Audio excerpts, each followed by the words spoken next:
2021 Wimbledon champion from Belgium, Joachim Gerard.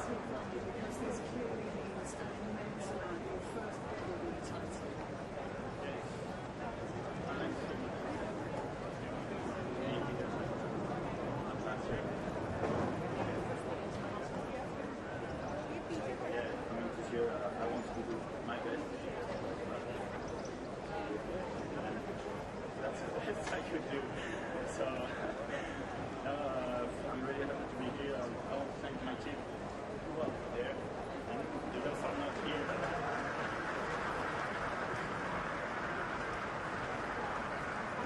Without them, I think the match is there. I would not play.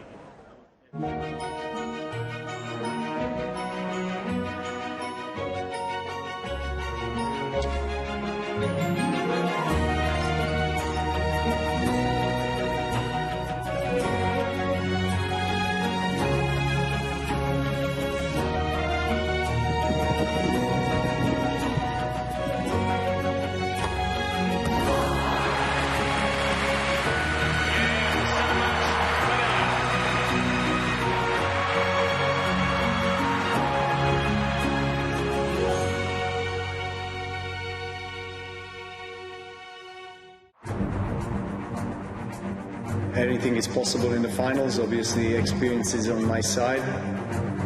Easter is on the line. I just need to focus.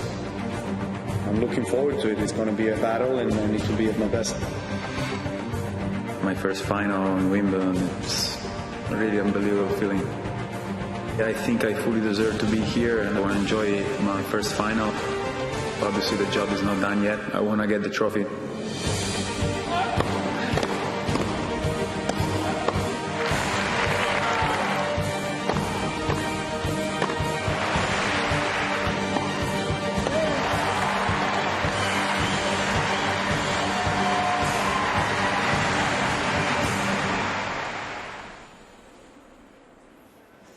Hello there, welcome along to the Wimbledon channel on day 13 of the championship. Sunday, the 11th of July. As you saw there, we have our ladies singles winner, Ashley Barty, defeating Karolina Pliskova in 3 sets to follow in the footsteps of her hero, Yvonne Goolagong-Cawley on centre court. And today we will crown our men's singles winner. Will it be Novak Djokovic or Matteo Berrettini? But it is quite the sporting Sunday here in the UK. Eyes will be on the championships here at SW19 and the men's singles final, but also at Wembley. Adam Hunt and Carthy-Nana Seagram with you here on the Wimbledon channel. It really is lovely to have you with us. And Carthy, as this image, this specially commissioned image shows, it is, as I said, quite the sporting Sunday. It is. It's fantastic, isn't it? And I think the fact that they're both in London, not too far away from each other, Wembley Stadium and the Wimbledon Championships, will be keeping an eye on both, I'm sure. But our focus is most definitely on the Wimbledon men's singles final. Novak Djokovic against Matteo Berrettini. The order of play for centre court has that match up first. The men's singles final starts at 2 o'clock this afternoon. And then following that, it's the mixed doubles final with 3 British players. I wonder if they'll be keen to get that match finished as soon as possible, considering that I know that a lot of them want to watch the England game against Italy later on. That is an 8 o'clock kickoff, so we've got plenty of time to talk about Wimbledon before any of that happens, Adam. Yes, and I think the support, as you said, will be slightly divided on centre court for that second match for the mixed doubles final. But before that, it is the men's singles final, and can anyone stop this man, Novak Djokovic, on a seemingly inexorable course towards his 20th Grand Slam title? He has looked absolutely fabulous here at the championships. He's dropped just 1 set so far in that first match, the very first set of the tournament against Jack Draper. Was slightly rusty, having not played a singles match on grass coming into Wimbledon this year, but since then he's just got better and better and better. And here he is walking down just to get ready for his practice ahead of the match. He'll be in the shadow of centre court. The sun is shining. Couldn't have asked for a more beautiful day here at SW19. And Matteo Berrettini has got a mountain to climb today, hasn't he? Yeah, he certainly does. I think a lot of people are giving him quite a chance at doing that, though, particularly after the manner in which he has come through to this final, particularly winning Queen's Club and then in the last couple of weeks with the matches that he has played at Wimbledon and the confidence that he has shown so far and the fact that he played Novak Djokovic at the French Open recently. He knows what it's like to take a set off this man, the world #1. But it is that difference between Djokovic walking out today at 2 o'clock for his 30th Grand Slam final and Matteo Berrettini walking out onto the centre court at Wimbledon for a first Grand Slam final. That is a huge gulf in terms of the differences between them, how they will have prepared this morning. And we saw yesterday with the women's final for Karolina Pliskova, she froze at the beginning of the match for a few games. It just took her a bit of time to get into that match because, as we've discussed, the walk through the hallway, when you come down the stairs onto centre court, it's all so different when it comes to a final. And interestingly, Novak Djokovic made a little comment about that at the end of his semi-final. He just made a pointed reference to coming out for a Grand Slam final is a bit different for those that haven't done it, which was a very pointed comment to his opponent who hasn't done it before. And I think that's the big question mark, isn't it? How will Matteo Berrettini deal with the occasion? So far in the last week or so here at the Championships, we've seen a man who enjoys the limelight, loves playing in front of the crowd, and when he's been on the big arenas, which he's not, let's not forget, you know, he's a very accomplished player, but he's not will have played on centre court and court #1 too often previous to this. He seems to have enjoyed the big occasion and playing in front of a packed crowd, and they'll have that certainly on centre court with a capacity crowd to enjoy the match here on the Championship Sunday at Wimbledon. They're on court 9 and 10 down there practising next to each other, so I think the crowd in between, that little walkway in between, will be turning their heads from one side to the other, watching a bit of Djokovic and Matteo Berrettini. But we were saying about the Italian, he does have, and we've seen in the matches so far, the weapons to trouble Djokovic. He's got a huge serve, he's got a big forehand as well, and there will be elements of his game, although Djokovic, they played twice before on tour. As you said, the last time was at Roland Garros not too long ago, and Berrettini won a set. Djokovic has won both of those matches, but there are elements of the Italian's game that he will be worried about. Yeah, I think so. And what will be really interesting to find out, and maybe we'll notice in the first few games, is how much Matteo Berrettini has learnt from Denis Shapovalov's semi-final against Novak Djokovic, because he also has big weapons. But because he's 22, a little bit younger, and he's a very flashy, exuberant player, Denis Shapovalov, he tried to use all of those weapons at every single shot, when maybe he should have been pulling back a little bit, potentially at some points. And I think Berrettini, just being that little bit older and having a bit more experience, will do that against Djokovic. He doesn't have to go for every forehand, for every serve. Those are his big weapons, but he has a brilliant all-round game.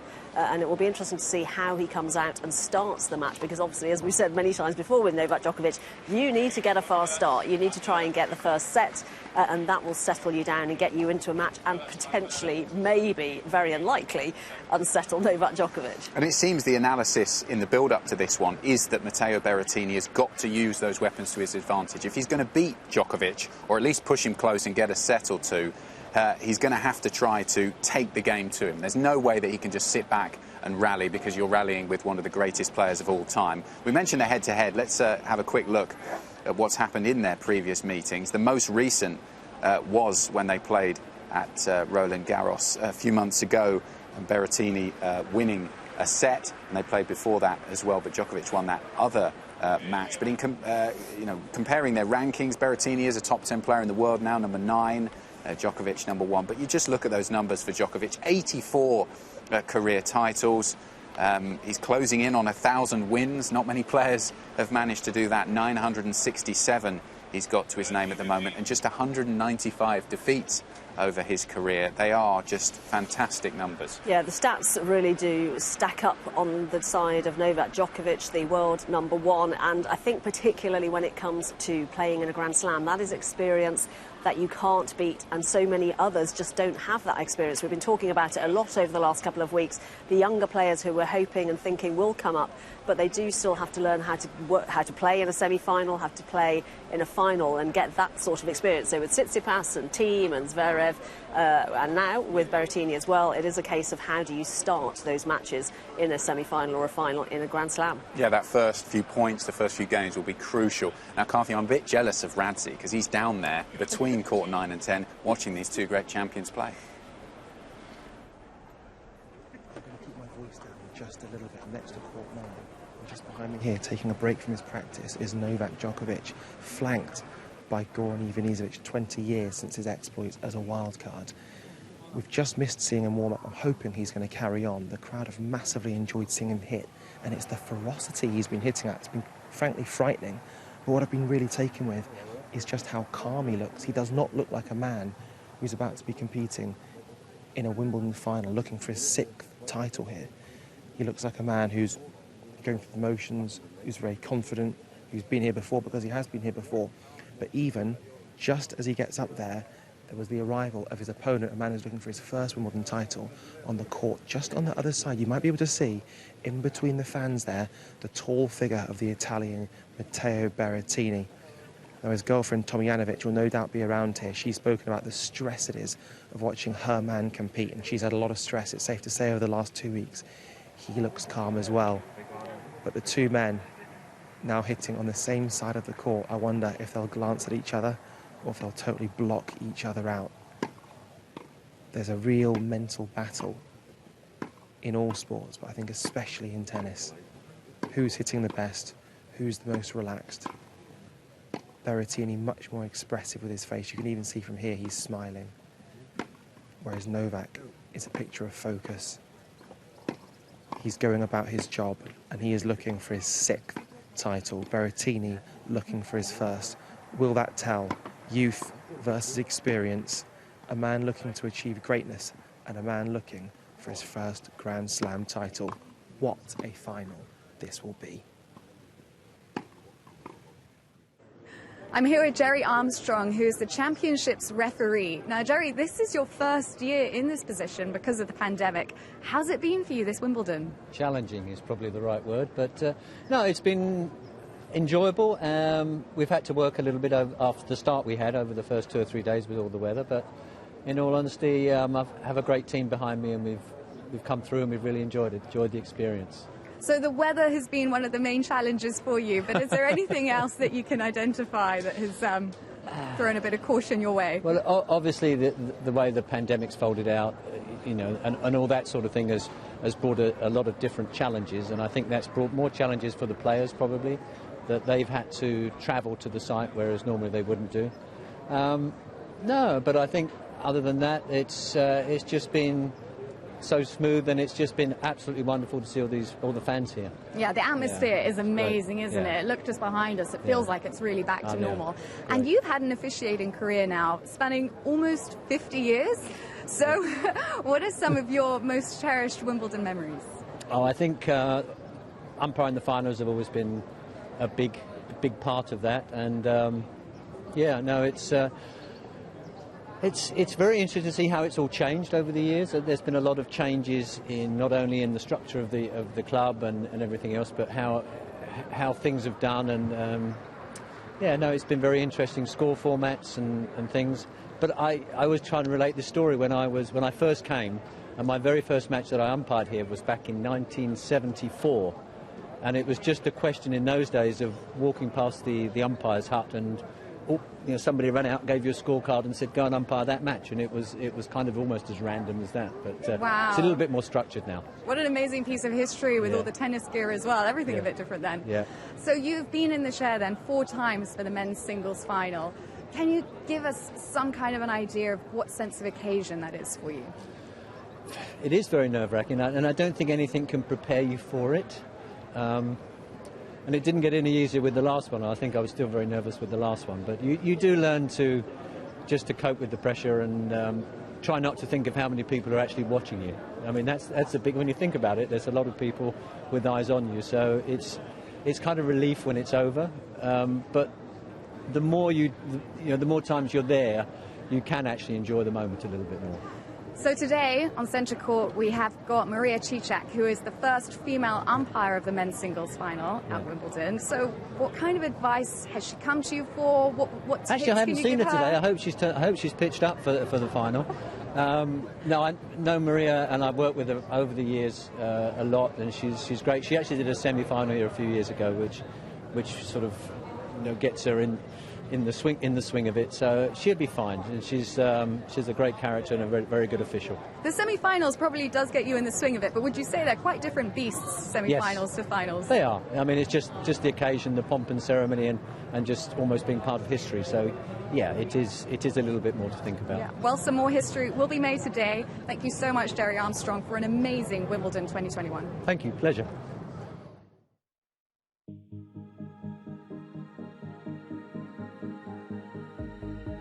Wimbledon is back. And to help you make the most of it, IBM is introducing Power Rankings with Watson, a new way to assess who's hot and who's not throughout the tournament. IBM Power Rankings with Watson uses advanced AI capabilities to analyse the most recent information about every player in the tournament, taking into account everything from the latest statistics to what the media is saying.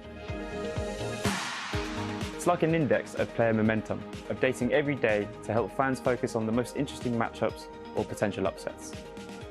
It's all part of the Wimbledon digital experience, powered by the AI of Watson, built on the hybrid cloud with IBM. So check out the new IBM Power Rankings with Watson, either at the Wimbledon app or at wimbledon.com. Enjoy the championships.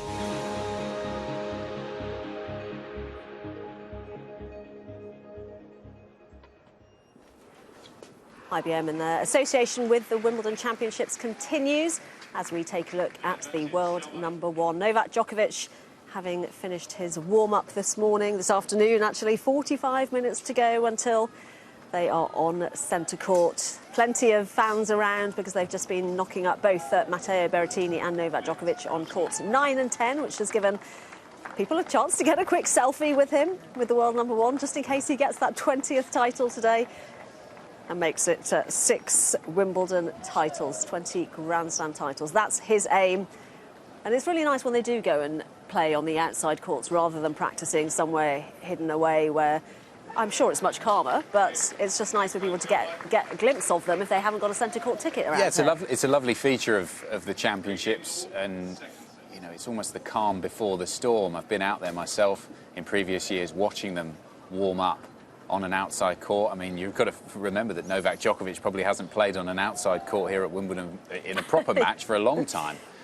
You've got the courts 9 and 10 next to each other and the shadow of centre court in the background with the ivy growing up. It's like they're before the battle. They're there just getting ready. So many people wanting to see him. Yeah, he'll get back to the locker room eventually. Luckily, he's got a few security guards there to help ease the passage back to the locker room, and then it is those quiet final moments before the battle. And even though, as we've been saying throughout, that Djokovic has done this so many times before and won so many Grand Slam titles, I'm sure there are still a little bit of nerves in there and feeling apprehensive ahead of a match as big as this, because he has the weight of history on his shoulders. That is the goal for him, to win his 20th and then go and add as many as he can to that number to surpass his great rivals for most of his career, Rafa Nadal and Roger Federer. Yep, that is the goal for Novak Djokovic, and I'm sure both Roger Federer and Rafael Nadal, even though they might not admit it, will be watching this one very carefully to see if he can draw level with them on 20 Grand Slam titles. That is the view of the All England Club at the moment. The hill was full very early on, I have to say. It was picnic blankets all over the place. It's drying out a little bit thanks to the sun that we've had this morning. People all over Henman Hill really looking forward to watching the men's singles final on centre court from the hill. It's on the big screen there. We also just saw a little video explaining about the IBM Power Rankings, which is a mixture of looking at how the players have played over the last year, but looking specifically at how they've played over the last 30 days. And then it also takes into account what's being said and written about them by journalists, because they have some of the inside knowledge as to what's going on behind the scenes, whether they've got a slight injury. Did notice that Berrettini had a bit of a strapping on his, I think it was his left thigh there. So they know if there are any niggles, any injuries. So you put all of that together and you come up with a slightly different percentage, a likelihood to win so we can have a look at the IBM power rankings to see what the situation is. And, oh, I thought it might be quite even. You didn't, Adam. No, and I think the feature of this throughout the championships has been actually how close they rate the players. 53%, so Djokovic, the favourite, but only 6% more than Matteo Berrettini, who's a 47% likelihood. I suppose the difference there being that they are now numbers 1 and 2 in the power ranking list, and that's because they have got to the final here at Wimbledon, and the last 2 weeks has been all about this event rather than having a few different events which you would have around the rest of the year. So that's very interesting, because that really does make quite a difference, doesn't it? Yeah, and I think that's what, as a purely tennis fan, if you're not taking one side or the other, you want it to be a close match. We saw a brilliant ladies singles final yesterday, didn't we? And we were a bit worried, those 14 points going the way of Ashley Barty and Pliskova looked like the occasion was perhaps getting the better of her. And it was going to be a very one-sided final. In the end, it didn't turn out that way, and we had a great 3-set match. And I think that's what you want. You want a spectacle. We both remember what it was like the last time we were here at Wimbledon on men's finals day. That match between Roger Federer and Novak Djokovic gripped everybody. It didn't matter if you were inside centre court or wandering around the grounds. The tension, you could cut it with a knife. Everyone was trying to watch a screen or look on their phone, the live scoring. And you would hope that we have a match like that today, that Matteo Berrettini can bring his best tennis, serve big, forehand big, come to the net, and test Djokovic and make him work for that 20th slam. Yeah, it definitely depends on what happens when Matteo Berrettini comes out onto centre court, how he's feeling, having walked down the corridors. A little bit of history. The first Italian player to make it to a Wimbledon singles final. He also obviously knows what's happening later on with the football. It's a very big day for Italian sport in general today. And he's had messages from people like Roberto Mancini, the Italian football manager, and various others messaging him. So he knows just how big, and that sense of occasion we were talking about with Novak Djokovic and the 20th Grand Slam title. There's also that same pressure in terms of history on Berrettini as well. Absolutely, I'm sure Roberto Mancini's got one screen on the Wimbledon final a bit later on the bus over to Wembley. Well, the famous Wimbledon men's singles trophy with a pineapple on top is not the only trophy being handed out today. This is the action from court number 3, and it's Gordon Reid in your picture there, the backwards cap that he always has in the wheelchair singles final against the Belgian Joachim Gerard, and Reid is serving in a second set tiebreak, and we can join the commentators there on court 3. Superb return again from the Belgian. Just fantastic. 1-0. Yeah, and taking the first strike, first break, albeit a little mini break. Tie break's all about winning your serve and not making no unforced errors. Just trying to blank the crowd out. I think it's almost like he's wearing earphones. He just doesn't seem perturbed at all.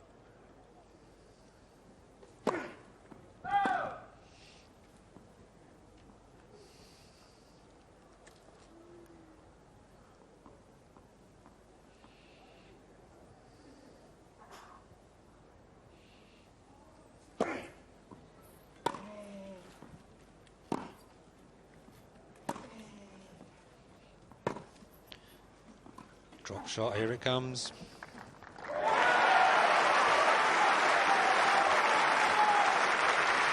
Peter Norfolk called it.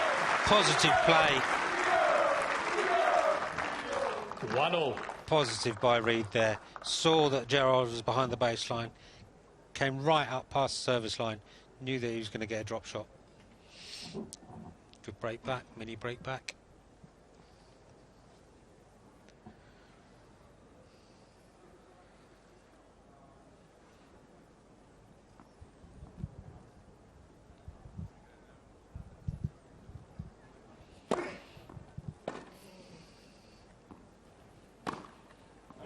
Sensational. 2-1. You can only applaud that. That's super forehand down the line. Look at that stat. 21 forehand winners for Joachim Gerard. His coach looks on approvingly there on the left. Damien Martinke.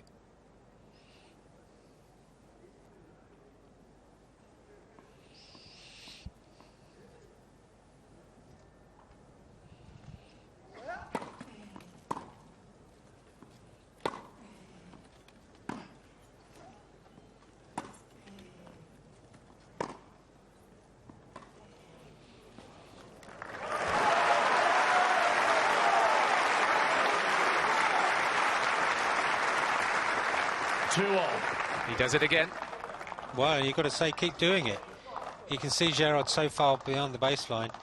If your drop shots are working, keep doing it, because also it gets into your mind, it gets into your brain, and it gets irritating for Gerard.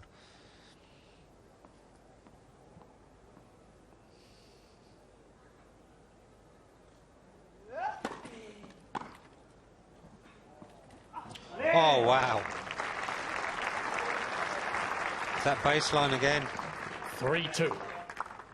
Gerard. If he'd picked the ball up and placed it down, he couldn't have put it in a better position than this. Look at this. And it was the depth that, as soon as it hit, it just spun straight off. Another little mini break for Gerard. Gerard looking for his second Grand Slam title. Reed looking for his second Wimbledon.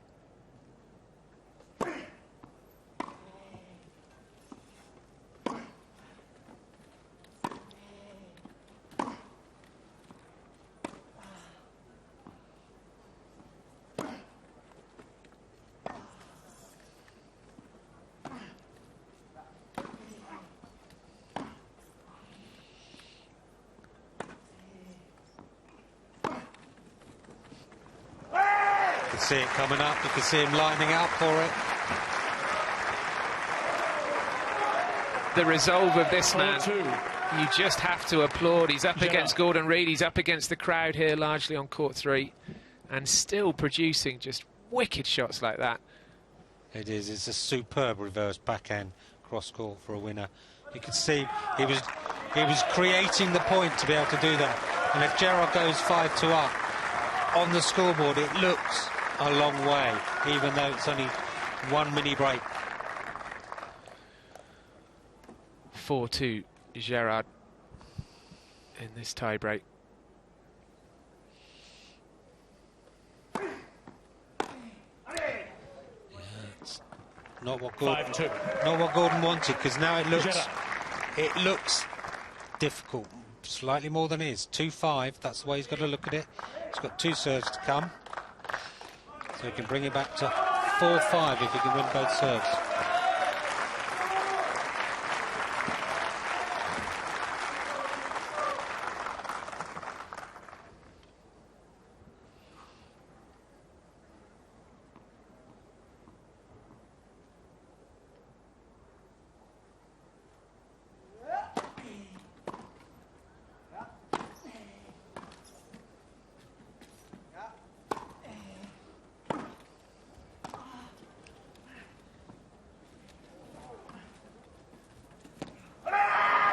The agility is just so impressive. And you saw Gerard there, he waited deliberately for the second bounce. 6-2. Absolutely allowed to do so. Yeah, Gordon hit it to the wrong side in the middle of that point. Should have hit it back behind Gerard. 4 championship points for Joachim Gerard.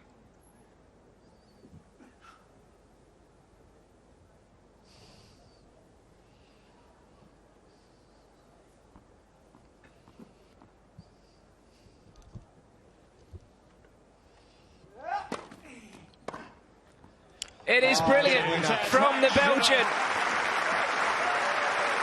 2 sets to love, 6-2, 7-6. His first Wimbledon title. Wow. And now the composure disappears. Look what it means to him. Gordon Reed comes round. Good sportsmanship. Look at that. That is fantastic to see. What a match we've seen out here on court 3 in this wheelchair singles final. It means so much to the whole team. And doesn't he deserve it?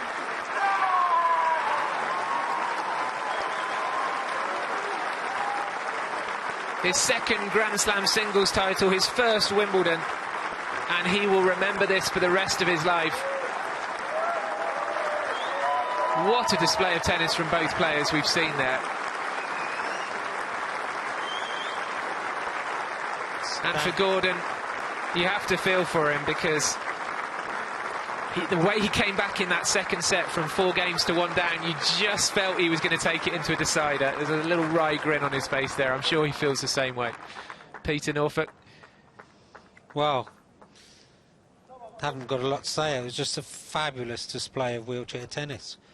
And I did think Gordon was going to come back.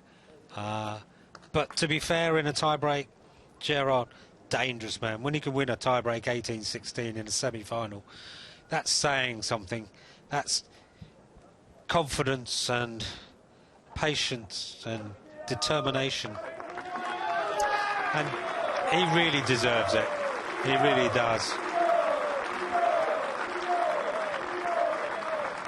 Well, we're about to have the presentation out on court. Gerard wins 6-2, 7-6. Ladies and gentlemen, the trophies will now be presented on court to the winners and the runners-up of the gentlemen's wheelchair singles final. On court for this presentation, please welcome Ashley Tatum and Craig Howarth, who are members of the Committee of Management of the Championships. And first, this year's runner-up from Great Britain, Gordon Reid.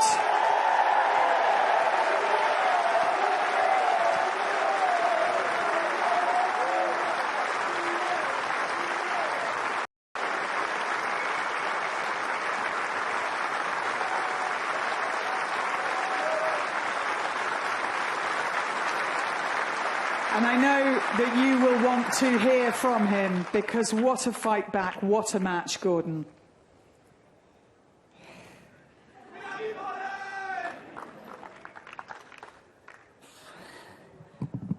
Yeah, it's a tough speech to make. One second.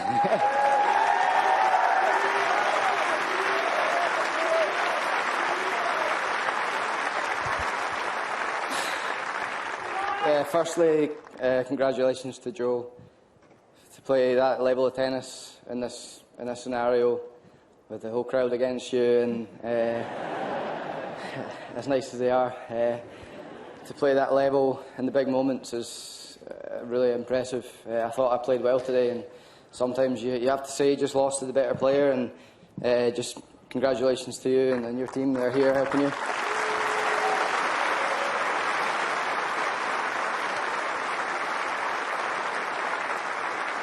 I'd just like to say a massive thanks to everyone who's been working with me over the last few months to give me the best opportunity here. All the guys here, Rob, everybody from the LTA, Alex, that's been helping me prepare here, and everyone back home who couldn't make it, Bruno, Claire, Craig, everybody who's believing in me every day in training.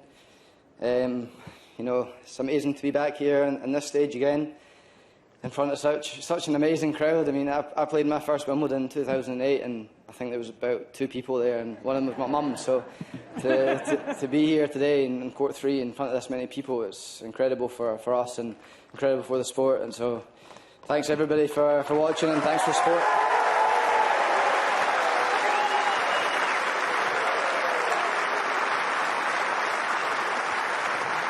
And just one more thing before you go, Gordon.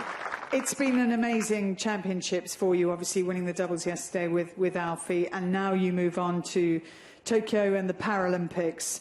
It's feeling like a good Gordon Reid year. Yeah, it's been a good year so far. I feel like I've been improving every tournament, and again this week. So yeah, we go back to the drawing board. We go back to keep improving, keep working hard, and in a few weeks' time we'll be in Tokyo, where we'll be trying to get on the top of the podium there. Good stuff. Your supporters will be with you every step of the way and watching from here, even though they can't travel. Well done to Gordon. And now, the 2021 Wimbledon champion from Belgium, Joachim Gerard.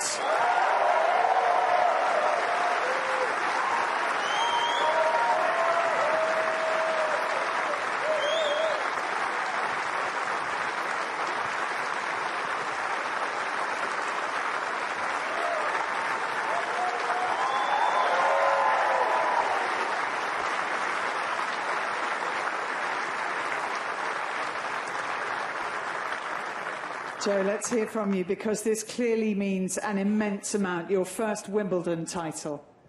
Yeah, I like so much this tournament. You cannot know, to be here every year, not last year, and that was really painful for me to not come. And yeah, coming this year, I want to do my best because the last tournament was not so good, and that's the best I could do. So no, I'm really happy to be here. I want to thank my team. 2 are there, and the rest are not here, but.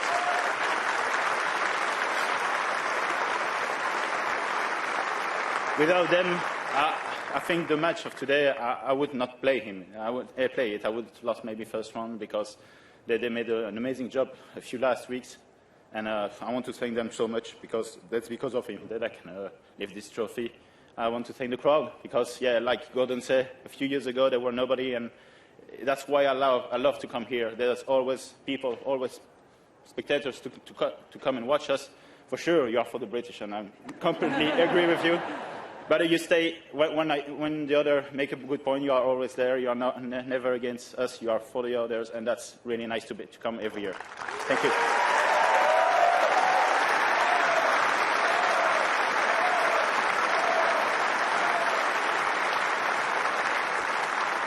And I'd love to know how much this will mean in Belgium and how proud you are to be here representing your country as a Wimbledon champion. That's a good question. I think I will know in a few seconds when I will take my phone, but yeah. I know a lot of people support me over there and want me to do the best. And I think if there were not the COVID, there will have so many people maybe here to support me, and I know it will have an amazing impact in Belgium. Already it has when I won my first Australian Open this year, but now with this one, two in 1 year, I think it would be huge. Absolutely. 2 of the 3 Grand Slams so far this year. And for you, I mean, obviously the Australian Open was a huge moment. Where does this rank in your career achievements? As much as the Australian Open and many others, I don't have favourite things. I like to put all my victory in the same level. For sure, yeah, it's a Grand Slam, but even my bronze medal in Rio is the same level. And I hope to do more and more achievement like this. It was a superb performance on court. It's lovely to hear from you as well. Ladies and gentlemen, our champion, Joachim Gerard. The singles champion for the gentlemen's wheelchair final, Joachim Gerard. Lovely interview with him, and also with Gordon Reid, who will be disappointed not to have won that title, but he did win the doubles yesterday alongside Alfie Hewitt. So celebrations continuing on court number 3. Our focus for the day is going to be centre court mostly, and it's their focus too. Those people that have managed to get their place on Henman Hill is pretty busy. I imagine it's probably closed if you're around the grounds and hoping to get up there. It might be a little bit too late. People are also taking their seats with 25 minutes to go inside centre court, making sure that they've got their position sorted for the big men's final. There's some pretty prime real estate on Henman Hill for the big match today. Well, for the final time over this fortnight, let's bring in Steph Brantz, a tennis journalist from Australia. Firstly, we have to say thank you so much, Steph, for getting up early, all hours to chat to us and us asking you all of these silly questions. But let's look back to yesterday. It was a fabulous day, I'm sure, to be an Aussie, to see what Ashley Barty was able to do on centre court. Wasn't it extraordinary? And can I say, Adam and Kathy, it's been an absolute pleasure to join you throughout this fortnight, and you've kept me company through lockdown, so I can't thank you enough. But of course, yesterday evening, Australian time started with Dylan Alcott taking out his 14th Wimbledon title, and then that was followed up by 1.4 million Australians watching centre court as Ash Barty became the Wimbledon champion.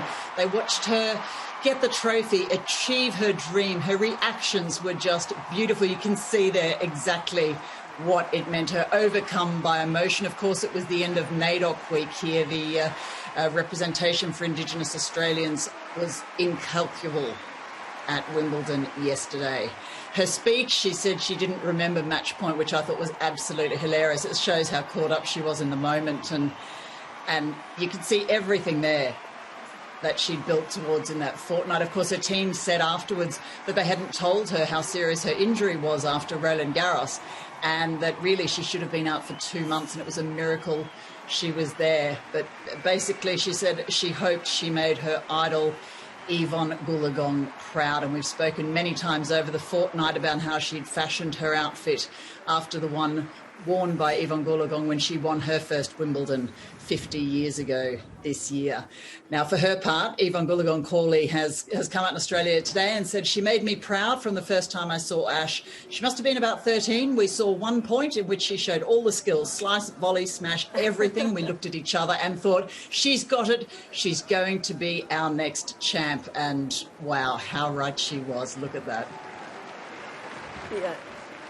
It was absolutely lovely, wasn't it? And that was the one part where Ash Barty got choked up in her interview when she was talking about Yvonne Goolagong-Cawley as well. So you could see just how much that connection, and also making that history, as you say, 50 years after the first time that Goolagong-Cawley had won that Wimbledon title. It really made such a difference to Ash Barty going out there, and potentially, as we were saying for the last couple of weeks, there's a little bit of written in the stars. I think Ash talked about it in her interview. She does think that things are meant to be. Well, indeed she does. And we also spoke, the three of us, just yesterday and the day before, about how this is the first time she's actually verbalised what she's looking at projected into the future. Normally she's very careful not to look too far ahead, and she doesn't give a lot in interviews. This tournament, she came straight out and said, this is my dream. I want to win Wimbledon. And hey, presto, she's done it. There's been calls in Australia today for the national anthem to be renamed Advance Australia Fair, which is cringeworthy at best, but I can see where they're coming from. The newspapers have been absolutely back and front Ash Barty, and they've named her our Queen of All England, the legend all grown up, historic Ash kicks grass. We're very classy here in Australia, guys. And Ash good as it gets for Aussies, but she has just been everywhere. Everyone loves her. She is the most wonderful champion and a fabulous role model for all of Australia. Steph, the puns were almost too easy. It was Barty party everywhere you looked yesterday. What are the papers saying in terms of what this now means for Barty? Because it was interesting speaking to Mark Woodford as we were yesterday, and he was saying he thought that this would open the floodgates for Ash, and that now she's won her second Grand Slam title, and the belief she will have gained of lifting that famous rosewater dish here at Wimbledon, she'll now go on and lift many more Grand Slam titles. What are the papers saying about that? They are certainly mentioning that. There's been a lot of talk about her mindset coach, Ben Crowe, who you and I have discussed a bit over the fortnight. She actually started working with him when she lost to Daria Kasatkina at Wimbledon a few years ago. So she's only been with him 3 years, but he wanted to embrace the joy of playing. And when she came back from that break, she's just really loved it. You heard her say to Pliskova, I like testing myself against you. I like testing myself against the good players. And that's what she's enjoying now. And many of the articles in the paper have alluded to the fact that she is an all-surface player. And of course, she is comfortable on all surfaces. She's had a semi-final appearance last year and a quarterfinal in 2019, 2021 at the Australian Open, US Open, 2 consecutive fourth round appearances in 2018, 2019. So she still has to master the hard court, but she really has that game that looks very comfortable all round. And many articles also mention the fact that this feels more significant than her title at the French Open. And I think Wimbledon, and you two will almost definitely agree, in tennis terms, it's pretty special. To get a Wimbledon title puts you on the map. Yeah, I think it's a special moment. She has mentioned that she didn't want to talk about the Wimbledon title before because she didn't feel that it was the right thing to do. And then when she did start vocalising the fact that she wanted to win at Wimbledon, it has now happened. You mentioned there that she's an all-rounder in terms of surfaces, but also in terms of a person. She's very well-rounded, a very likeable character, which came across particularly in the interview when she was being asked about her personality and what she wants to achieve and what she wants her legacy to be. And I think from what you're saying about the future and the role model that she can be to young girls and boys, part of her answer was, I just want to be a good person. I think that's so much more important than playing tennis. And I think that's very interesting thing to say, because you can tell that she means it, and you can tell by the way that she deals with everybody that is part of her upbringing, isn't it? Absolutely, and she's so authentic. What you see is what you get with Ash. Even if she doesn't tell you anything in an interview, she'll tell you with this lovely smile that makes you think that you found out something very special about how happy she is and how much she's enjoyed her day.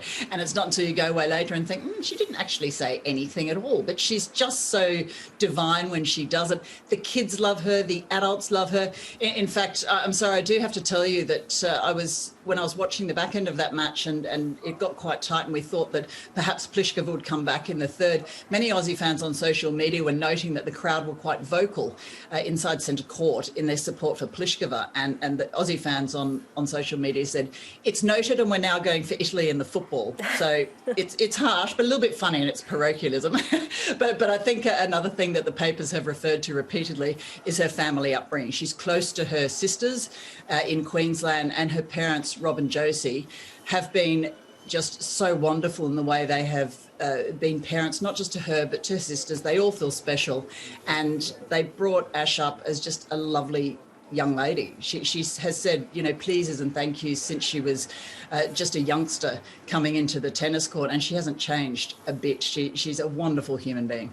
You mentioned the parents there, and there were those lovely shots on social media of them. Unfortunately, they weren't able to travel over here to London to watch her on centre court, but they were watching on television back home. And I suppose that's, they were lovely pictures, weren't they? Really heartwarming to see. But I suppose that is the difficulty at this moment in time, that Ash, having lifted the title here, is not going to be able to head home to celebrate with her family and all of her fans there. It's not going to be a homecoming because she's got to stay on the road through to the US Open.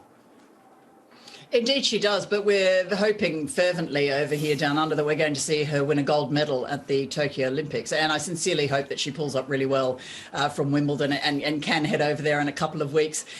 Real shame for her parents that they couldn't be here. And there's a wonderful video doing the rounds of them watching match point, which they were kind enough to share. And it has the whole family sitting on the couch with the gorgeous dog that's fast asleep until she wins. And then her father leaps up in the air and then the dog just looks completely alarmed. But you can see the joy, and I can only imagine as a parent what that would be like, watching your child try to achieve their dream. They're thousands of miles away and you can't be there. I guess watching Gary Kissick, her boyfriend, when she went up to the players' box, that was quite special. It looked like the time after she'd hugged her physio and gave Gary a hug, and he just embraced her, and you could see her almost just want to fall apart. It was a really beautiful moment, and then she almost saved the best for last when she embraced Craig Tyser, and I think Tyser is pretty much a father figure in her touring party, and he's kept it all together for her. She's got a special team around her, and it was quite interesting to note that Pliskova talked about her future and said that she believes she can win a slam if she has the right people around her, and I think she could look to Ash Barty and see that's what a family on tour looks like. Yeah, it was all so emotional, wasn't it? And particularly that point where the camera followed her to have what was sort of a private meeting with her team, but obviously the camera was there, but nobody else was around them at that point, and they were... Well, it was almost quite catastrophic, wasn't it, when she went up the wrong way first? I thought she was going to have a tumble. Yeah, she was obviously overwhelmed at that point, and it was such a touching moment with her boyfriend Gary Kissick there and Craig Tyser as well. It was all... You could tell how much it means to her, which is what we've been talking about the whole time. I know you've stayed up to watch Wimbledon every night, Steph, for the last couple of weeks. It's been fantastic to talk to you. Really appreciate that. And hopefully we will see you on the road again somewhere along the way. But presumably it was all worth it seeing you as you had both Ash Barty and Dylan Alcott winning yesterday. It's been a good fortnight, an absolute pleasure to speak to you two and your team over there in the UK. Thank you so much for having me. I'll keep you virtually company from my sofa when I watch Djokovic and Berrettini, and I promise to stay up and cheer on England in the early hours of the morning. Yeah, whatever. Unlike all those Thanks, Aussies guys. who are supporting Italy. Thanks very much, Exactly. Steph. Speak to you soon.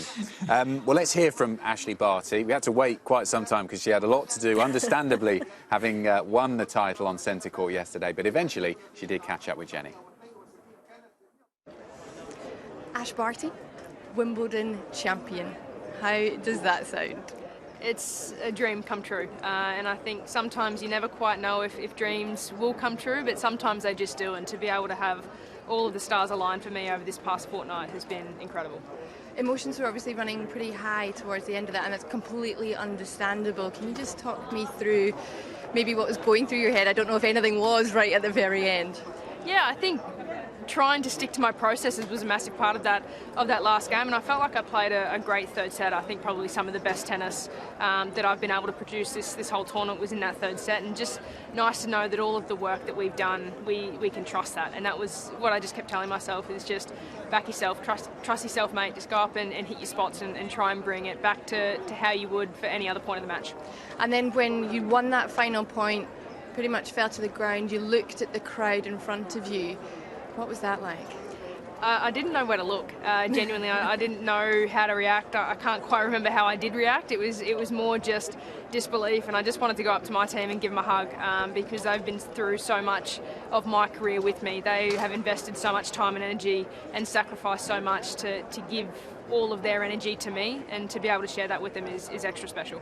In terms of the match, was that one of the toughest matches to have to fight through, considering the circumstances? Yeah, and I think each and every time you get a bit more experience, but there was certainly nothing like that today. I've never experienced anything quite like a final here at Wimbledon. To play the level of the match that Kara and I did, I think it was just awesome. There were little runs of momentum both ways, and being able to stem that back and kind of just wrestle the whole time was really, really good. And obviously, I think sometimes in life, timing is a funny thing. 50 years ago, it was Ivan Gilgan-Colley's first title here. You were wearing the dress as well. How special is that? Yeah, the stars aligned, genuinely. And Yvonne sent me a message before the start of the tournament just saying that she hoped the outfit gave me as much luck as it did for her, and I think just hearing those words from her is extra special. And now to share a little bit of history together for our culture, for our family, is absolutely remarkable. And I hope that she is proud, and she's inspired a nation, she's inspired me, and she continues to inspire Indigenous youth all over the country. And in terms of this year, you and your team, you talk about the sacrifices. You've made a big sacrifice to be out of Australia for a very long time, and I know you're such a homebody. And normally at this time of year, it's hard for you because you've been away for the whole of the clay season. But what has changed in your mindset to have to adapt and just hone in on what you have to do? I think it's about treating this year as an adventure. We may never, and probably will never, experience this again, and being away for 7, 8, 9 months. We're just over the 4-month mark now, and I think it feels like a lifetime ago that we left Australia, but also the experiences between when we left to where we are now, I certainly wouldn't change. There have been ups and downs, and it's been bumpy along the way, but to be able to learn so much in such a short space of time has been incredible, and to know we still have so much of the year left is exciting to look forward to. It's all going to be new, it's all exciting, and just being able to embrace it and take it on is a massive part of our year. And obviously you're extremely close with your coach, Craig Tyser. What did he say to you at the end? Because it was just such a lovely moment when you were up in the box. Yeah, I just gave him a hug, and I think both of us, it's dreams coming true, and to be able to share that with Tyers is genuinely no one else I'd like to share it with. And he puts so much time and energy into my career, he sacrifices so much, and he is the best in the business. I firmly believe that, and I'm extremely lucky to have him in my corner. And have you been looking at what the reaction has been like back in Australia? Because, I mean, obviously the fans and friends and so many people stayed up late to watch it, and over social media they've been supporting you here, there and everywhere. Yeah, I've seen quite a lot of it, and I've been able to talk to a few of my friends and family just briefly via texting. But yeah, it's just incredible the amount of support and love that I receive each and every week all around the world. But this week here at Wimbledon has been extra special, and I think to know that hopefully I brought a smile to a few faces around Australia in still some trying times is really awesome, and to be able to kind of share that with my family and chat to them in the morning once maybe the dust settles a little bit will be really nice. Well, you definitely brought some smiles. You brought some tears, but happy tears, of course. And finally, Ash, you've got your members badge on you at the moment. It's looking wonderful. What was it like wandering around the clubhouse with the trophy in hand? Yeah, incredible. Genuinely, I had no idea where I was going. I needed to be directed and kind of guided the whole way along, but just being able to take that in and to be able to have a crowd here, like an incredible crowd, to be able to share that with them as well, they really did make my dream better than I could have imagined. Well, Ash, thank you so much for your time. Thank you so much for a wonderful couple of weeks. Everyone has so enjoyed watching you, and congratulations. Thank you. Thanks, Dan. Well, this is the official coin for the coin toss today, and I am joined by Sean Sarasinger, who has been chosen by the charity Off the Record to be the guy on centre court later today tossing this coin. Thank you. How did you get this opportunity? Wow, so it was during lockdown, and I was feeling really isolated and alone. You know, I couldn't meet my friends, my teachers. Sorry. And then so I decided to speak to someone, and then we found Off the Record, who's a phenomenal charity, and they gave me my awesome counsellor Caroline, and then about a month later she said, would you like to flip the coin? And me and my dad was like, there's no way this is true. Well, I mean, here I am today, so it is true, and it's crazy. So so I'm blessed to be here. No, it's fantastic. You definitely seem like the right guy for the job. And I've just seen you do a walkthrough with Jerry Armstrong, who's an absolute legend. So he's amazing. What have you guys just been practicing or running through? So we're walking through here. They said that, look at the raw box, smile, wave. In the words of the Penguins, just smile and wave, boys. So we walked around, they told me, so they told me where the photos and all sorts would be, where to flip the coin, etc. Jerry Armstrong's amazing at flipping the coin. Okay, and I bet you are as well. Has he given you any tips? Can you show us a little preview? All right. Okay, so heads, let's go. Ooh, beautiful. Heads or tails? You said heads, right? I said heads. Oh my god, okay, fine. I don't get to choose who serves. Because the fate is really in your hands. Who gets to choose to serve first? And we all know how that can impact on a match. It can impact someone. So do you have any kind of favourite to win today? Djokovic. Wow! That was instantly Djokovic. Give us some analysis behind that. Okay, number one, he would, if he wins, that'll be 20 Grand Slams, which is crazy in Wimbledon. I mean, that would be mad. I'll admit Berrettini's a very good player, and he'll be the first Italian. Wouldn't that be nice? Though? That would be cool, but Nole's a better player, I'll admit. Can we not let the Italian take today at the tennis, and then we can take it for England later today? That could be quite That's a fair point. I think you might be right about Djokovic, though. Yeah, he's a great player. He's an awesome guy. How's your playing? Are you a bit of a tennis fan? You sound like you know your stuff. I watch a lot of tennis. I don't play tennis. I used to, but now I actually play squash, which is sort of what I do now. Nice, that's a ferocious sport, that. It's very fast paced, sort of like tennis. But now having this amazing moment in your life, do you think it might inspire you to pick up the racket or maybe work in tennis? Or... I have a racket, I've not touched it for years. Pick it up again, my friend. Yeah, we could. That'd be a lot of fun to try it all over again. All right, so you're not got butterflies, you're feeling pretty good in this space. You've acclimatised very well to Wimbledon centre court. I was watching yesterday when Providence House flipped it, and I got nervous when watching it, but I'm excited to be here. I don't know if, Drake with all my friends was like, imagine if you mess up the coin toss, it would be really funny. You are not going to. You are absolutely buzzing, and you have got this. If it's anything like what you just showed us, then you are good to go. I cannot wait to see you take centre court later today. That'd be crazy. Thank you so much for having me. Thanks, Sean.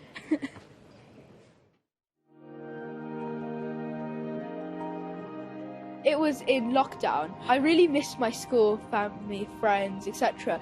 And I felt really alone. So I decided to reach out to Off the Record. We found an awesome counsellor, Caroline, and we were so grateful for her. Sean came to us with a lack of motivation. He'd lost all the pleasure of things that he enjoyed, being with his friends, playing his piano, being at school. Talking to someone as awesome as Caroline, it was great to learn about, how I'm not the only one that was struggling with it, which is sort of how I felt. He's worked really hard. We've built on his confidence levels and his motivation to get back to doing the things that he really did enjoy before. I think Sean's story is typical in lots of ways, because many of the young people that come to us feeling vulnerable, or come to us feeling lost, or they've lost their pathway, and sometimes all young people need is a little bit of support, and they're sort of back in the water, so to speak, they're back in the pool. I was absolutely ecstatic for Sean to do the coin toss. It's such an amazing experience for him. I know that he's going to get so much from this. I'm looking forward to meeting the players. That'll be a lot of fun. You know, how much rides on a single heads or tails game, which, you know, used to be just like a simple game, turned into a massive thing. With the Wimbledon Foundation's generosity, we've been able to extend our counselling, face-to-face provision and online provision into Merton. We've also been able to put wellbeing boxes together, so we were sending out boxes to young people that were contacting us for the first time, and that was all with the generosity of the Foundation. When my friends found out, they were really, really ecstatic, and like they genuinely could not believe it. And they were so proud of me, you know, talking about mental health. And you know, we couldn't hug, but we really wanted to.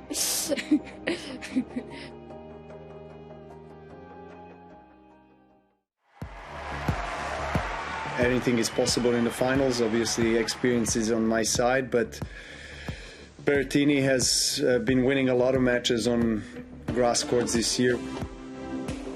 He's in great form, he's serving big, playing big, so it's going to be a very tough match, I think, for both of us, but I'm looking forward to a great battle. It's going to be a great atmosphere. My first final in Wimbledon, it's just crazy to think about it, and obviously for Italian people in general it's going to be a tough Sunday, no? But I think we deserve it. Obviously the job is not done yet. I want to get the trophy now that I'm here, but it's a really unbelievable feeling. Hopefully people can also recognize the importance of this match for me and the history that is on the line, and you know, I just need to focus on myself and what I need to do. I think I fully deserve to be here. I want to enjoy my first final, and whoever's going to win today, I just appreciate what is happening, so I'm truly happy. It's finals. It's really anybody's game. You know, it's going to be a great battle.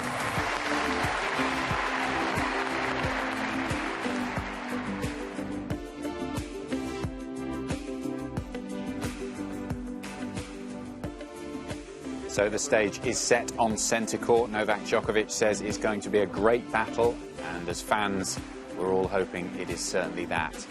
And what a walk this is. We said it yesterday for Ashley Barty against Karolina Pliskova. Here they come, making that famous stroll, a slightly nervous stroll, I'm sure, for Matteo Berrettini, leading the way, probably at this point. leading the way down those corridors inside centre court, and a quick glance to the right. Just here, if he did do so, will show him just how many people are outside watching on, and then when they get all the way down to the bottom of the steps and walk out onto centre court, the cacophony of noise that greets the players. And I think if ever there was a moment, Carthy, that struck a player as they make this walk, it's seeing that crowd of people and becoming aware of the size of the occasion that awaits Matteo Berrettini, his first Grand Slam final here at Wimbledon. And I think it's also very different to the other Grand Slams, the way that they do this very traditional walk. You've got members, you've got chefs, you've got lots of people from the Army and Navy standing around as well, who are escorting you or standing to attention when you go through that long corridor that's full of paintings and trophies. You come down those stairs, there's the board that you hope your name will be on later this evening.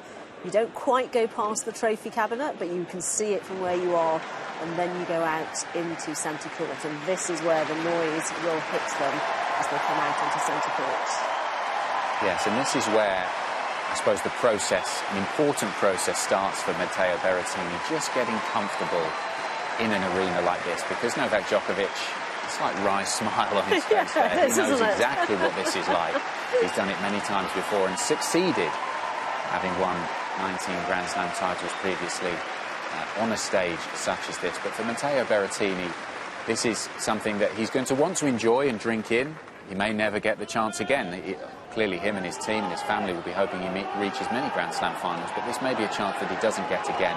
So he's going to want to make the most and enjoy the opportunity of playing a Grand Slam final against a great champion like Novak Djokovic on centre court, but also just steel himself for the battle ahead, because he doesn't want to come out the gates just like we saw from Karolina Pliskova yesterday, losing the first 14 points, a very nervous performance at the early point of that match. He's going to want to start serving well, big forehand, stick to his strengths, perhaps hold serve if he serves first, and just get his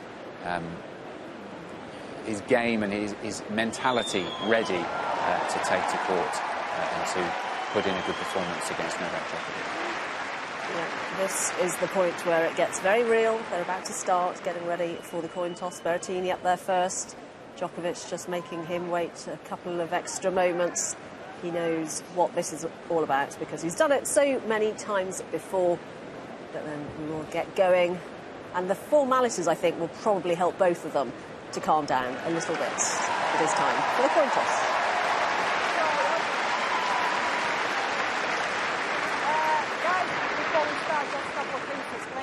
After coin toss, we're going to have photos taken with Sean and you yourself. I'm not going to keep you here long. Just two things. Reminder for challenges, please make requests in tandem and verbally, if possible, or clear sign, all right? And towel boxes, any preferences? No? Matteo green, just because of the logo, easier to remember. Purple for you. That's about it, guys. Sean, ready? Matteo, heads, tails. Heads. Sean Saracen, 13-year-old. Receive.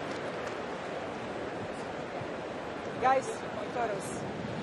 Sean is representing Off the Record. It's a youth mental health charity selected by the Wimbledon Foundation, which provides free professional support to young people in Merton, Croydon and Sutton. And Sean looks like he's having a good time.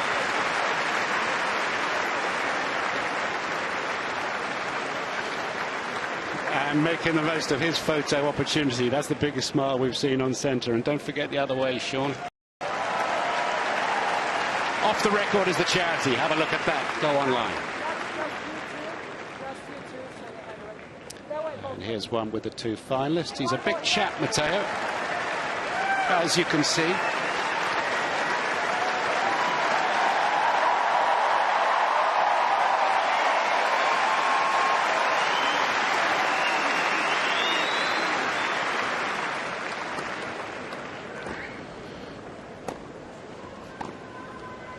Huge welcome, truly a huge welcome for both players. This is Novak Djokovic.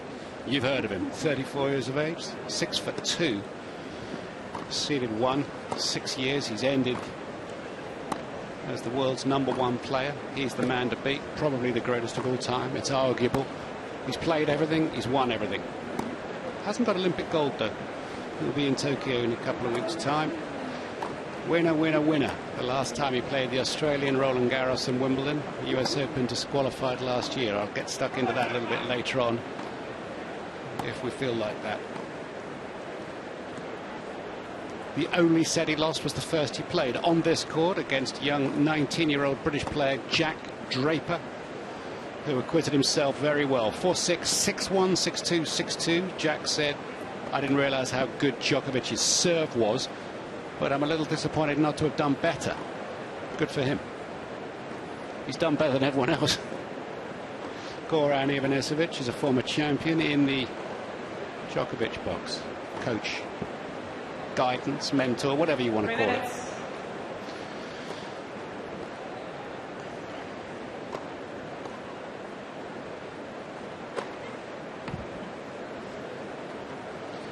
This is Matteo Berrettini. I hope he can move okay. Bit of a strain perhaps on the left thigh. Slightly concerning. 25 years of age. Adrenaline's the greatest painkiller. He's 6'5" tall. There's a lot of him to move around. The best ranking of 8. He'll return to 8 if he loses, 7 if he wins. Semi-final of the US Open 2019. And a recent quarter-finalist at Roland Garros, where he lost to just today's opponent.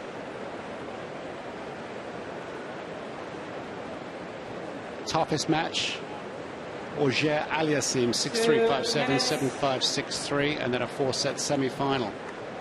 Hurkacz recovered well from a drubbing in the first 2 sets. He's not short of fans, Berrettini, and he's not short of family. Dad, son, and mum in attendance.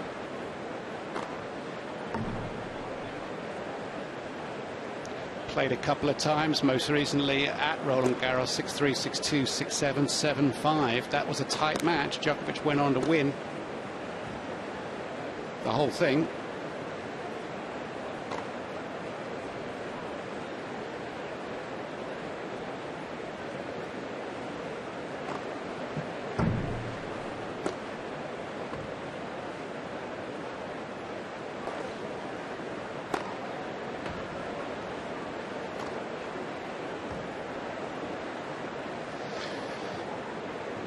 Maria Sisak, the first female umpire for a Wimbledon men's singles final. She was in the chair for the 2014 Wimbledon women's final. Petra Kvitova defeating Jeannie Bouchard. So a great honour for this ITF gold umpire of 10 years.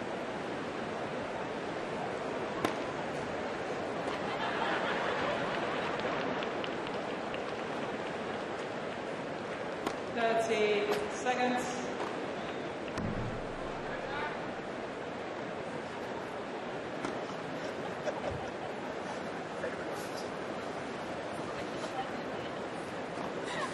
So the players are ready on centre court. The sun is shining. An absolutely perfect day here at SW19. And don't forget, you can continue watching the men's singles final on Wimbledon's major broadcasters all around the world, and we will keep you right up to date as well with the scoreline here on the Wimbledon channel. Now, someone who plays a really important part of the finals here at the championships is the club engraver. Now, he's had quite some practice with Djokovic's name, not with Berrettini's, and he's been speaking to Radzik. Well, I'm delighted to be joined by one of the unsung heroes of Wimbledon. When we think of Wimbledon, we think of the action on the court, we think of potentially the champions. But what do they get? They get a trophy with their name engraved on it. And the people behind the engraving, one such man is James. How are you, sir? I'm good, thank you. Can we talk about what you do? Because it's an incredible job. Sure. What would you like to know? So first of all, how do you learn to become an engraver? You learn, most paths are with an apprenticeship, and it takes about 5 years. And then you start your journey as a craftsman, and you move forwards and you really hone it year after year after year. So we've got a team of experienced engravers here. I've been doing it for about 23, 24 years. Dave's probably about 30 odd, 35. And the same as Tom, probably about 20 years. So it really is a time honed craft, really. And what does it take to be a good engraver, would you say? Flair. Okay. Concentration, a steady nerve, and just really focus and to really feel the love of the craft. Otherwise it's a labour of love. Put it that way. Could we see some of the tools that you use? Because what really surprised me is how many of them are flat, and how you then assess, say, a curvature of an S or an R, and how you do that.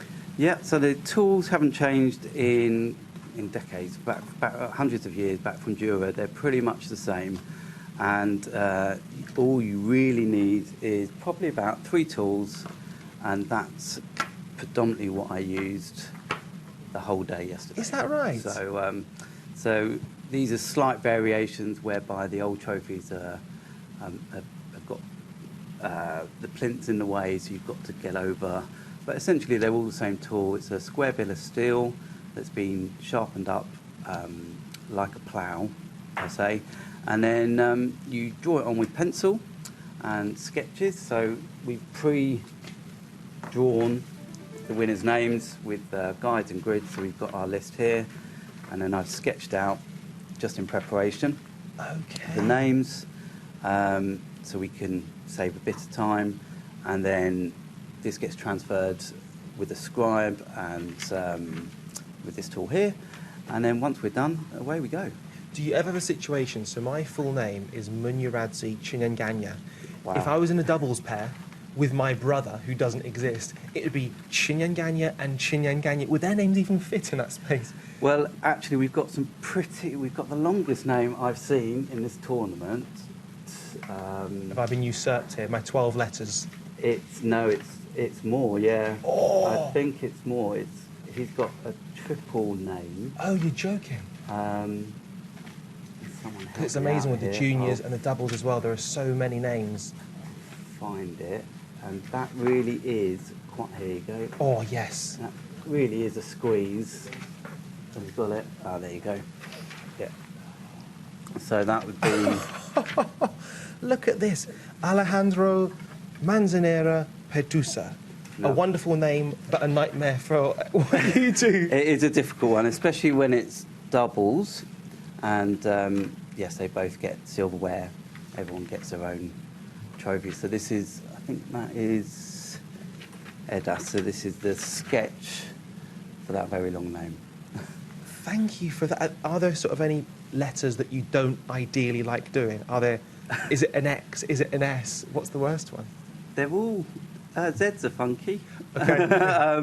There's lots of different ways to do Zs, and the spacing can be thrown out. But really, they're all together in the alphabet, so they're all friends. I've got to ask you what it's like. We've got a camera on you now, but that's very different to when you're doing your job, and perhaps they've just announced, we've just realised who's won the women's singles, the men's singles, and you're performing it live. That is performing under the cosh. Yes, it really is. The cameras are not so intimidating. Okay. It's a lot. It's the people around. So you'll have obviously a camera crew, and you'll have people waiting to take the trophies towards the players, and yeah, the environment that you're in, and also the event. You're anticipating the end of the match, and you're pleased for the winners, and then you've got to start your job, and you know, then the pressure's on, and especially to get things right so that everything can run smoothly and keep in vein with the Wimbledon theme, so nice and smooth. And is it a real privilege to kind of have your work attached to such history? Because it goes way, way back, Wimbledon, and it's one of the most prestigious, one of the most iconic sports events. The trophy is exactly the same, that the actual trophies were inscribed over a century ago, and yet you're adding your artwork to it. It is. It's a real privilege and an honour, and the Wimbledon silverware cabinetry is stunning. It's fabulous historical pieces, fabulous silversmithing, beautiful cups, and glorious engraving that really is a joy to behold. And it's nice to physically hold them and manhandle those trophies, because I suppose not a lot of people will actually have the opportunity to really appreciate what goes into them. And it's one of the lovely things about engraving and our job, is that you see beautiful silverware such as Wimbledon's, and to appreciate the lovely engraving that's been done on it in the past, and yes, and to add your flair, not so much flair, but keep in line with what's been done, and to make your mark, literally. And so when you're in your private life, WhatsApp, text messages, do you just let spelling go awry? Are you just... I'm not a great speller. Really? Unfortunately, I'm not a great speller. And a lot of the time you're concentrating on the engraving, not the word. So you end up concentrating on the letter, and the spacing of those letters, and how it looks in situ with the piece and everything. So it's not... Yes, so spellings do go awry, but we've got a good team here. We double-check, triple-check, and the later it gets in the day, as the pressure increases, and it decreases, but then increases again because you're tired, but you persevere, and you get on. So. And finally, how well are you and your team going to sleep tonight? Well, let's see what happens throughout the day, but yeah, definitely very well. So. Yeah. Thank you so much for your time, and thank you for showing us a world that otherwise we'd never know about. So the next time you see one of the trophies and you see one of the inscriptions on it, you know it's been inscribed by one of these guys here. I'm here with Joe Gerard, who is the gentlemen's singles wheelchair tennis champion 2021 here at Wimbledon. Wow, talk us through the sensation. I know you've just put your phone away because it is buzzing. Yeah, it's an unbelievable feeling. I'm really happy, and yeah, like you said, my phone is always buzzing, vibrating every second nearly. But it's such an amazing feeling. I really like this tournament. I really like to be here every year, and especially this year after 2 years we couldn't come. But yeah, I'm such happy. And it can't have been easy going into this match, because not only is it a final, but you were against Gordon Reid, who has just come off a victory yesterday in the doubles. Yeah. So how was that for you going in? It was against me in doubles, and so I wanted to do better than yesterday. I think they played good, but I did not my best match yesterday. So I just wanted to do better than yesterday, and I do. I did, and I'm so happy that I could play my game and go and grab this title. And you won in straight sets, which is fantastic, but you did go to that tie-break. That must have been slightly heartbreaking in the moment.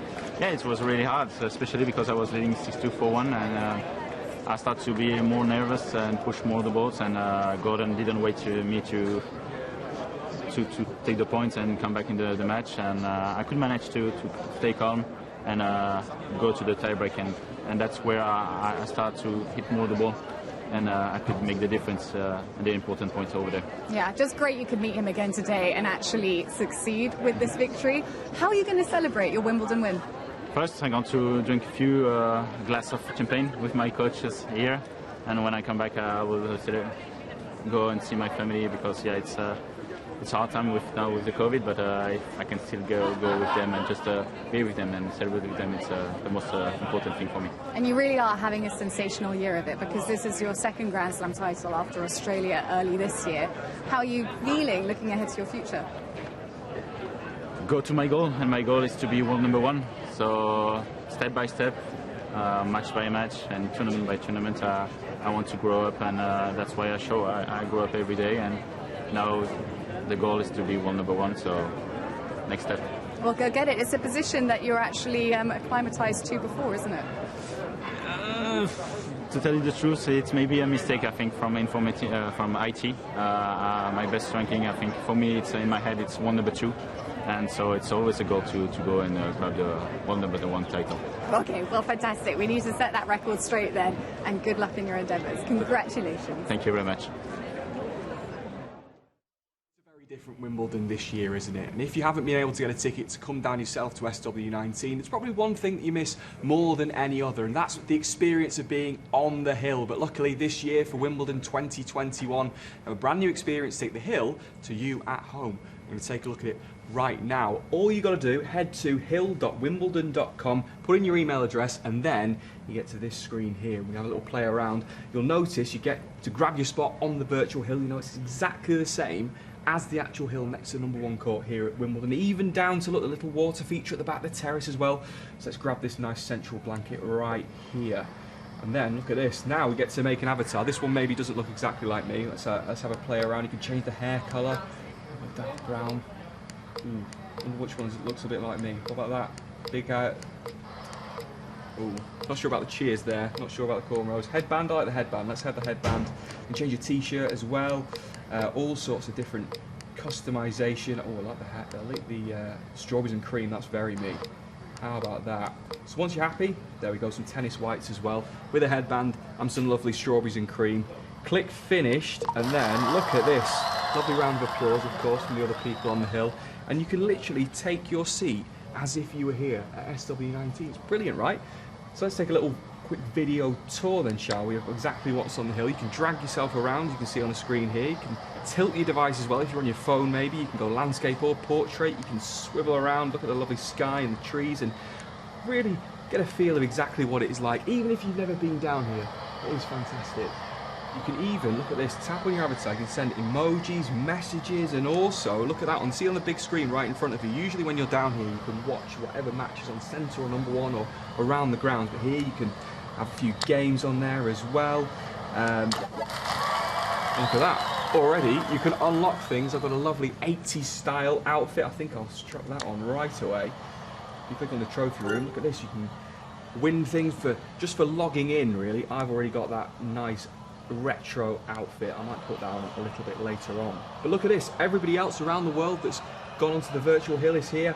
You can throw out your little messages to the rest of the people. Let's give Matteo Berrettini a bit of a shout out from me here, and as well, if you look on the screen, who are you supporting in this match? You can tap your avatar, you can select which ones you fancy is going to win today. Even send out some lovely emojis. Look at this, nice strawberry. Goes over the strawberries and cream that we've got on the right hand side there. You can join in wherever you are in the world and be with lots of tennis fans from all corners of the continent, as if you were right here with us at SW19. That was an explanation of how you can join the virtual hill. If you go to Wimbledon.com, plenty on there to keep you occupied. But you can also watch the tennis on your major broadcasters around the world. And everybody here on the hill, it is very busy up there. watching what is on the big screen. From centre court, the first couple of games between Novak Djokovic, the world #1, and Matteo Berrettini, the 7th seed, took 10 minutes. It is 1 game all at the moment in the first set of that match on centre court. Anne Ketherong has joined us here, just overlooking court 18. Really, I suppose the first question is, how can somebody like Matteo Berrettini work this match to his advantage to try and beat Novak Djokovic, who has all of this history behind him and all of this experience behind him?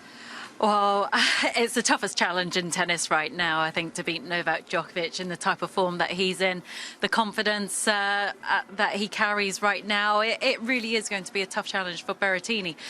But he does have the weapons that can hurt players. He's got the big serve, he's got the big forehand that everyone is familiar with. And, you know, I think today he's going to need a bit of luck as well. But I do expect this to be a competitive match. The last time they played against each other at the French Open, it was a tight 4-set battle in the quarterfinals that Djokovic came through.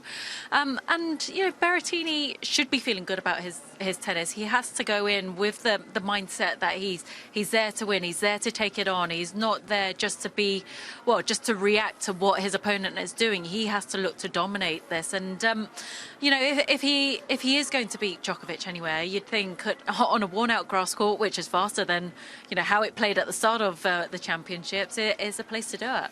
We saw an early statistic, you know, coming into this match that Matteo Berrettini has hit so many more winners, particularly off the forehand side, than Djokovic.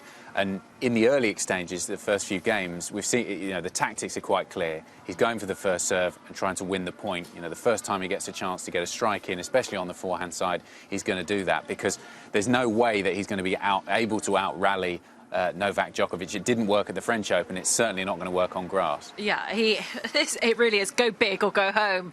You know, it's as soon as he has the opportunity to take it on, he has to. And this court will also help him, you know, in that kind of tactical battle to look to take time away from Djokovic.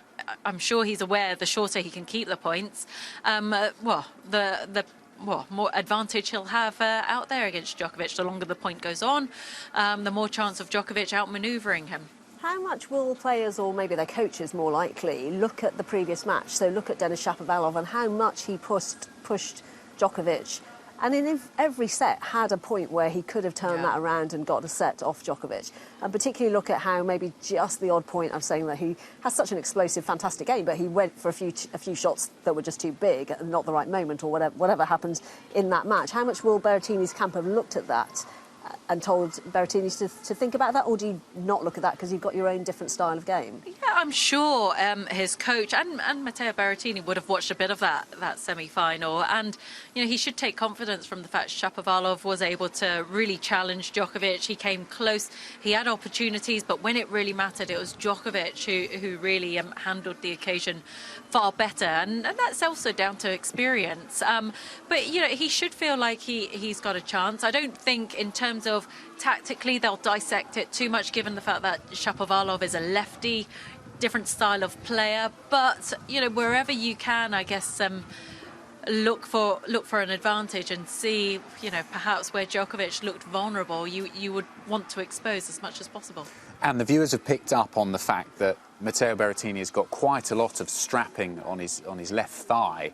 Now, this is where we think it came from, the match against Hubert Hurkacz in the semi-final, where Berrettini played fantastically well and looked to be moving so well. But at the end of this rally, you'll see him fall over, slip there, and then when he gets up, he's walking quite gingerly, and you can see he's sort of pushing off on his left leg there, and he's got it strapped up for the final. But despite that being there, we haven't noticed really him moving any differently than normal. Perhaps it's just there as, you know, just as a bit of almost a comfort blanket, just for his mentality to feel like he's going to be okay. Yeah, it's certainly there for precaution. He appears to be moving and covering the court as well as possible.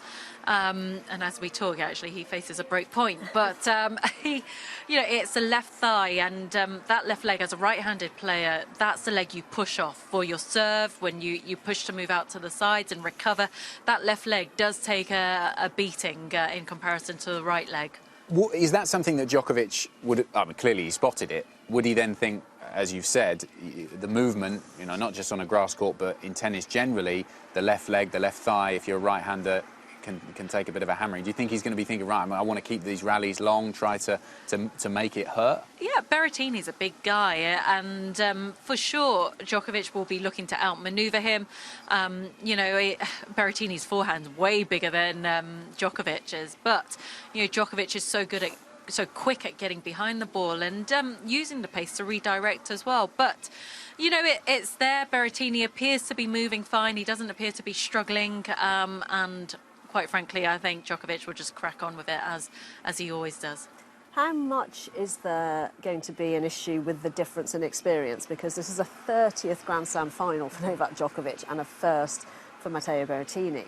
And we saw yesterday, even with Barty and Karolina Pliskova, how much that start makes a difference. Now, they've both faced a break point already. It's going with serve. Berrettini has held on to his serve. It's not the same situation where clearly Pliskova froze a bit at the start of the match yesterday. But as you go through a match as well, when it comes to those big points, that experience makes a difference, doesn't it? It certainly does. Like I said at the start, I think beating Djokovic, whatever surface you're playing him on, whatever round it is the toughest challenge in tennis right now. But experience does go a long way. Djokovic knows how to handle the big occasions. But regardless of the fact that it's a final, I think Djokovic, with the number of matches he's won this year and you know the number of titles he's won, big match moments, you know, he knows how to deal with those moments, whether he's break point down, set points down, whatever. It shouldn't fluster him too much. He's just got the break. He's 3-1 up. So, you know, he's got the edge out there in many ways. But for Berrettini, again, I said this the other day, I hate using this line, but I'm going to use it again anyway. He does have nothing to lose, and he's got to find a way to back himself, regardless of all those stats and numbers and things that people won't throw at him directly, but speculate on. Beating Djokovic at a slam, you know, the toughest test in tennis, and I think something that makes it even tougher is the fact that it's over 5 sets. He just has, you know, a best-of-3 set match. If Matteo Berrettini comes out serving big, can hit plenty of aces, winners off the forehand, no one blows Novak Djokovic off the court, but he can try to win quickly that way, whereas over 5 sets it just gives the Serb just that little bit longer to get into the match, size him up. And as you've said, one of the newspapers described it as the Everest of tennis. If you're going to beat Djokovic at a slam over 5 sets, it's just that level of difficulty. Yeah, I mean, it's really, I said it at the start of the tournament as well, it's really hard to see anyone beating Novak Djokovic right now. I mean, he's in the zone, his level of focus, his attention to detail, just that fire he plays with in every match, the way he gets himself fired up out there really is something special. When Matteo Berrettini started this match, clearly Djokovic has now got the break, but as we've been saying, and it seems to be the consensus of opinion, the best game plan for Berrettini is to go for it, try to take the match to Djokovic. But when you're doing that and it doesn't work at the start, how quickly would you have to revert to a plan B? Or do you think he's going to say, right, this is my plan A, I have to stick with it. If I'm going to win a set even here, I've got to keep going for it? Yeah, I mean, it's a difficult one because you know you have to go big and you know you have to take chances, and I guess you have to be accepting of the fact, okay, I'm going to go for that bit more, so I'm going to make a few more mistakes than what I'd like to. But, you know, you've got to kind of live with that because the alternative option really isn't going to happen. You know, maybe against another opponent, but against Novak Djokovic, it really is a tough task. And Berrettini isn't one to grind it out. You know, he needs to take it on. And, you know, it'll be interesting to see how much he looks to come forwards in this match, whether we'll see him starting to charge the net to shorten the points, or whether he just tries to really go big from the back of the court.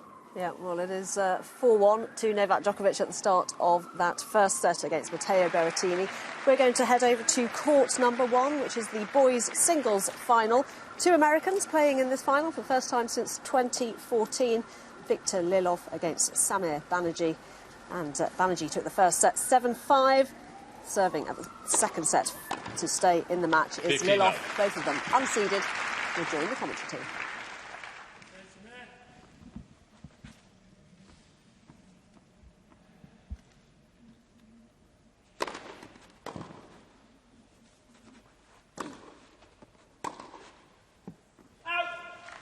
30 love.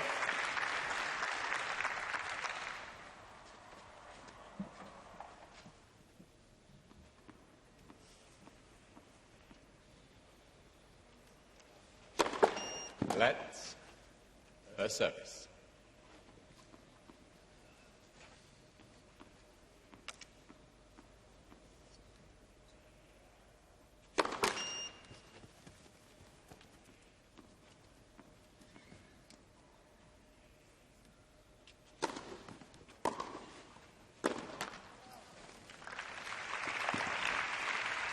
Thirty 15.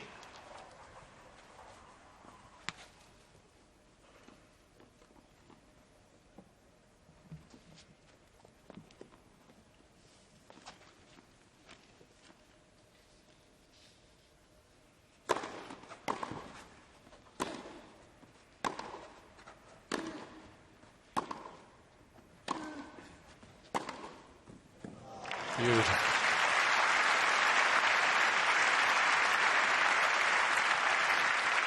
And how he'd love to wrap it up here rather than have to have the ordeal of serving out for it.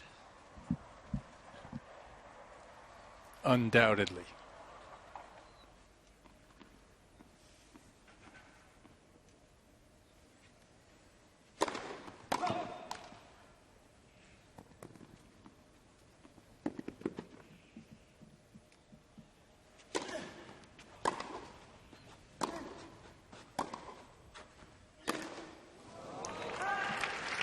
One more forehand error sets up championship point for Samir Banerjee. 30-40.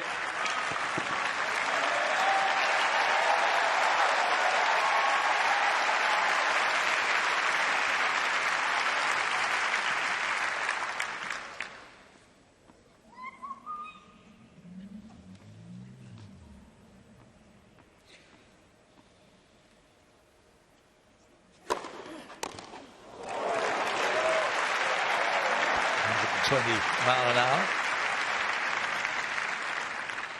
Deuce. Equals his fastest serve so far.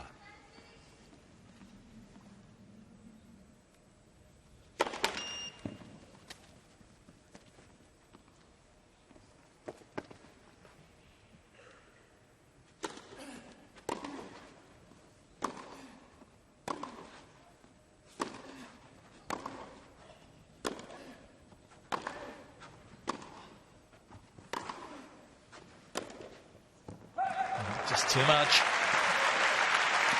Yeah, just a little over anxious.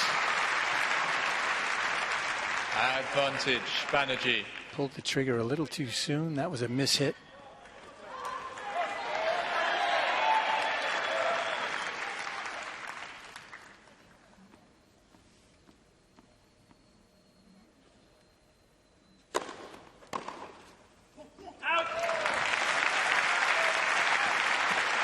Just tucked him up enough. Deuce.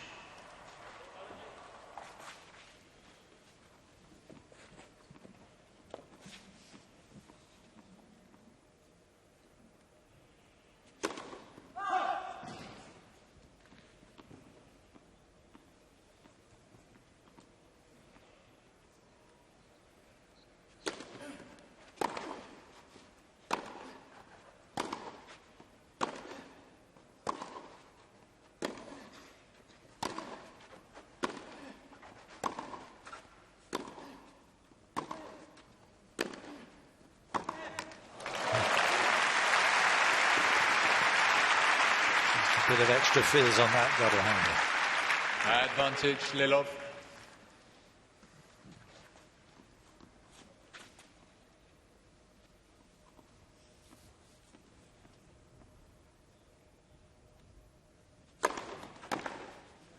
Out. Game, Lilov. First objective. Safely into the locker, and he forces Banerjee to serve out for the title. Second set. Yeah, good. Now we get to see Banerjee serving under pressure here. Can he close it out? That eases the pressure. 15 love.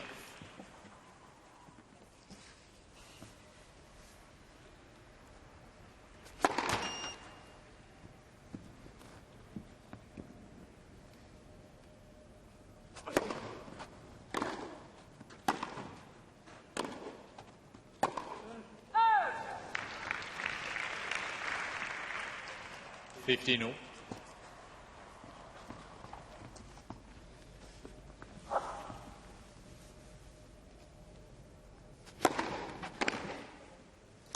Serve right to the line. 30-15.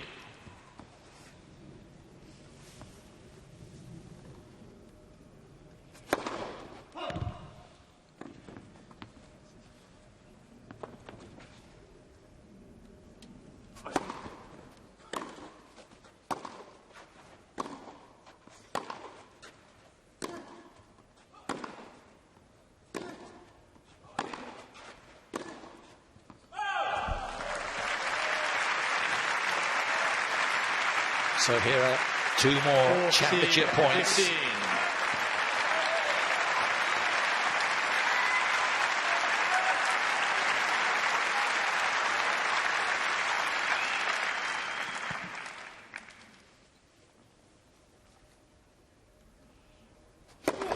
Let's first service.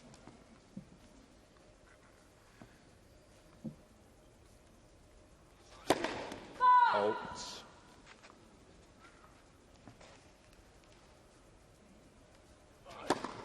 Out. Well, he went for it on second serve. 40-20. Match point number 4.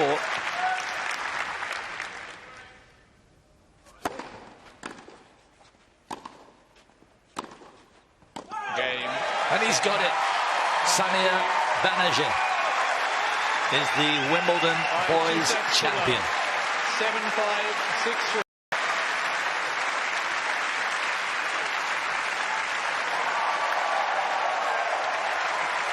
Good congratulations from you, love. 2 guys who know each other well. But we could have seen something special here in Samir Banerjee. Look, he's as shocked as anyone out here. His face just has it written all over it. I just won Junior Wimbledon. What's that all about? Came here hoping to win a round. See how I play on the grass. And the answer is not bad at all. Yeah, he was a revelation. So cool. So calm, so collected, and yet so expansive. Really brought out every shot in the book. Samir Banerjee winning the boys' title at Wimbledon, beating fellow American Victor Lilov. Banerjee, 17 years old, has said that playing on court number 1 yesterday was quite incredible. He's never played in front of a crowd like that before. It will have been quite an experience today to win his singles title, 7-5, 6-3, beating Lilov. And Anne Kethavong alongside us, he's talked about the fact that he has been told by his parents, and he also wants to have an education, so he's not going to go pro just yet. He's going to go to Columbia University, and he's looking at the likes of Cameron Norrie, John Isner, Kevin Anderson, the other Americans that have gone down that collegiate road, because it is a good way of getting experience but not having to go straight out onto tour, isn't it? Yeah, absolutely. I think it's a really sensible decision. And you know, not everyone is ready to go on the pro tour immediately after a junior or even a successful junior tennis career. And especially on the men's side, where generally, you know, the boys develop a bit later physically than a lot of the girls.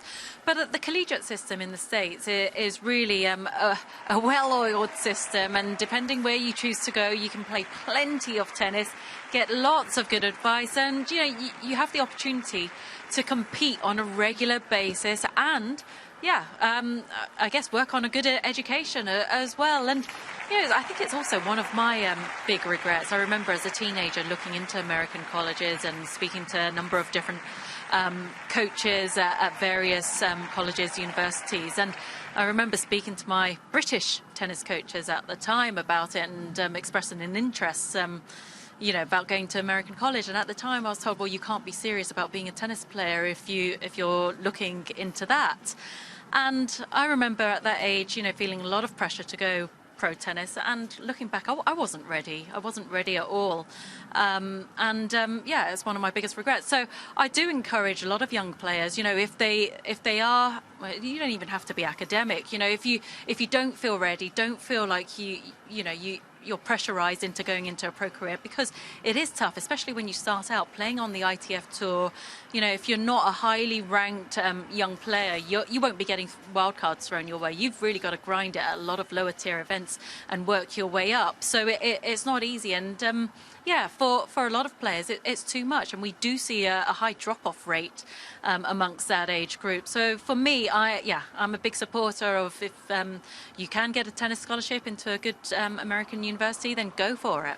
Do you think it's a bit of a trend that we're going to see more of? We know Cameron Norrie is having a fantastic run at the moment, and he's come through that collegiate system. Others then look to him and think, well, he's a much more rounded player. He has an excellent work ethic. Some of the British junior girls, I know, are now thinking about going to college in America as well, and not necessarily going down the road of going on tour. Do you think it's going to become much more of a trend in this country that young players do that? Yeah, we see it in waves. Obviously, back in kind of 80s, 90s, you know, everyone chose that route. John McEnroe went to Stanford, and a lot of successful players went to, you know, whether they do a year, 2 years, 3 years, 4 years at college or at university before coming on tour. That was the way. And then the trend was to just kind of go straight into professional tennis. But, you know, it comes in waves. And yeah, I think players are now more aware, I guess, of the other opportunities, that it doesn't have to be just one way. You know, if you are going to make it on tour, you don't have to be a pro from the age of 17, 18. You can wait a little bit and you'll still have that opportunity when you're ready. Yeah, I remember speaking to Kevin Anderson, who had a great career at Illinois before coming out on tour and enjoying the success that he did, making the top 10 in the world. And he was saying that it was also the team aspect, because growing up as a junior, in tennis, you're taught that this is an individual sport. You're out there battling for yourself, but then you go to college and you're in a team of 6 and you're fighting for the team and also for the coach as well. So he loved that team aspect, and it helped him in his pro career later too. Also interesting to note, 2 Americans playing against each other, and there's been a discussion over the last year or so within tennis about I suppose a dearth of men in the top 100 and the top 50 on the American side, compared to the eras we've seen previous to that of Agassi, Sampras, and you mentioned McEnroe there, Jimmy Connors. They've always had such a rich tradition at the top of the men's game, but not so much recently. And perhaps those 2 are looking to the future. One of them, if they go to college, Banerjee, and the other, Victor Lilov, if he goes straight out on tour, because there is a trend of success, isn't there, from the juniors into the pro tour. It's not a given, but it certainly helps. Yeah, and that's positive news for those at the USTA and those who follow American tennis. On the men's side, it has, in recent years, I guess, you know, they're kind of desperate for that Grand Slam contender like they had in Andy Roddick many years ago. But on the women's side, they've got the strength and depth. The women's side, they're doing just fine. And again, it's one of these things that, you know, it comes at, you know, different times. If I compare it to Italian tennis, Italian men's tennis is really dominant now, and they've got the strength and depth. But 10 years ago, it was all about the women. For Americans, it's all about the women, and you know, in another 5 to 10 years, it'll be all about the men. And in Australia at the moment, it's all about one woman in particular, Ash Barty. What a fantastic victory that was yesterday in the women's final against Karolina Pliskova. What did you make of the way that she performed yesterday? She was brilliant. The way she regrouped for the third set, you know, when you watch her serve for it at set and 6-5, she got tight. She really did, and Pliskova played a really good tie break. But to regroup, having, you know, been that close, and then to get yourself back up, was, you know, a testament to her and her strength in character. And yeah, I thought there were quite emotional scenes there at the end. It was well deserved, and something she's dreamt about for a long time. Yeah, such a likeable champion. And I know we talked prior to the match, in the days leading up and throughout the championship, really, as we've been watching Ashley Barty, that she was going to try to mix it up, use the variety on her serve, and particularly the slice backhand. And as we were watching the match, it was like she'd listened to all of us. She was doing it again and again and again. And Pliskova wasn't able to really deal with it, particularly at the start of the match. It looked like Barty was going to run away with it 6-love, 6-love at one point. Yeah. And you have to tip your hat both to Barty, but also her coaching team, Craig Tyser, for coming up with a perfect game plan. Yeah, it was spot on. I mean, at the start of the match, what was it? First 14 points. 14 points. And I was thinking, oh my goodness, I can see the headlines tomorrow, you know, women's tennis, blah, blah, blah. But I was just so pleased to see Pliskova recover and really make a match of it and embrace the crowd and, you know, get fired up and get into it. I thought she did really well in that sense. But Barty, I mean, just the spin and the pace she's able to generate off that forehand wing. I mean, it really is something special. And when you hear it really ping off her racket, she times it so well. There aren't many women who can really generate the way she does off that forehand wing. And sorry, I can hear this noise in the background. But she executed her game plan perfectly when she needed to. Yeah, she really was excellent with all of that, and it felt a little bit as if it was a specific moment in history with 50 years ago, which she mentioned, and that was when she got quite emotional herself about Yvonne Goolon-Corley winning her first Wimbledon title 50 years ago. So there was an awful lot of that coming together, it felt as if. And although Pliskova obviously struggled a little bit at the beginning, it was also fantastic that it was a good three-set match. But I think the Barty story is a nice story, particularly with that symmetry to 50 years ago. Yeah, it was like it was meant to be, really, wasn't it? All the stars aligned for her, and yeah, it was her title really to take, and she delivered. Yeah, well, let's have a look back at what was a fantastic final for the women's singles here at Wimbledon. The highlights coming up now. Ash Barty against Karolina Pliskova.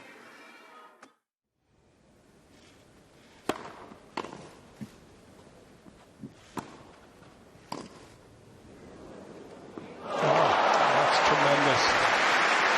I think that Pliskova is going to really have to go big on the first couple of shots. But Barty is so good at scrambling and defense to keep the point alive.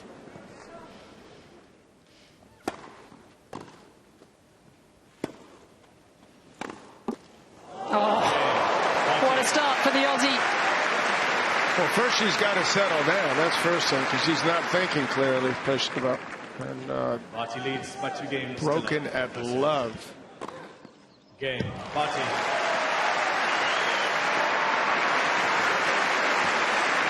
12 points in a row for the world number one.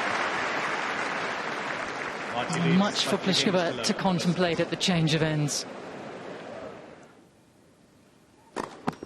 Game. Barty.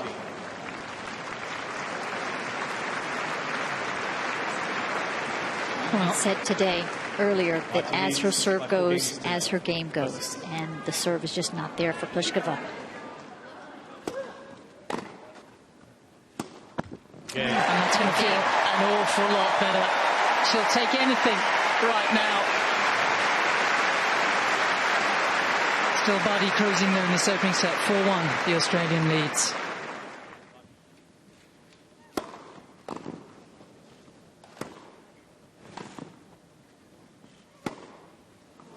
Just long, and I'm afraid it's another break. Wow, much better returning from Pliskova. A really wayward opening set.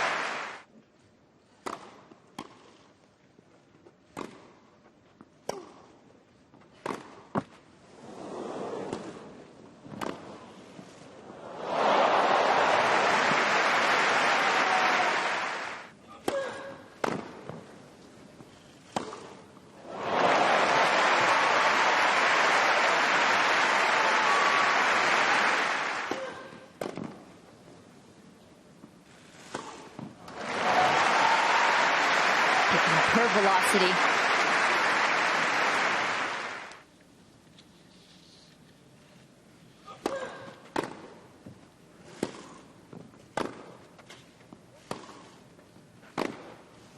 It's been a nerve-filled set, but the world number one has been the first to settle as she takes it in the end by a comfortable 6 games to 3.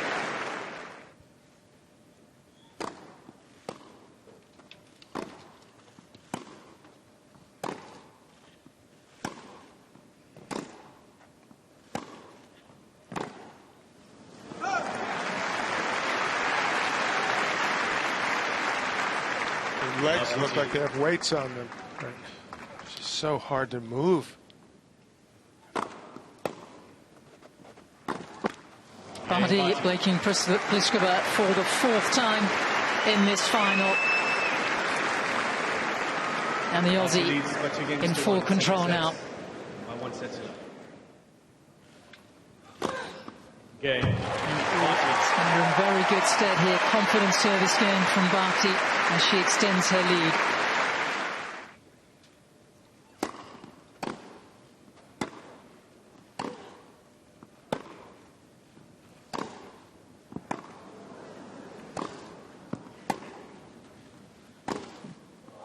Punishing forehands.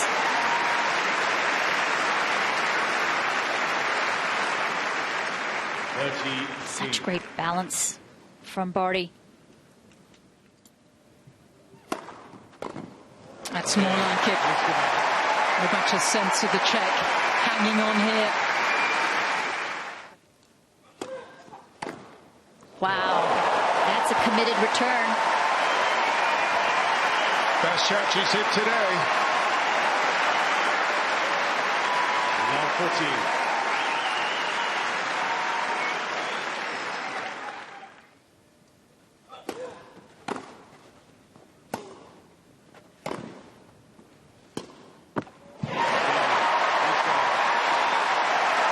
We have a final.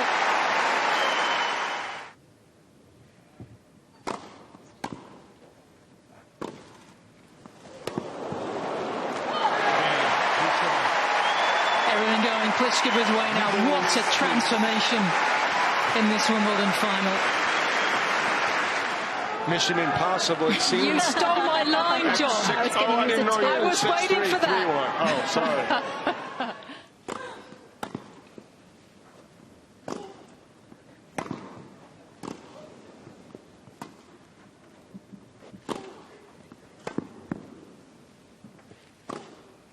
Back to work. Called out.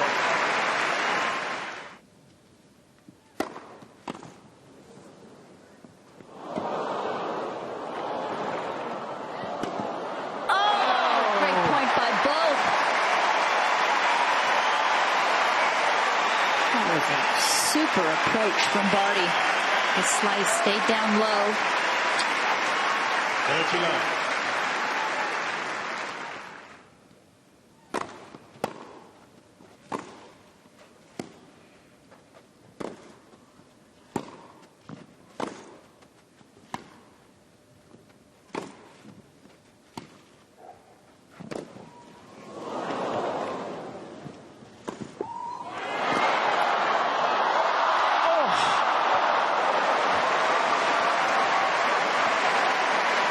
Great point. Little casual that last volley, I'd Not say. 14-15. as comfortable with the net as Barty would be.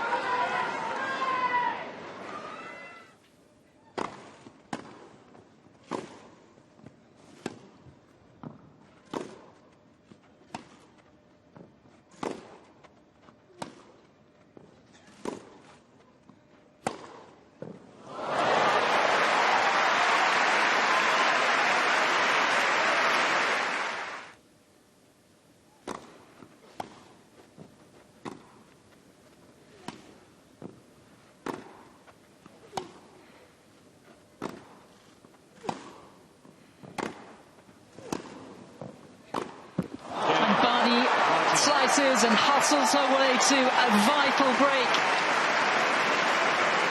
And she now will serve for the title.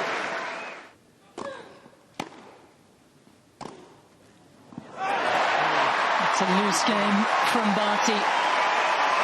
And Pliskova lives on.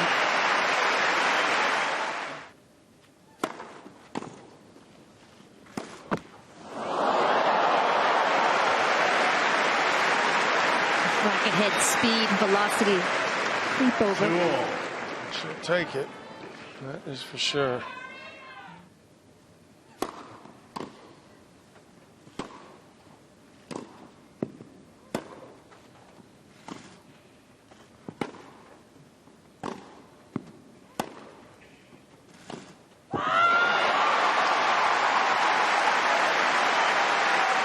A roller from Pliskova, and that sends pressure Barty's way.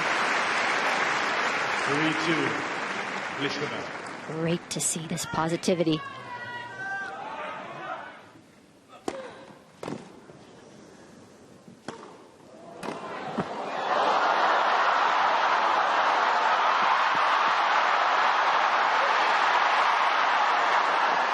She's made it. Everything going Pliskova's way right now.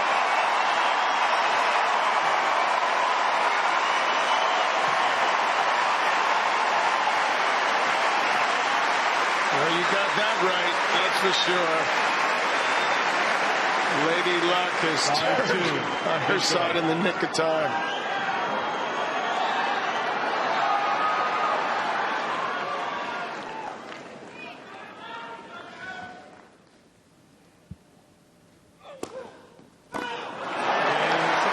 Can you believe it? What a turnaround. What an extraordinary final is turning into. And we are going the distance as Pliskova takes the second set by 7 games to 6.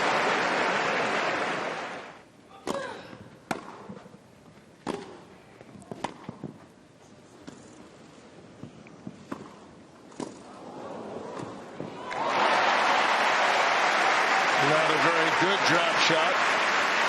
The ideas make sense, but not the execution there.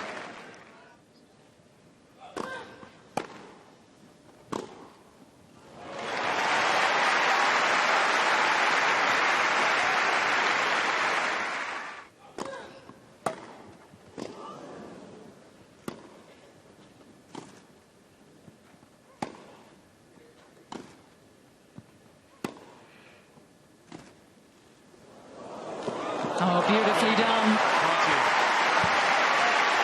Cross-court tennis has a language all of its own, and at times Barty is completely fluent in it. What an important hole, start of this final set.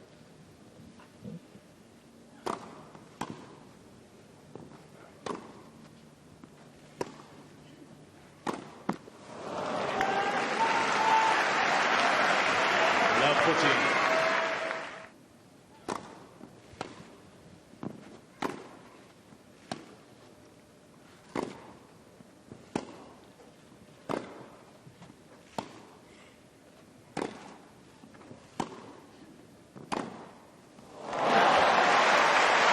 Such a clean ball striker.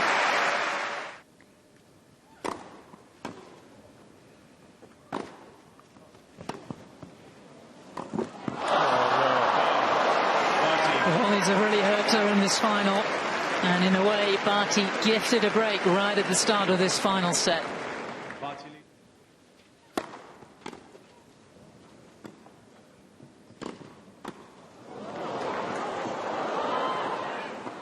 Beautifully done.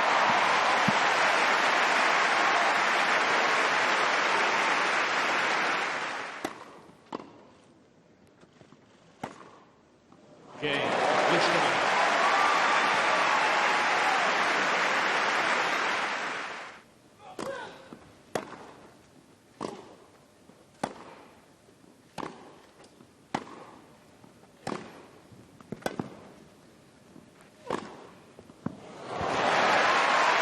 You give her time on that forehand, watch out.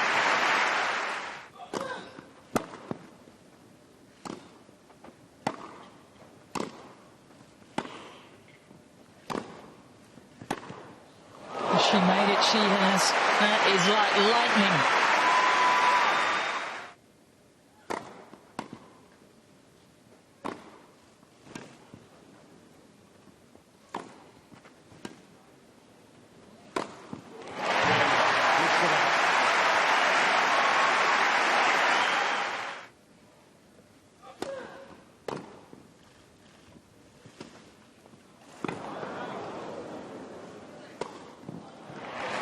Ball was close to being wide. Pliskova chose to keep playing it.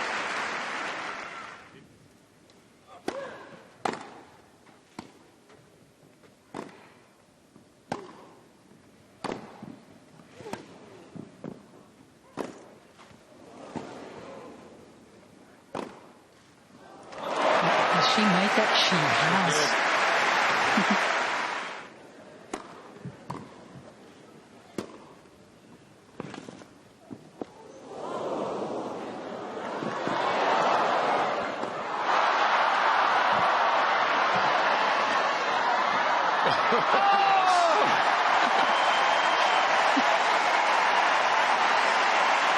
Can't help but smile there.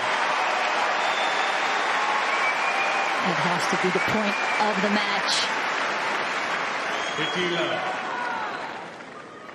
Grass court tennis at its very best.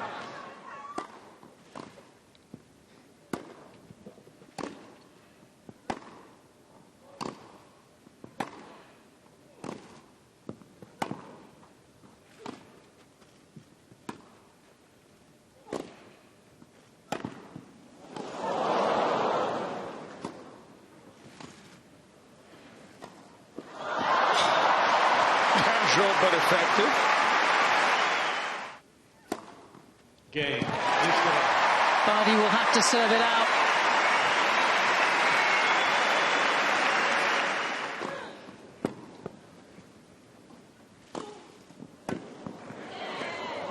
Oh, yes. Oh, boy, she loved that stab going over. Advantage, Barty. What a time to find your 7 base of the match.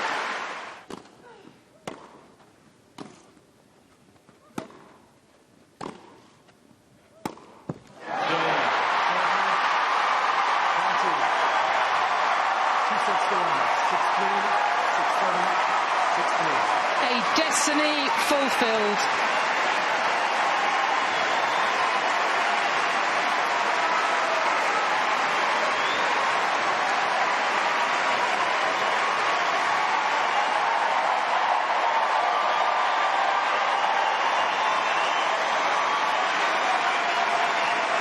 What a way to join Margaret Court and her mentor, Yvonne Goolagong-Cawley, on the Venus Rosewater dish.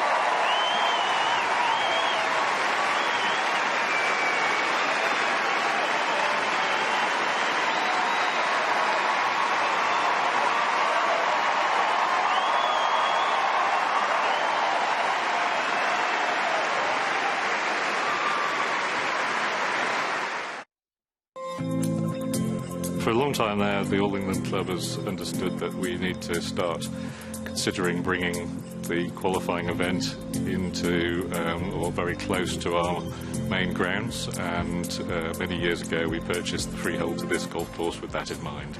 As a project, it's very critical for our future because that competition with other Grand Slam events where they hold their qualifying event on their sites or very close to their sites, we need to be able to do the same thing. We also need to be able to bring players here and give them the greatest opportunity. On top of that, we want to improve our guest experience for all the guests who visit the championships. K. Percy Brown was a very famous English landscape architect in the 18th century, and he designed and developed and constructed this entire park, which in those days was significantly larger than it is now. This lake here was also created entirely by him.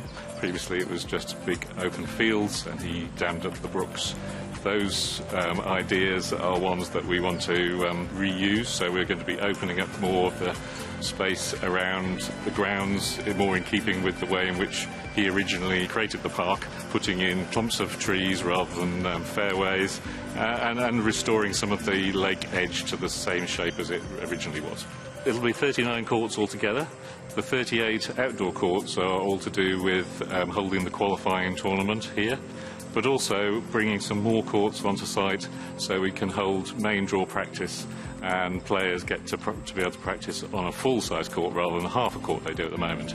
The 39th court is the new Parkland Show Court, an important development for our future, matching some of the other Grand Slams where they have larger third courts with a moving roof. One of our aims is to be a good steward of the park and give back to the local community. So we have now put into our proposals opening up 23 acres of the south of the site to be a publicly accessible park.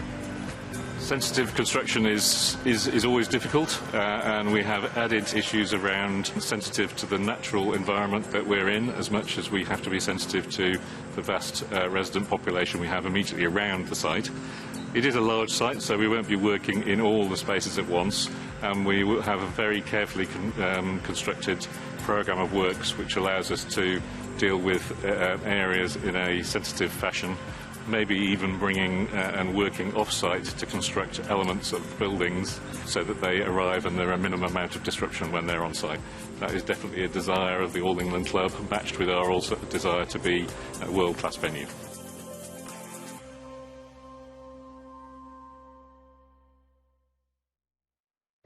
I'm here with Mick Desmond, who is the Commercial and Media Director here at Wimbledon. Mick, you've held this position for over a decade now, and you're retiring this year. So what are some of the accomplishments and highlights that you've had with transforming Wimbledon?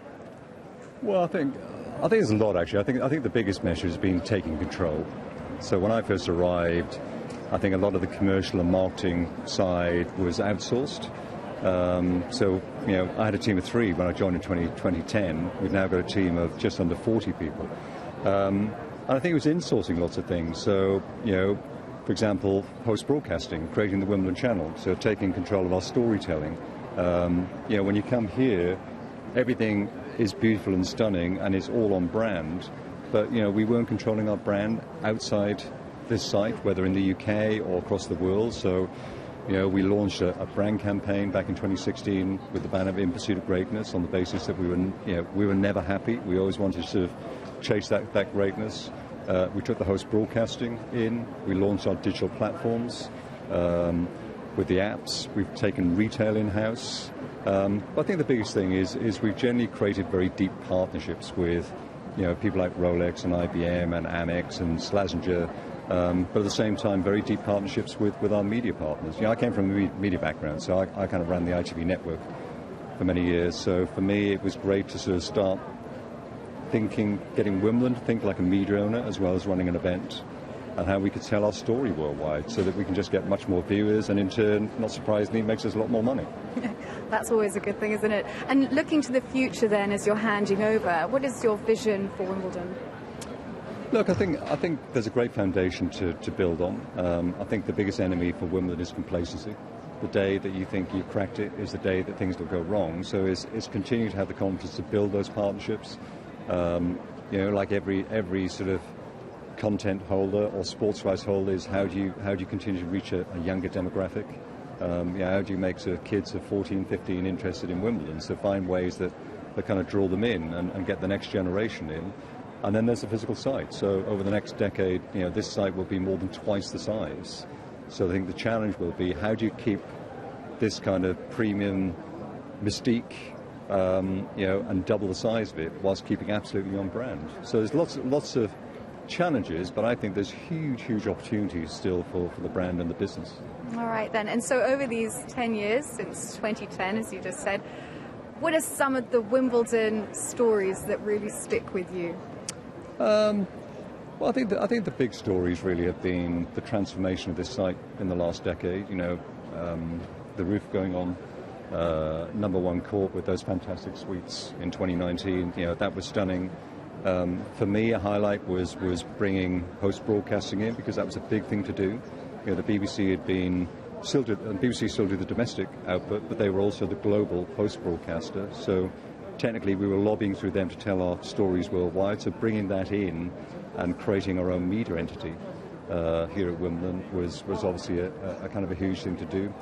And I think just pride for me and the team in bringing in some fantastic new partners. You know, American Express had come in, Oppo, Jaguar, Lavazza. You know, so alongside, you know, great partners like Rolex. So yeah, just growing it and I think just giving confidence to the business and the brand. You know, perhaps we weren't punching our full weight back then. All right, but the Wimbledon colours will never change, will they?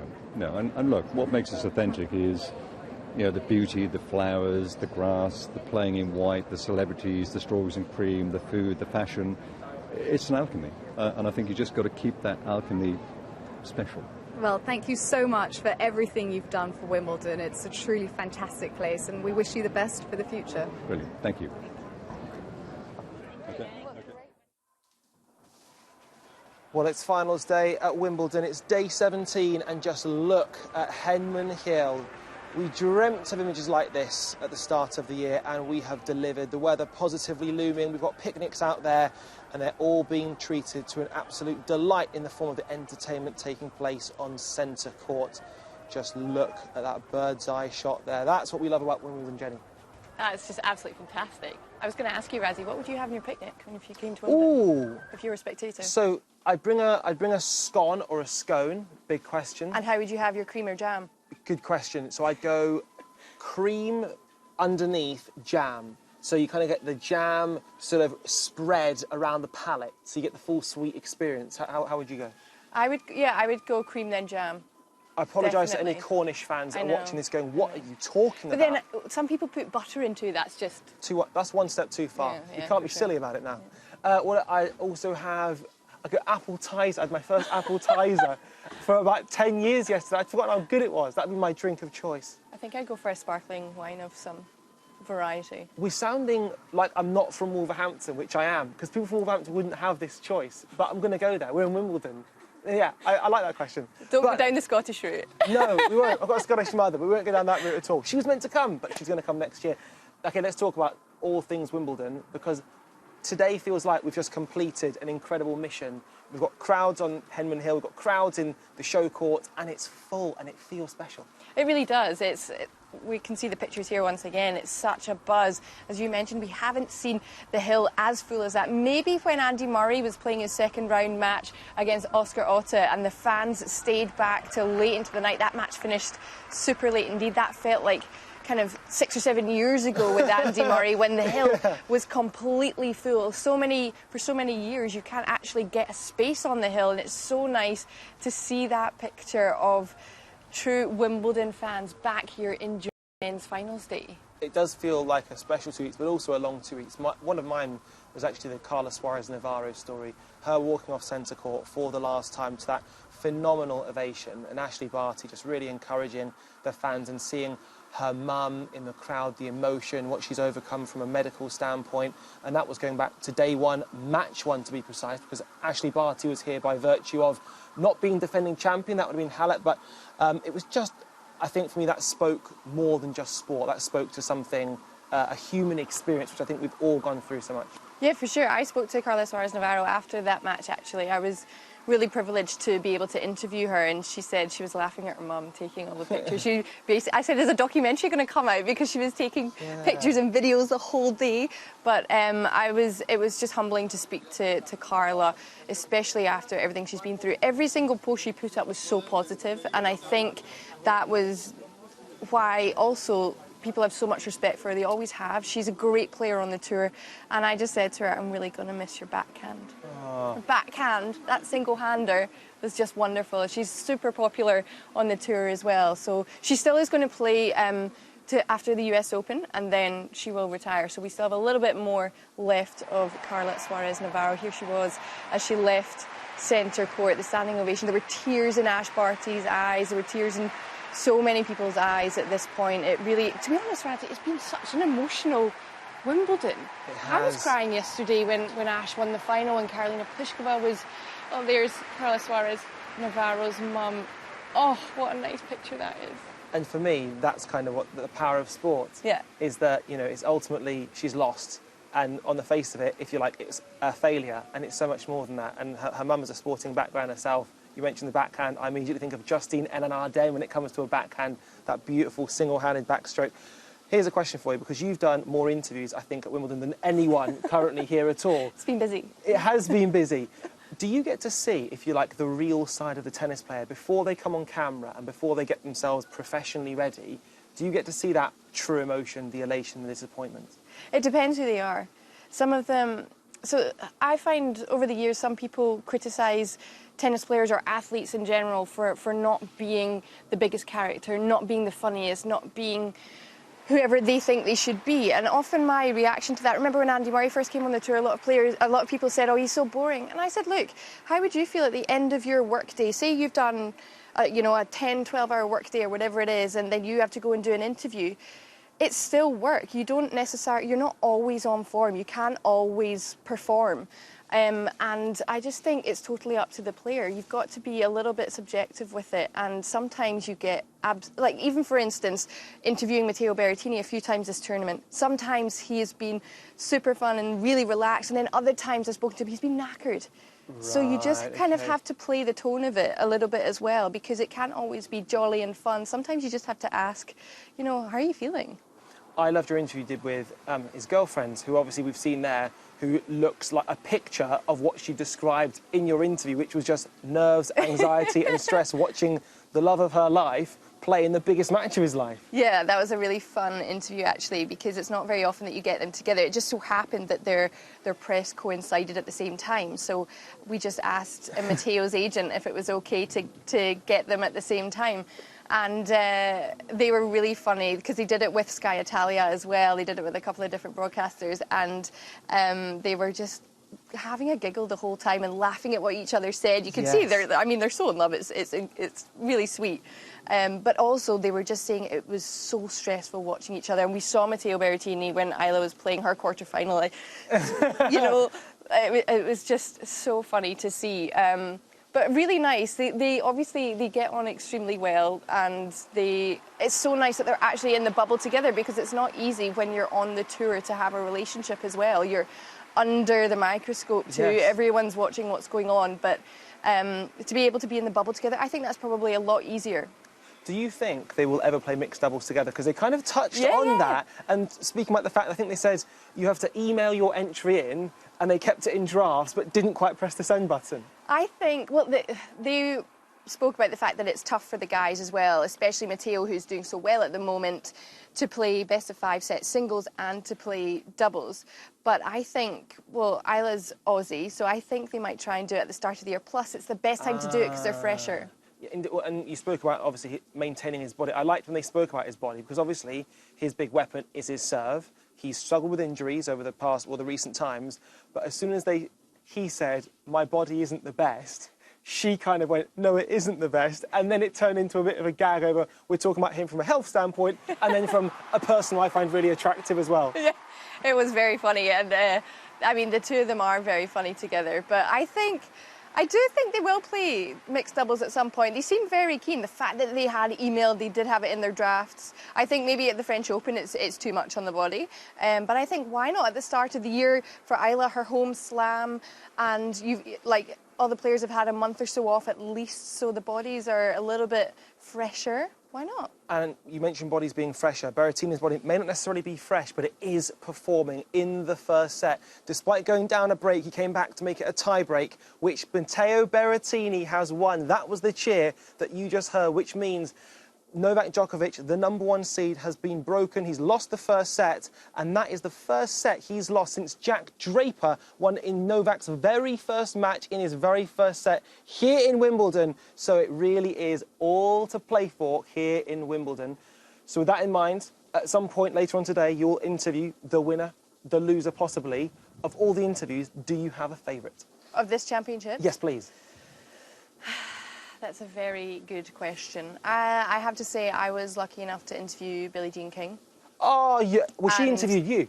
She did. She started interviewing me halfway through, which I was just shocked and unprepared for. But she's such a legend. She's done so much for women's sport, particularly in tennis and, you know, just around the world. She's just an absolute icon. So for me to be, I was nervous. I was really nervous because I didn't quite know how it would go. And then she was telling me that she'd like to invite the Queen over for a dinner party because she was great crack. I mean, like, only Billie Jean King could say that. Well, I think it's when we think of Billie Jean King, we think of iconic moments. Obviously, when she played, it's a lot of stills photography. Unfortunately, earlier on in the day, I chatted to a man who manages to create moments like that every single day. In 2021, we've all got phones. Lots of us have got nice cameras, but not many of us take photos like this man, Ben Solomon, aka photographer extraordinaire. We're going to talk to you about your fantastic work. But Ben, first of all, Wimbledon, what does it mean to you? History, tradition, right? That's easy. That's probably what everyone says up here. Strawberries and cream. But when you walk through these gates here, it's different than any other slam. It's the history kind of hits you the second you step in. So if I'm sat in the crowd, I can take a photo, but where do you position yourself when you're taking photos? Sure. So it depends. So there are photo pits along the court, center and #1 court. There's pits that you'll see a row of photographers sitting, and then depending on how nice the light is, you sometimes go up into the roof, and there's a few different vantage points for each of the courts that you can kind of scope out and shoot from.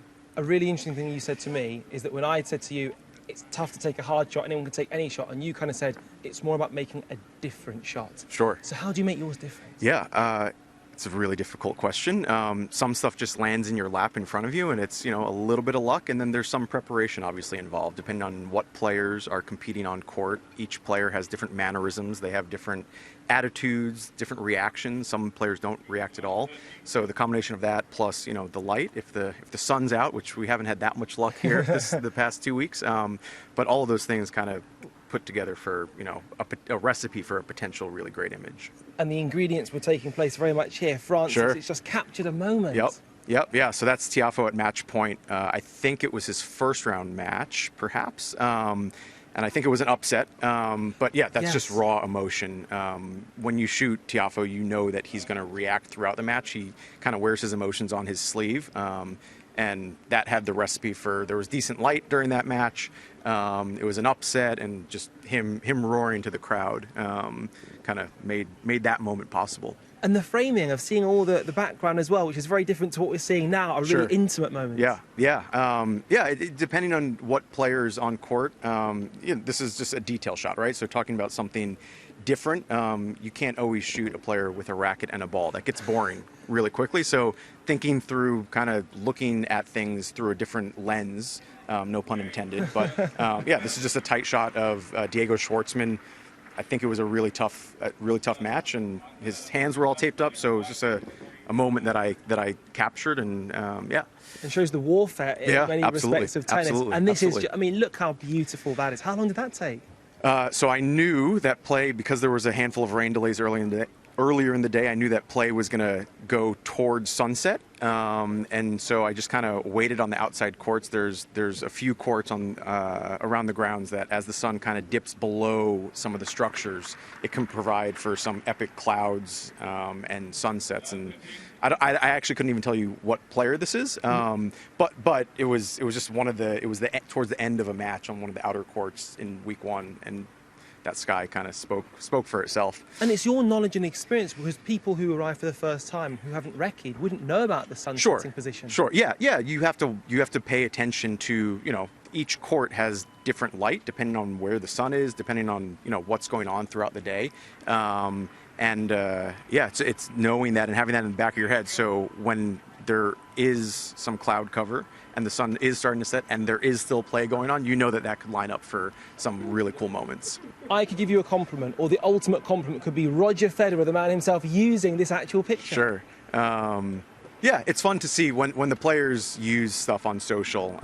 They either pull it from my social or they pull it from the club social. I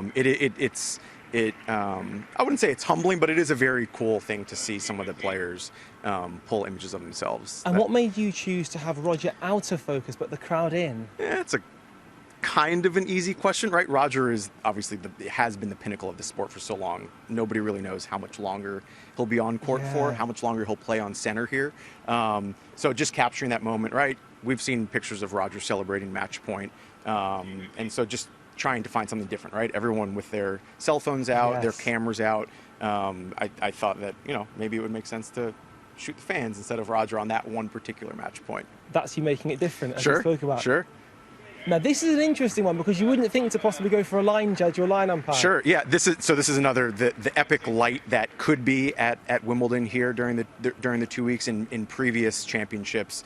As the sun kind of crosses in late afternoon, it can make for some epic shadows on the court. We haven't seen that as much this year. But yeah, the sun was clipping the ball boy as well as the lines judge to make their shadows kind of land on the back of the court, and just a unique moment that is not a tennis player with a tennis racket and a ball. It's just a different moment. And the good news is there's no sweat underneath his armpits, so he got away with it. That's right. He was using antiperspirant that day. That's right. And this, I suppose, is again to your knowledge of knowing where the play is going to be at a given moment. In terms of, are you shooting lots in that moment, or is it just one shot? So it depends. For this, I knew what I was going for here. I knew that this is not quite sunset, but the sky was a little bit dramatic. You can see the structures in the background. You can see center court and the clubhouse in the background. This is actually, I think, that same court from the sunset photo. Oh, wow. But I believe that's Sam Stosur from Australia, and just going for a little bit of a lunge, just to show the sense of place. Another one that just gives you the sense of place, right? This championship here it's different than any other tennis tournament. The grounds, the ivy, the green grass. Yeah. So showing that is sometimes as important, if not more important, than actually shooting the tennis or shooting the actual action on court. Do you ever get bored of doing what you do? Do you take a sense of pride? Because I look at this and I think, oh my goodness, how beautiful is that? Bored's not the right word. No, I think it's especially being here. You have 2 weeks of tennis. You don't know what's going to happen. None of us knew what the finals were going to look like. So it keeps you on your toes. And as there are upsets, as the sun kind of changes throughout the day, as the light changes, as the crowds kind of got more packed throughout week 2 here, it kind of gives you all the recipes to make different and unique stuff. And you mentioned as things change, obviously Roger Federer, things will change when he leaves. Sure. And we're sort of having these really nostalgic moments of getting to say goodbye to a king who means so much to so many of us. And again, I saw that plastered all over social media. It's a special shot. Yeah, this is a frame. Everyone knows, right? When the Royals are here, they cross the bridge when they go into center court and when they come out. Same thing for players. The champions will cross that bridge with the trophy a lot of times. This was a moment that I thought could be not foreshadowing, but could be important depending on how much more time he's got left in the can. Him crossing over, kind of saying hi to the fans. There was a little bit of a stakeout where I kind of hung out for a while, a bit longer than I probably should have, to capture that. But yeah, if that's the last time that he crosses that bridge, I don't think it is. But if it is, to have that documented and to have that here for Wimbledon is obviously an important moment. Well, if it isn't, one thing is for sure, that is you'll be here to take another beautiful shot, perfectly composed with the spire right inside the frame. Yeah. Ben Solomon, thank you for your magic and thank you for your time. Thank you so much. Jenny, I have to say, what a compliment that is when Roger Federer takes one of your shots and puts it on his social media to kind of encapsulate that moment. It was wonderful. That shot, though, I think will be completely iconic because it just said everything. Was he waving goodbye? What was the message from it? And that's the really exciting thing about a photo. It can just say 1,000 words, really. And those pictures almost do paint 1,000 words. We're seeing Wimbledon looking glorious. Shots of the skyline, shots of the central London, shots of flowers, shots of Henman Hill. But let's also talk about the shots that Ben put together. What was your favourite out of those ones? I really enjoyed the one with Francis Tiafoe, simply because that guy has worked so hard. He had a tough upbringing with just in terms of where he was playing tennis, how he got onto the tour, everything like that. And he is just so fun to watch on the court. His reactions, he is so emotional on the court, and obviously beat Sampras in the opening round here at Wimbledon. That was an incredible victory and went on to do well. And to see him at the end, the raw emotion, it just says it all. And to capture that on centre court is very special. He kind of spoke about the experience of knowing where to be and predicting that that was going to be an upset, and he knew roughly where he might be and what he might favour, and that kind of speaks to their expertise. But actually, talking about that, he's experienced. In terms of Wimbledon, you are as well. How many years have you worked here? Yeah, this is my 10th year, bizarrely. Yeah, I've been around at Wimbledon for a long time. But I actually started working in the shops when I was still at university on an internship. So, and then was behind the scenes in terms of radio. And then the last couple of years been doing radio and now radio and TV. So it's quite exciting. So how would you sum up Wimbledon if that's the case? Oh my goodness, Wimbledon, it's just, I would say purple and green runs through my veins. OK, question. Of all the Wimbledons you've covered, would there be one interview that you would have loved to have done, or maybe that you did do? So we asked you about your favourite this year. What about favourite all-time that you'd have done? Oh, of course it would have been Andy Murray when he first won here. That was the most incredible. I was sitting in one of the offices actually over by the interview rooms, and there was a few of us there, and I was just deadly silent. And, you know, Kim Sears, well, she's now Kim Murray, Kim Sears at the time, was crying. So was Judy, everyone was. I was just standing in the office, tears streaming down my face, because it was just so unbelievably special after the heartbreak as well. I think it was the heartbreak was one of the toughest ones for anybody to watch, and he won over so many fans from that. But then when he won, but of course it was that year when he lost that he just grabbed the microphone from Sue Barker and he just stood there and he cried, and it was unbelievable. If any of you are thinking, blimey, that was a really vivid memory, I can't remember it quite so well as Jenny, let's give ourselves all a good old reminder.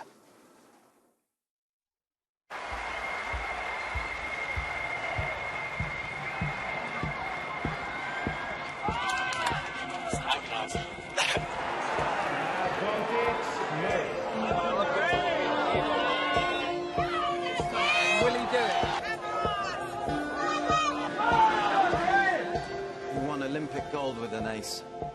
How about one more here?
Feel to hold that trophy now? Yeah, it feels slightly different to last year. Also, I understand how much everyone else wanted to see a British winner at Wimbledon, so I hope you guys enjoyed it. I tried my best.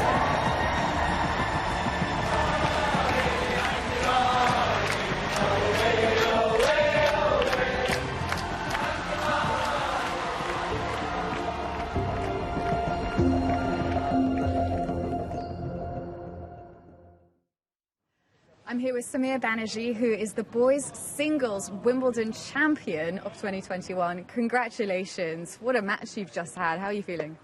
Feeling good. I mean, it was a really tough match. Victor's a really good player. He hits a good ball, good serve, beat a lot of good players to get there. So I was definitely nervous coming in, but I think my game really matched up well against him, and I was able to win and to play my best tennis on the most important points. So it was good. Now, I did hear that you actually only came here with an ambition to win a match. Yeah. So what happened there with the game plan? Yeah, no, my goal was to win one round. The week before in Roehampton, I won a round and I lost, so I kept the expectations pretty low. I didn't know how I'd be on grass, especially here, because I never played here, but I think after getting that first win under my belt and then another one, I think my confidence started to grow and I just started to play a lot better, and I think I was playing pretty well and beating quality opponents with pretty good score lines. So I think it just helped my confidence grow, and I was able to play my best tennis today. So yeah, it was good. Such a sensational win. You were there on court one, and the crowd really seemed to take to you. Yeah, no, I love the crowd on court one. I mean, here it was great. My semifinal, they were really on my side. It really helps me kind of push through. The semifinal was tough. I played a really good player. Had to win in 3 sets, but yeah, no, the crowd really helps me out. I mean, they give me motivation. They're really loud. I like them. Yeah, Wimbledon seems to have responded to you well overall because you reached the semifinals in the doubles as well. Yeah, I had a good doubles run actually with Kokoro Isomura from Japan. We actually never played together, but it was a good run. It was a good run. Yeah. All right, Samir, what's happening next now? Is it Columbia University? Columbia. I'm still a junior in high school, so Columbia would be next year. But we'll see. I'm not sure. I mean, obviously, college is still on the table. I definitely want to pursue college tennis. But I think I'm going to try to play more pro tournaments coming up and just see where I stand with that. And if I'm doing well, maybe try to pursue that. Who knows? But really happy with my commitment to college right now, and I'm looking forward to it. All right, we'll bring you back to living in the moment. How are you going to celebrate your win today? Jeez, I don't know. I haven't thought about that. Probably just there's not much to do in the bubble, but probably just get a good meal. Call a lot of my friends back home. They're texting me a lot, so I think just celebrate with my uncle and my college coach who's come out to watch my match. All right, well, that is absolutely fantastic. Congratulations. Thank you. Thank you. So the boys single champion Samir, that's the boys done and dusted. But what about the girls? We have the German who actually came here by way of beating the world junior #1. Her name's Nastasia Marina Schunk, and she takes on the Spanish Anne Mintigi del Olmo. This one is Schunk serving for the set, and we are talking about names of the future. So many people have come via Wimbledon champions and done it via the juniors, so we can have another big name at our midst here.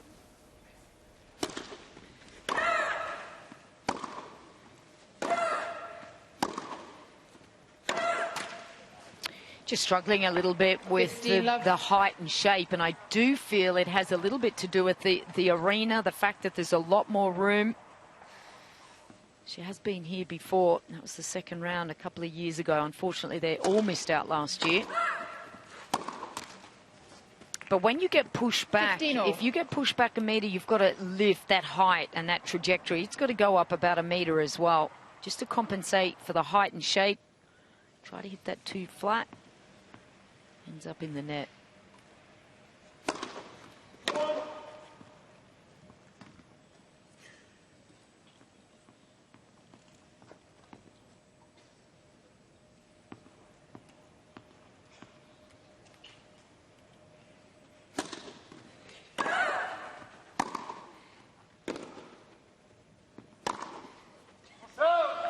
See, right there, you know, for a player that's really 15, tuned 30. in, I just wonder, and let's see if Annie is Del Olmo, just see if she kind of figured something out there, that was a loopier, slower ball, higher ball, bit of a different look there from Schunk. Let's see if she kind of picked up on something.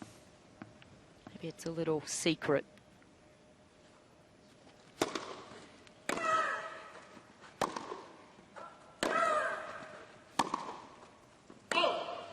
Because with everything going on, 15, as we were saying earlier, you know, first time on such a big court for Del Olmo.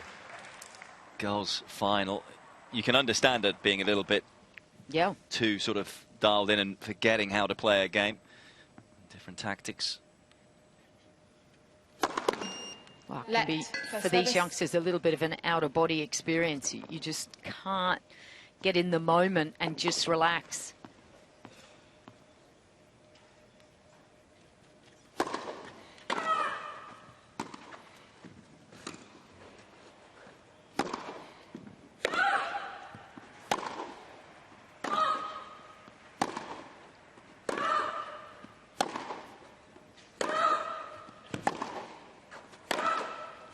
Such quality ball striking, because Del Olmo did actually mix up the height and spin a little there, but Schunk once again unfazed. 30, 40.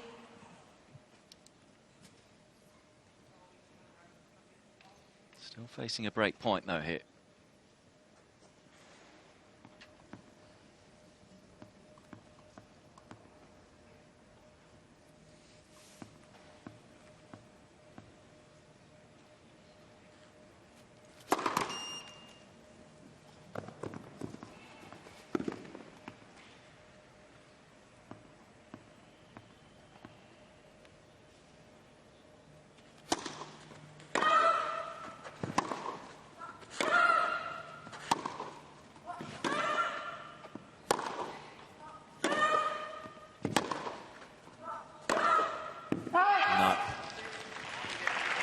Into a position where she could get up the court.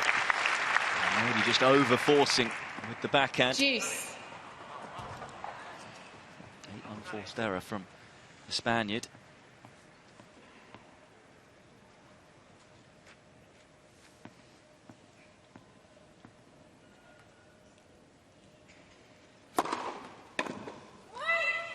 Advantage. So impressive from Shunk. Such a big occasion. Wimbledon final, and well, she's played some absolutely fantastic tennis so far. As a set point.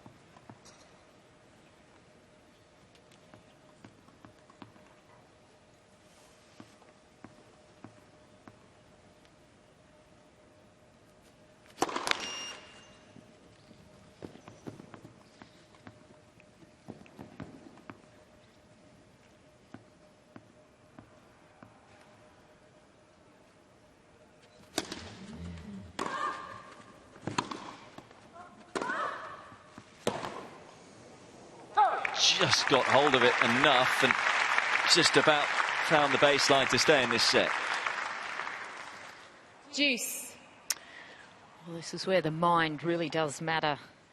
Both players trying to do and execute different things right here. Shunk trying to be nice and aggressive and finish off here, and Del Olmo's just hanging in by the edge. Doesn't want to give away this set.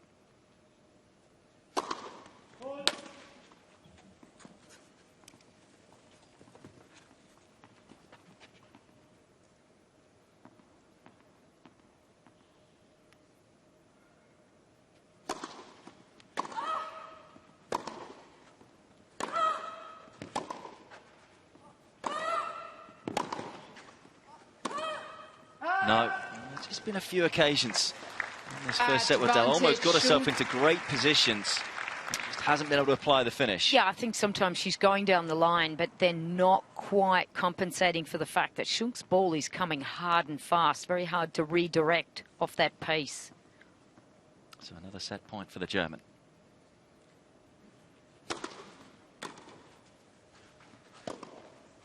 Good depth. No Jeez. compensation for depth, and particularly when it just bites into the dirt there, which was grass a little while ago, but it's just really worn down. Not too much. This court's pretty fantastic, but this one just doesn't come up there how she expected anyway.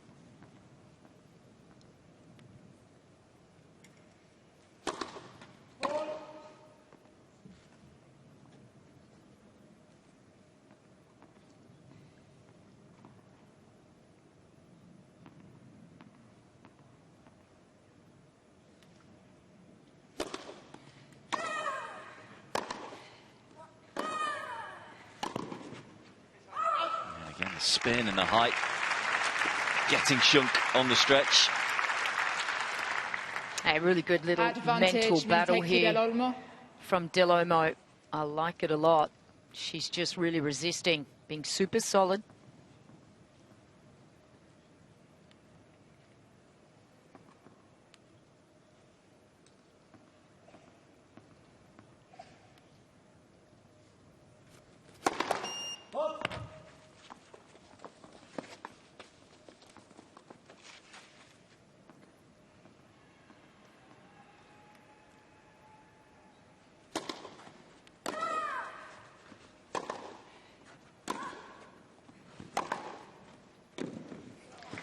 Gee, she's good off that forehand down the line.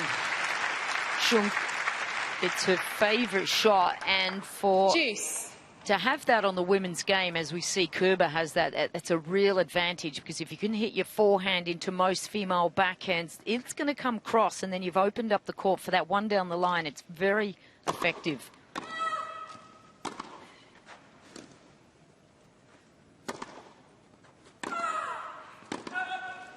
Advantage. And I think anytime you can hit down the line with consistency and good measure, well, it's almost an outright winner, isn't it? Because that ball just takes off. It just shoots off the grass, more so than any other surface.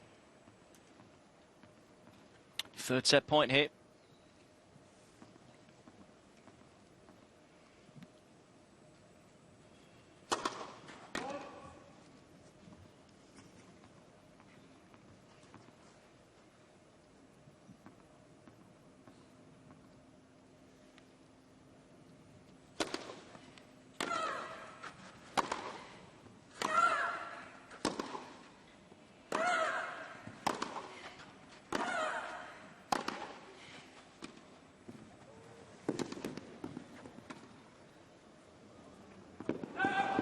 Just a fabulous set of tennis, in truth, from Nastasia Shunk.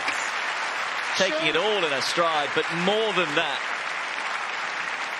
By 6 games to 2.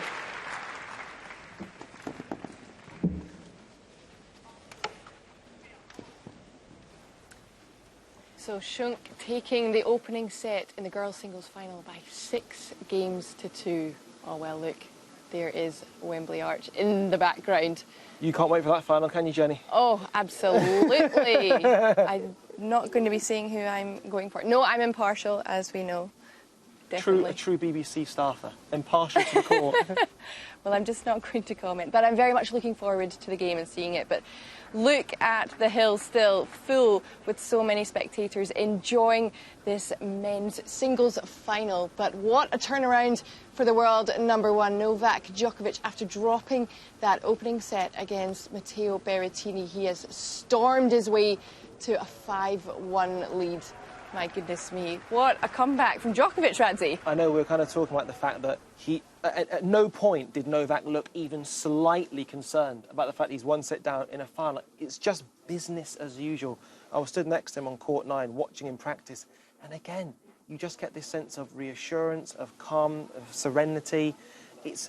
I wonder if that's something you can learn, or if that's something you just always have, just that ability to just take everything as it comes. Absolutely really is in his 30th Grand Slam final. It is quite remarkable, and let's not forget Matteo Berrettini is in his first. So there's a little bit of a difference in experience level, but something that's been wonderful throughout the championships is all the big names and faces that we get to see, and Tom Cruise is back once again. He was here for the ladies' final yesterday, and he's back for the men's. He loves it. He does. Matteo Berrettini, when it comes to his serve, really has the top gun, Jenny. Although, could it be Mission Impossible for Berrettini? I just don't know. Crowbarring in more Tom Cruise references, I'm out of it. My cinematic-based knowledge is letting me down here. Oh my goodness, Radzi. Well, it's our first time on the bench together, and maybe the last. But a couple of other faces we've had here, well, certainly one throughout the fortnight here is Boris Becker. He is a living legend, of course, and Stefan Edberg too. My goodness, he is in the house, and we can take a little bit of a trip down memory lane.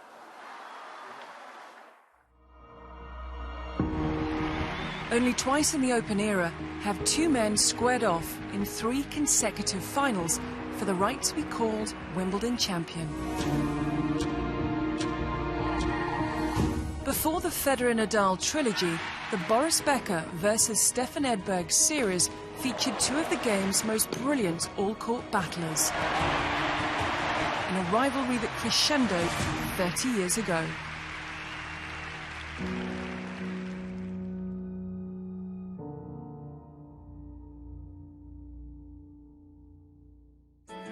In 1985, armed with the serve that earned him the nickname Boom Boom and brute force in every stroke, 17-year-old Boris Becker became the youngest men's champion at Wimbledon. By the following year, he felt like centre court belonged to him. Actually, for me on centre court, I always had a little bit more luck than my opponent on the centre court. I don't know why, but it just happened. And he was crowned champion once again.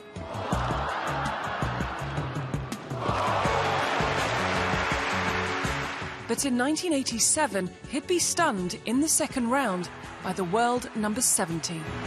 Durham has done it. Boris Becker, gracious in defeat. I went out there and I was trying my best, and I give it my best, and I lost. Sure, I'm very disappointed. It's a big tournament. I'm defending champion. But I guess tomorrow morning when I wake up, it's going to hurt even worse. Sweden's Stefan Edberg was the boys' champion in 1983. He was twice the Australian Open winner, but had never been to the Wimbledon final in 5 appearances. The youngest of 3 Swedish stars, he was often compared to Mats Wilander and Bjorn Borg, the latter whose disposition he emulated. He's keeping cool, he's behaving very well on the court, he's got great manners, and I think a lot of us Swedes took after him in that respect.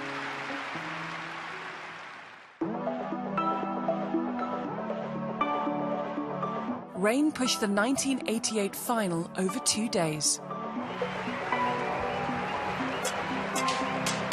Boris, who was at the time my rival, who played many times beforehand. He'd actually won Wimbledon twice. Like he said many times, it was like playing in his living room, and to beat Boris at Wimbledon, especially in a final, you had to play some great tennis. Although he won the first set, an increasingly frustrated Becker and his big serve were being mastered by the precision and pinpoint accuracy of Edberg.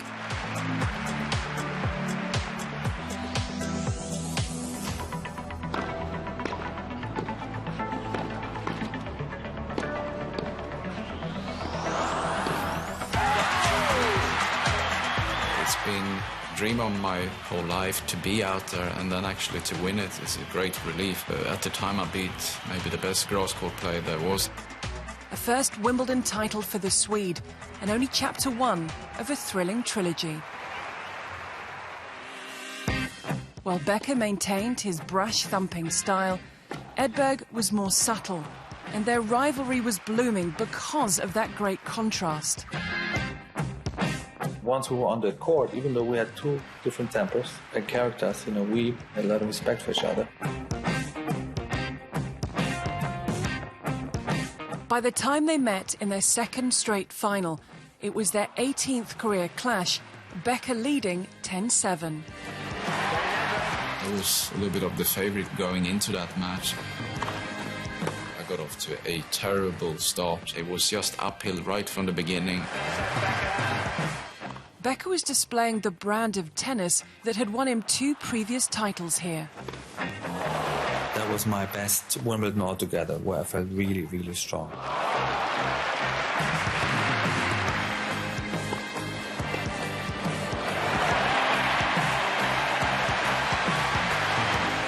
A third Wimbledon crown for Boris, and the perfect stage set for fireworks in 1990.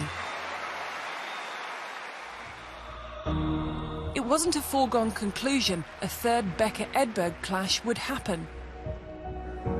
Edberg took out world number 1 Ivan Lendl in the semi-finals. Becker beat teenager Goran Ivanisevic, and the third chapter was set. What is the key to the match? Well, the key is definitely how Stefan Edberg serves. The better he serves, the better his game is. For Boris Becker, it's the return, the high backhand return that he is going to have to hit time after time again off of that big kick serve of Edberg. In less than an hour, Edberg had a 2-sets-to-love lead. I felt quite right in the beginning of the match. I felt really good. Here I'm way down in the final Wimbledon against my old enemy and friend, Stefan.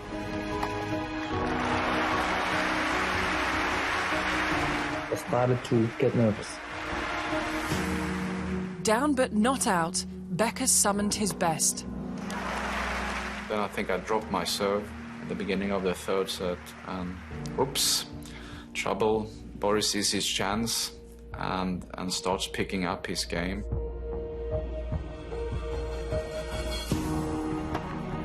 Winning sets 3 and 4, the German broke to lead 3-1 in the decider, but it wasn't over. I started to, think about the moment, what it's going to feel like after I win. That was those 5 minutes which cost me the game. He made an easy mistake on a forehand volley, which really let me in the match again, and that's really where it changed.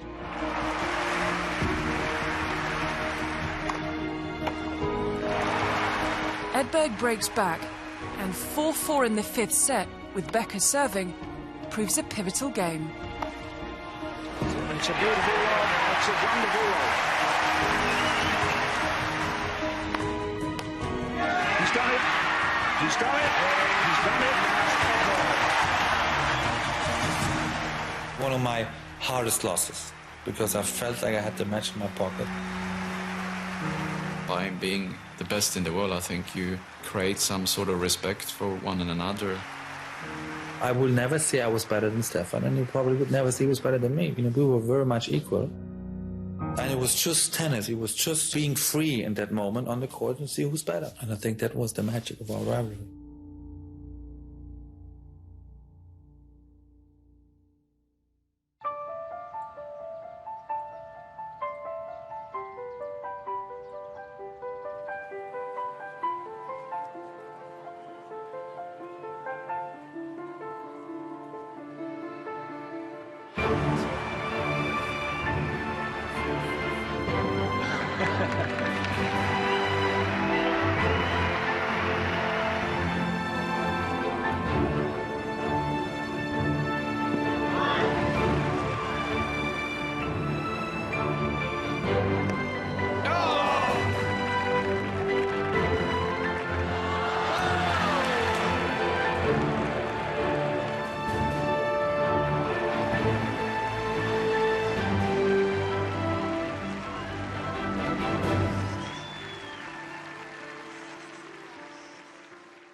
Welcome to Wimbledon Lessons, brought to you by Sipsmith Gin.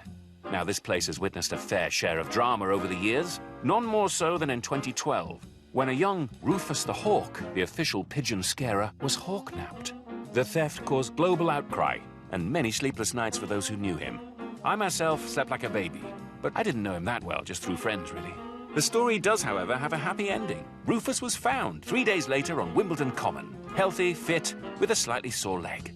So let's raise a glass of perfectly poured gin and tonic to Rufus. Quite right. It's probably when I was about 7 or 8 years old. Me and my family, we came here on a tour of Wimbledon.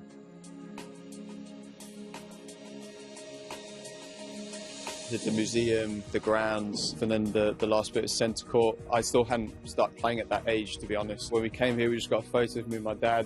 I didn't even think anything of it. Funnily enough, it's literally in the spot I'm sitting right now. Probably the best match I played here was when I played Djokovic on the middle Saturday, which is always the best day to play. I lost in 4 sets, but I remember the atmosphere was probably the best I've played in. It's so unique that when you're playing the point, you can have thousands of people here and hear a pin drop and everyone's just watching the tennis. But as soon as the point's over, it's quite intimate. The seats are very close to the court. It feels very loud, and especially when you're a Brit, you get all the support. Should get another photo with my dad and do like a 20-year difference.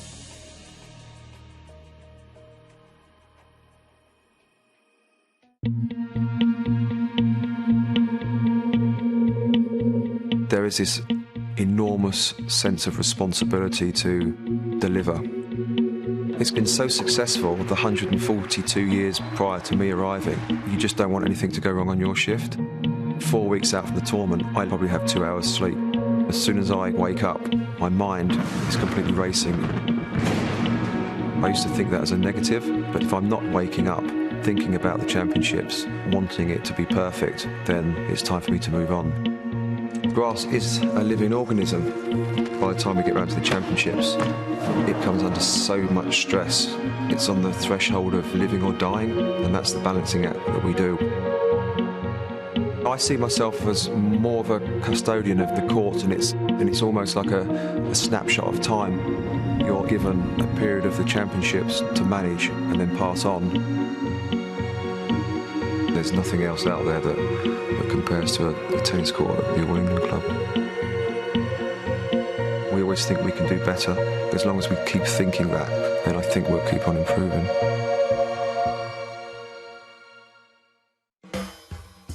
It's Wimbledon, my favourite 2 weeks of the year. Maybe for you, but there's people everywhere. Careful around the grass. Excuse me. Hello, please don't run. Don't run. It's okay, Blade. We've trained for this. Wimbledon is the only Grand Slam tennis event played on grass courts. So my family and I get taken care of all year round by a team of ground staff to make sure we're the perfect size, shape and condition when the players arrive. It's not all about the grass, though. Let's explore the grounds and check out some more of Wimbledon's unique traditions. Keep up! Where else to start than here? The gates to the grounds on one side and the home of the famous queue. Every day, we welcome 42,000 people into Wimbledon, and some of those have queued for hours to get in on the day. People even camp overnight with their families and friends to get the best tickets. The queue has become a part of the championship's history. It's been going since 1920. That's about as long as we've been waiting for Blade to catch up. What did I miss? Not much yet. Off we go! Whee! Ever noticed how everyone at Wimbledon wears white? That's not a coincidence, it's a rule. Right, Blade? I, for one, love rules. It gets very hot and sticky out here on centre court, so a long, long time ago, white clothing was introduced to hide players' sweat. Not off-white, not cream, white. It's just another thing that makes Wimbledon so unique. And around here, we enforce the rules pretty strictly, you know. Even I used to wear white. I only started wearing yellow in the 1980s, so people could see me better on TV. Here on centre court, our players are presented with the trophies. They're as old as the tournament itself, so they're an important part of Wimbledon's history. The trophies have been around since the 1880s. The gentleman's singles trophy is made of gold, and the ladies' is silver. Both the trophies are engraved with the names of lots and lots of champions down the years. And the men's trophy even has a pineapple on the top. Where should we go next? I know. Let's check out The Hill. One of my favourite spots at Wimbledon. Thousands of people pack out this spot to watch the big matches if they don't have tickets for centre or number 1 court. It has lots of different names, but me and my family call it our living room. We get to stay here all year round. It can get pretty crazy out here. Some of the best matches in history have been watched here. Next stop. It's a long day at Wimbledon, so it's important to enjoy the local cuisine, and ours is particularly delicious. Strawberries and cream are my favourite. People have been enjoying them around these parts since before they even started playing tennis. The fruit is hand-picked each morning, and a typical tournament can see us go through nearly 200,000 portions. That's a lot of strawberry. You hungry, Blade? Well, I only eat soil. We don't serve that. I'll just get a glass of water for now, please, if that's okay. I hope you've enjoyed our tour around the grounds. As you can see, we love Wimbledon's traditions. Hopefully we can see you here in person someday soon. Say goodbye, Blade. Goodbye, Blade. Goodbye. The wait is finally over. We're live at Wimbledon and it's looking like a glorious day. Come on, you're missing it! Here we are at Wimbledon, and the grass is looking as immaculate as ever. Just 15 years of age. Her very first Wimbledon.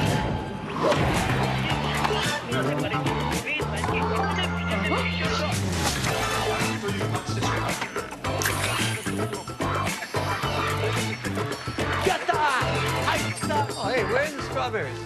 We're out. You cannot be serious.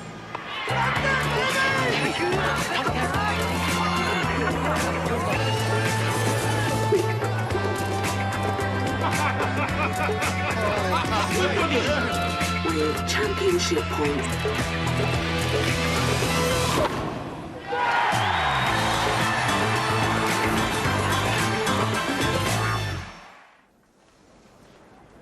Well, the battle continues inside centre court. That's the scene on Henman Hill. Absolutely packed, some pretty prime real estate. That grass there. The fans just trying to get any spot they can to watch the tennis on the big screen, and it has been an enthralling encounter so far. A few beverages have been consumed, shall we say, between Novak Djokovic, the top seed, and Matteo Berrettini. Berrettini taking that first set on a tie-break 7-6. Djokovic fought back, though, in an enthralling second set to take it at 6-4. So we are at 1 set all in the men's singles final here at Wimbledon. Delighted to say, alongside myself and Kathleen Arnasik and Mark Woodford again here on the Wimbledon channel. Mark, as I said there, it's been a really interesting encounter between the two, and great to see Matteo Berrettini taking the match to Djokovic, and most importantly, it's working.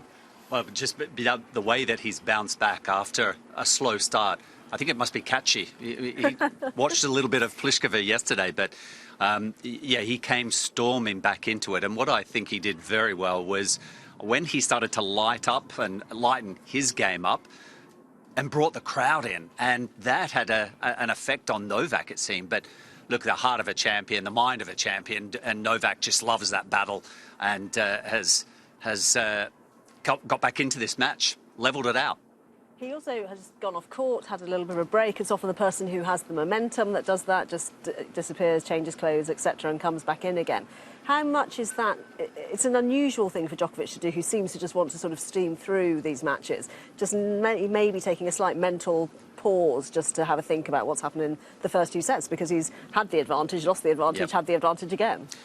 Well, I think we have to also keep in mind the significance of the match for Novak. I mean, the spotlight, it seems to be on Berrettini and the way that he's made his way through to the final, and this is his first time, a major final.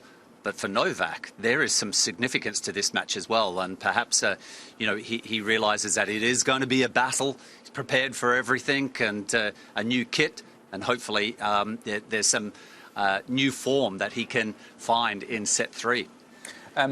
Berrettini winning the first set and then Djokovic winning the second. What now? So does Berrettini try to... What worked for him in the first set that perhaps didn't work so well in the second? Or does he just have to stick with that power game plan, big serve, big forehand, and just hope it works like it did in the first set in the third? Well, hopefully not deviate away from that game plan. It was almost like a bit of a surprise, though, that I think he found himself coming back in set number one, and he wins the first set. And so early in the first two games, you know, maybe just lost that little bit of edge, still recovering. Because if you win that first set, I mean, that's what I think all of us have been talking about. The first set is so key. It lays the groundwork to possible victory. He's got it. He's come back from 2-5, set points down. All of a sudden, he's got a set lead, and so maybe his mind just wandered a little bit, and that's where the champion came back roaring in early parts of set number two. So hopefully now Berrettini, this is a 3-set match, hopefully that thigh muscle or hamstring, he's got a wrapping around it, is not going to hinder him. The longer this match goes, there's that possibility as well, and again, he is playing the best player in the world. For the 5-set side of things, they don't play 5 sets that often, and the players that have experienced it are Djokovic, Nadal, Federer. So I'm thinking of the first ones. Federer. So how much of a difference does that make to the mentality? Because would Berrettini be looking at it in the way you're looking at it now, which is right now it's a 3-set match? Well, I hope he is, and I think he has that advantage to be able to keep points short. We know that he's got the power game, the serve and the forehand. His +1, their stats have been quite incredible. And but Djokovic's goal is to try and just keep that ball back into play, it seems. He's chipping the return, just doing his best to, perhaps aware that Berrettini isn't going to serve and volley all that often. He's done it, I think, once. Yeah, in the whole tournament. In the whole tournament. That came at 6-5. But still, his ability to keep the points shorter is sort of that needle, I think, favours him if he can do that. But, I mean, we talk about the fighting qualities of Novak Djokovic, the return ability, and I'm sure he'll be trying to just drag the match out. We saw as well, didn't we, in the build-up to this match, we were saying how Denis Shapovalov, he didn't win a set in the semi-final, but he gave Matteo Berrettini and anyone who was watching that a blueprint to try to at least take it to Djokovic, and he had a chance in all 3 of those sets, didn't he? If a few of those key points had gone the other way, sure, he could have easily come away with a set or 2. And it's interesting to see how Berrettini has clearly watched that match. His coaching team have said, identified the things that worked for Shapovalov. And sometimes if you take it to Djokovic, and if the level of Djokovic just dips just that little bit, it can help, and that's worked for Berrettini, hasn't it? Well, and I think that's what we saw in that first set. There was that dip at 5-2. It was a lengthy game. He had to save set points. Djokovic, he didn't react. I didn't notice anything too negative, but it was just a lull, enough for Berrettini to lift maybe, half a level. But the crowd, I think, impacted, and it's almost like, that effect just, hit Novak in the face and stunned him a little. But they're the moments that you've got to still try and work towards and create for yourself once again. We had a look at the speed gun and we saw one serve sent down by 138 mile an hour it was, I think, from Matteo Berrettini. You facing big servers in your time. Djokovic is used to it now, and Berrettini certainly is the biggest server in the world, but it's up there. Yeah. What's that like, facing a serve that's 138 miles an hour? Because, for the rest of us, even 80 miles an hour is pretty quick. It certainly is. And, Djokovic has got one man in his box that actually served pretty well. Goran Ivanisevic was the big server in my time, along with Sampras, obviously. But it's no fun. You feel like you're a metronome, just side to side to side. Novak is arguably the greatest returner. So an interesting matchup there. The arm wrestle is going to continue for the rest of the match. The crowd you mentioned at the beginning of that, how much can that upset Novak Djokovic? Because we've seen that he's won 19 Grand Slam titles, but the crowd here wants to have a good final. They were very excited by the first set going to Berrettini. Yeah. How much does that get under his skin? Because I know Boris Becker has explained to Novak Djokovic, it's not that they're against you, it's for other reasons that they celebrate the other players. So not to let it niggle him, but it does, doesn't it? It's fascinating, isn't it? For Novak, we commend him about how well he thinks his way through some of these matches, and he has to be aware. I mean, when you're out there on the battlefield, the opponent's up the other end, you do get that sense of where the crowd's allegiance is. And, you know, look, they always love a champion, but I think they do want to see a match. And it is really, I'm surprised that Novak hasn't been able to just, you know, at various times in his career, let it go. But it has an effect. He turns into this fantastic warrior, and boy, he fights even tougher. Yeah. We'll get back to this match, Mark, in just a second. But throughout the championships, we've been looking back at some of the great Wimbledon champions. You mentioned Pete Sampras, 7 times a champion here. It was then a record that was overtaken by Roger Federer. What a player he was, that big serve coming into the net on the first and the second serve. Let's have a look back at his career here at the championships.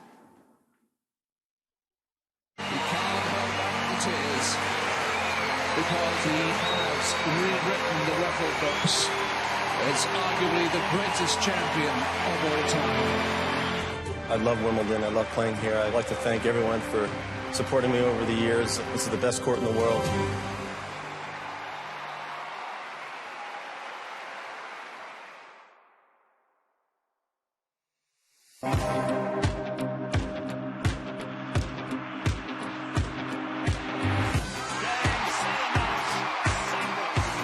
Before there was the big three in men's tennis, before the discussion of the GOAT and who rises above the rest, one man ruled Wimbledon for nearly a decade. Winner of 53 matches from 54 played from 1993 to 2000, Pete Sampras made center court his very own backyard.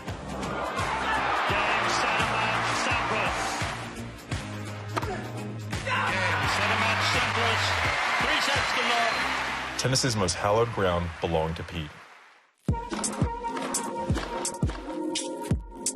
But it wasn't a smooth start at the All England Club. Sampras lost 3 of his first 4 matches at the championships, calling the surface unfair. You get a couple bad bounces, a couple bad breaks, and just feel like it's unfair, you know. I started working with Tim Gullickson, and we basically talked about my grass court game. I feel like I'm kind of going out there with that attitude, and he just didn't buy it. In 1992, a first deep run at the event that helped Sampras believe he could play his best on grass. In the semifinals, he met the man who would become a familiar face over the next 8 years, fellow big server Goran Ivanisevic. Game, second match.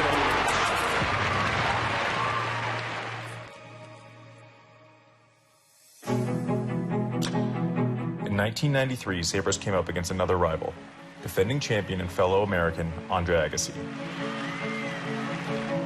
They'd produce an instant classic.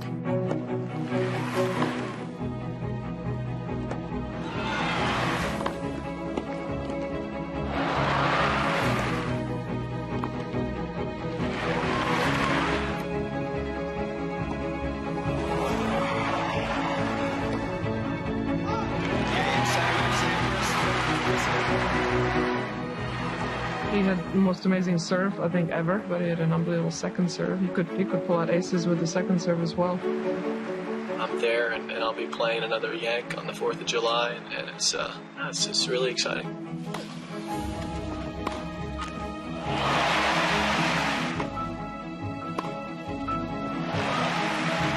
The first Wimbledon win for Sampras, which he felt opened the floodgates to success over the coming years.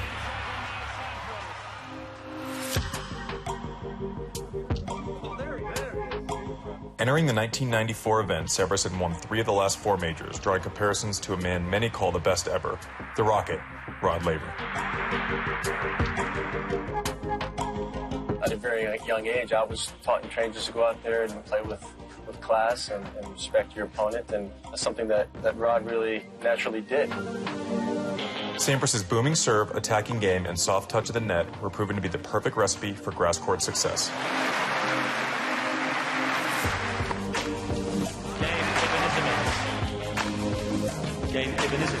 Pete Sampras was made, he was born to play here at the championships.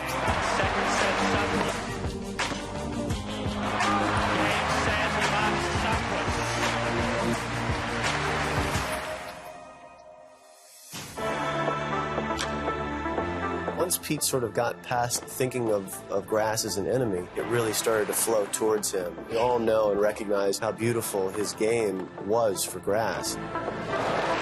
For just the second time in his Wimbledon career, Sampras has stretched to 5 sets.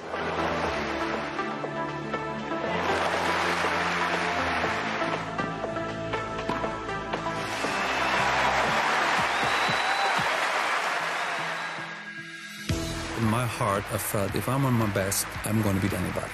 Well, that changed when Pete Sampras came along. My perception with the media, in a way, you know, first year I was boring, second year my tennis was boring, the third year I beat Boris. I think they finally said, wow, okay, let's appreciate this and respect this, and that's where I think I got my due at Wimbledon. Sampras had won 21 in a row at the All England Club. He appeared untouchable.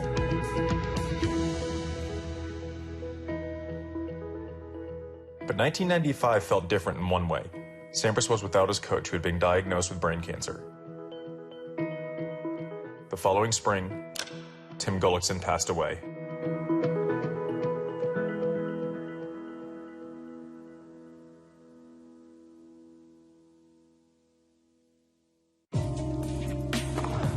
In 1996, top seed Sampras made it to the last 8.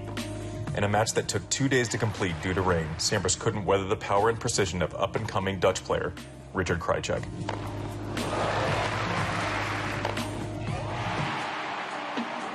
A run of 25 consecutive wins at Wimbledon, now over. I've won a lot of close matches out there on that court, you know, and it's tough to swallow.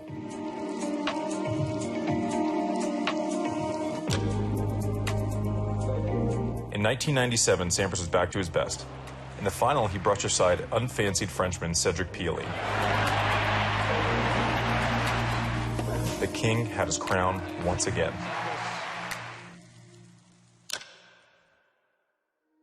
In 1998, Sampras was chasing history in search of a record-tying 5th Wimbledon title. There's a sense of inevitability about Pete's game and about his serve when he's on grass, is that I've got the break, and what are you going to do about it? Once again, he'd face Goran in the final. I found it a very big challenge playing Goran on grass because I never felt like I was in control.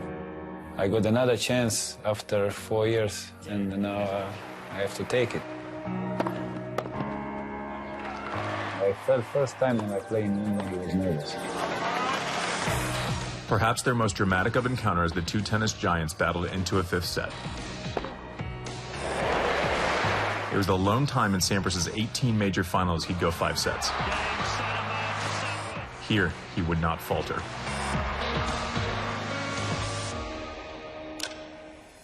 Pete's got that big serve, he's got a great coverage at the net. Andre is a great athlete, but he doesn't hold candle to Pete's ability as an athlete.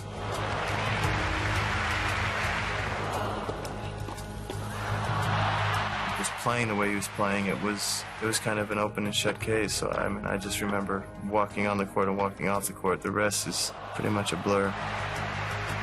Sampras played phenomenal tennis, hitting 16 aces and never dropping serve.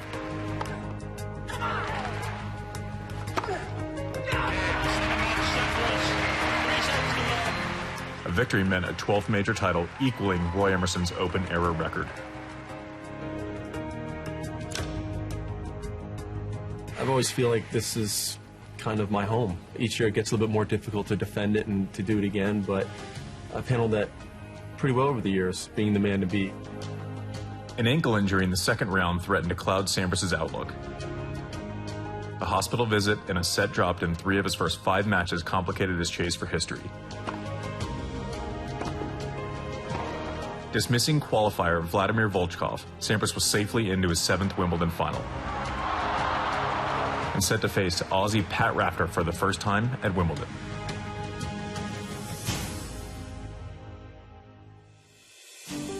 Rafter won the first set and in the second led by 4-1 in the tiebreak.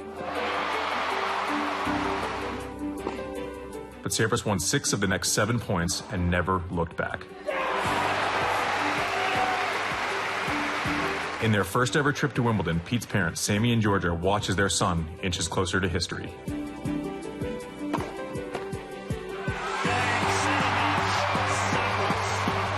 53 wins in 8 years, a record 13th major and 7th Wimbledon. In and two people who had never seen their son play in person at Wimbledon until this day. It's so important to me. My parents were here today. They could share this with me, and I'd like to thank everyone for supporting me over the years. This is the best court in the world.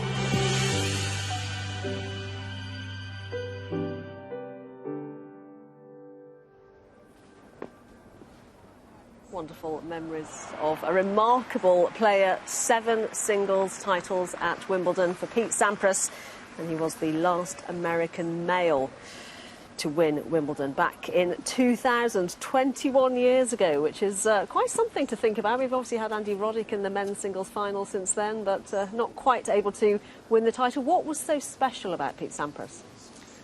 Had the best serve in the business, and you saw in that footage how many times he actually had to play the second best server, which was Goran Ivanisevic. But you know, Goran's was that wicked left-hander serve, but Pete time and time again was able to pull himself out of trouble on service games by just finding the corner, much like what Roger Federer does today. But Sampras had the pace on the first and the second. It was devastating. He was able as well, everyone talks about the serve, but also what he backed it up with. He got to the net so quickly. I remember when I was young and trying to learn tennis, and you tried to serve and volley and be Pete Sampras, and I could get nowhere near the service line, but he was inside the service line playing the first volley. So he just made it so difficult. Even if you got the serve back, he was on top of the net and putting it away. Yeah, he didn't get enough credit for the way that he actually did move forward.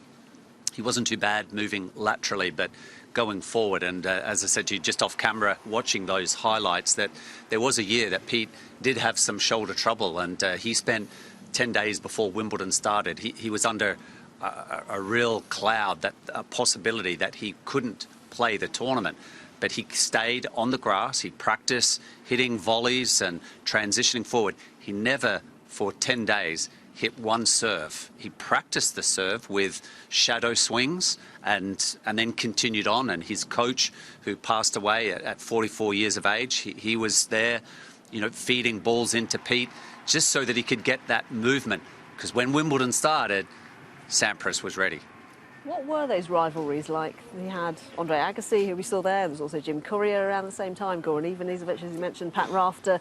There were lots of different, a little bit like we have today, I suppose, but there were so many players. What was the relationship like between all of them? I would expect that they had great respect for each other. And of course, the game was a little different then, because here at Wimbledon, the grass was significantly faster. It wasn't ideal to stay on the baseline, but then we did see the emergence of Andre Agassi winning his first Wimbledon title basically from the baseline. But it was the true serve and volleyers, and you mentioned some of the greats there, Sampras and Ivanisevic, Rafter, Henman. You threw him into the mix. He could always work his way through to the latter stages of the second week with the crowd support as well. But it was a time where the rallies were a little shorter, but boy, it was exciting. You played Pete Sampras many times throughout the course of your career. You beat him on grass. Do we have to bring this up? You did beat him on grass. Not many people can say they've done that. What was it like playing him, and what was the key to that win? Well, the key to losing, I think it was 11 times in a row. I didn't mention that. I lost to Pete. He's not talking about those. Yeah, a couple of occasions I actually had match points in Cincinnati, and stupidly that I missed a volley on match point as well in the open court. I had him off the court. I'd played the point what I thought was really well, but there was the problem is that I thought the point was over and done with and forgot to hit the volley. But I felt like I had to play at a premium level. I had to try to get that return of serve. Once I got into the rally, I felt comfortable. And then, of course, I wanted to try and work my way to net. But again, Pete didn't get enough credit. You take the serve away, he moved silky, smooth movement around the baseline. He had a big forehand. That backhand, he could come over the top and underneath. But I did beat him on that last time. I think he got a little tired of I have to play Woodford again. That's a pushover. I think I got him on just a day that perhaps his attention wasn't there. What was the feeling at the time? Because 7 singles titles here at Wimbledon, 14 Grand Slam titles, which then I think people didn't expect to have this era where people were winning 19, 20 Grand Slam titles. That was supposed to be somebody who was doing something that would never be beaten, wasn't it? It was, and he was closing in on Roy Emerson's record, who held that Grand Slam tally for a number of years, and Pete was the one that was just inching closer and closer, and so there was a lot of attention on Pete being arguably one of the all-time, he is one of the all-time greats, not to take anything away from him, but that he was going to just, you know, move further ahead of the rest of the pack. But I mean, how the generations have changed, and was it, did you say 20 years ago? The year 2000 was the last time he won. Well, was when he stopped. You know, he won his last Wimbledon title. The trio now, Djokovic, Federer and Nadal, have been around at least for a decade. So it only took about 10 years before they arrived onto the scene and just started erasing Pete's name as far as Grand Slam tallies. They'll never erase the memory of Pete Sampras. Just one more quick thing, which is why I was stumbling over that last question. He stopped playing after winning the US Open, and I think he's still the only definitely male player to do that, because I think Marion Barty did it here after winning at Wimbledon. What's the mindset of that? Because it's clearly quite different to everybody else to win a Grand Slam title and then say, that's it, I'm done. I remember at the time he was starting to show signs. Just that there was that hint of being more vulnerable, and that particular US Open, there was a bit of a heat wave that went through. Being the US Open, he had the luxury of actually getting most of his matches in the evening. I know that there were other players in the draw that were favoured to be there at the latter end of the tournament, and they had to go through the hard work, the task of playing during the heat of the day, which, you know, it can be sometimes intolerable in New York. But Pete was able to work his way through that fortnight, played a fantastic match, I think, against Andre Agassi in the final, and shook hands and walked away. I almost felt like that Rafa Nadal should have done that after winning 13, Roland Garros.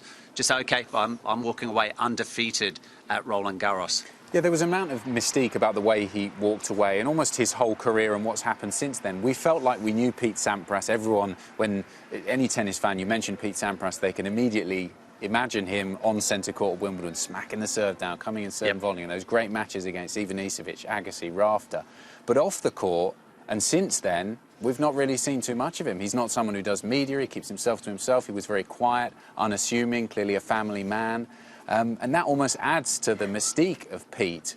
What was he like? You knew him better than most people. Well, here at Wimbledon, Todd and I, the Woodies, were playing around that same time. So there were similarities after winning consecutive titles, as we followed Pete through those particular victories as well.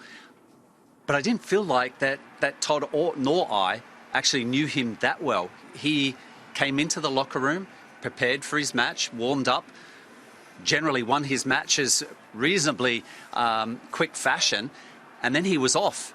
But you knew that he was actually getting ready for the next encounter. I don't think he ever took anything for granted, but he was just very businesslike. Can't say that he was he was a good guy. I mean, very professional, but we didn't get to spend a lot of time with him. Different from Andre Agassi, who was a bit more of liked the hoopla. When he got into the locker rooms, he would speak and engage other players if they had some good results or not so good results. But Pete was a little more quiet. I think those blinkers were on when he was here at some of the majors.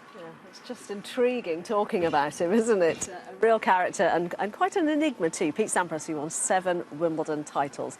Let's keep you up to date on what's happening at centre court, which is Novak Djokovic, the world #1, is 1-set-all against Matteo Berrettini. And it is 3-2. Djokovic has a break in the 3rd set. This is court #1, which is the girls' singles final. And we have Anne Mintega del Olmo. She is up against, she is playing against, Shunk is her opponent. They're both 17 years old.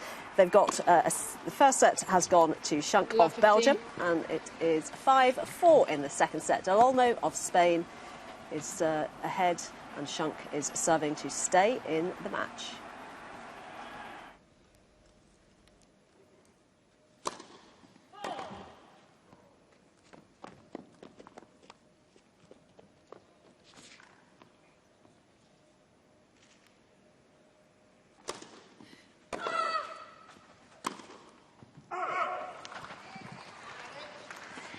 Love 30.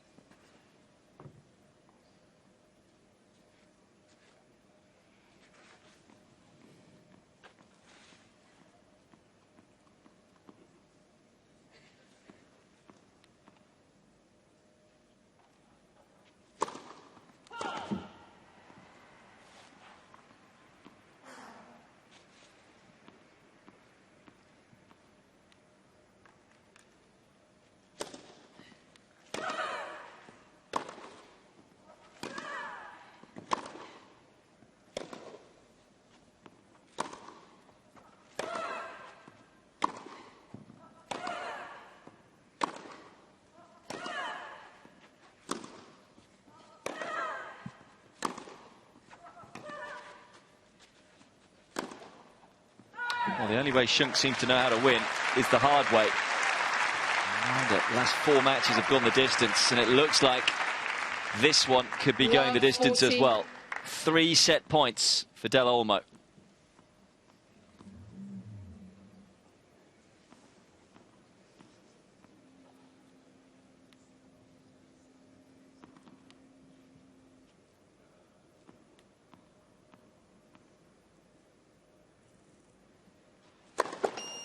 Let. First service.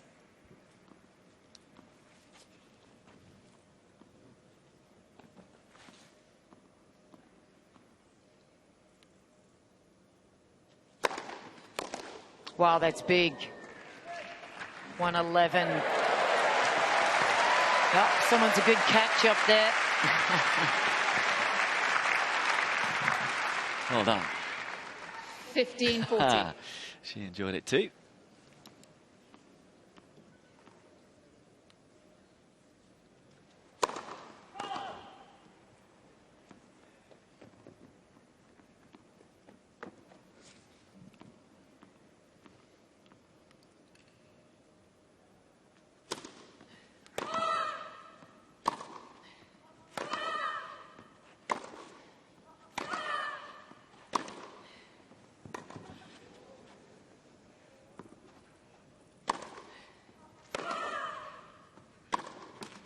Well, she's done what you wanted her to do, Louise. Del Olmo certainly started to make her opponent play a few more balls. And you just wonder whether fitness was the key there. 6 games to 4. You have to give the Spaniard so much credit with regards to her attitude. When a set and a break down, yet wasn't flustered by it. A great fight back from Mentengi Del Olmo. And she takes this one into her 3rd set. Takes the 2nd set, 6-4.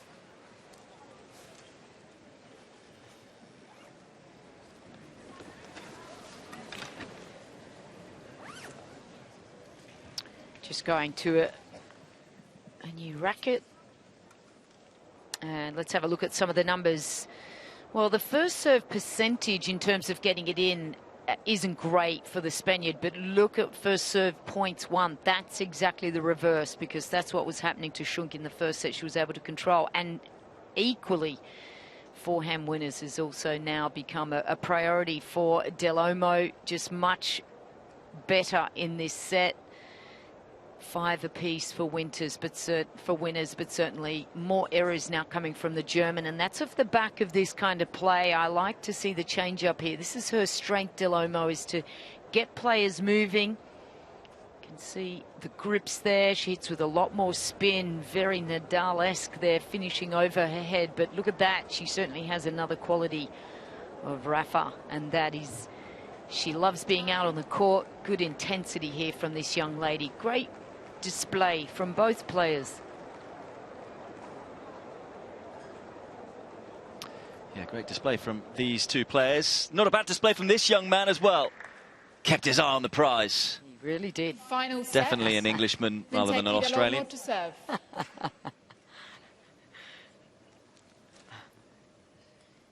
So it's a one-set shootout for the right to lift the girls' title. I was just going to say, he's like you, Pete. He's a good catch. I shouldn't build you up too much, though. Gosh.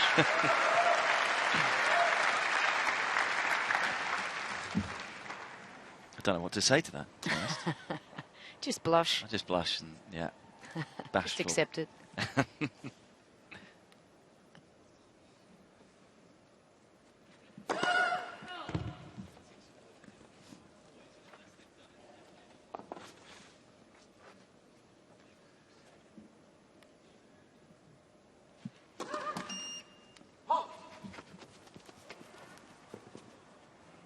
all.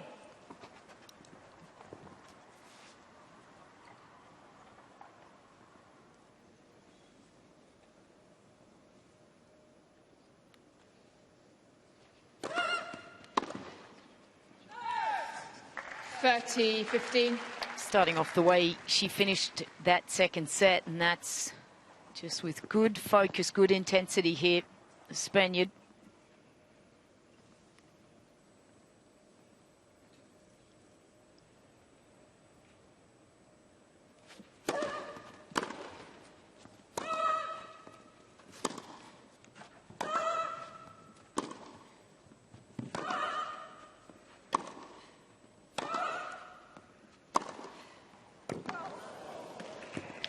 Feels the rallies are getting longer, but that time Shunk up to the task. Built the point beautifully.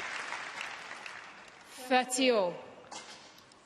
And Louise, if she is feeling fatigued and the legs are heavy, what would you suggest that Shunk does? Well, she's obviously got to try to keep the point shorter, doesn't she? But she's got to really try to use the leg as much as she can and just try to dictate as quickly, but with big margins. Good targets. Just 40, getting a little 30. run here, though. Del Olmo just compounding her confidence.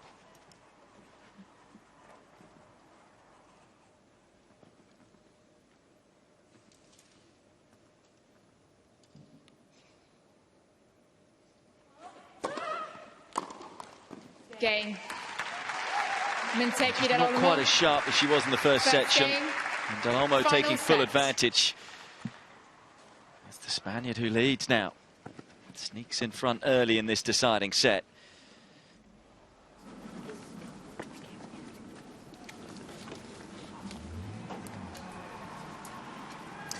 It's been an intriguing match so far. They're on court number one, and a treat, I'm sure, for these players to get a chance to play on court number one, one of the famous arenas in all of tennis. Gone to a set all in that one. That's the scene on the hill. And Tom Cruise is in the house on centre court. Was he here yesterday as well? He's having a good week of it.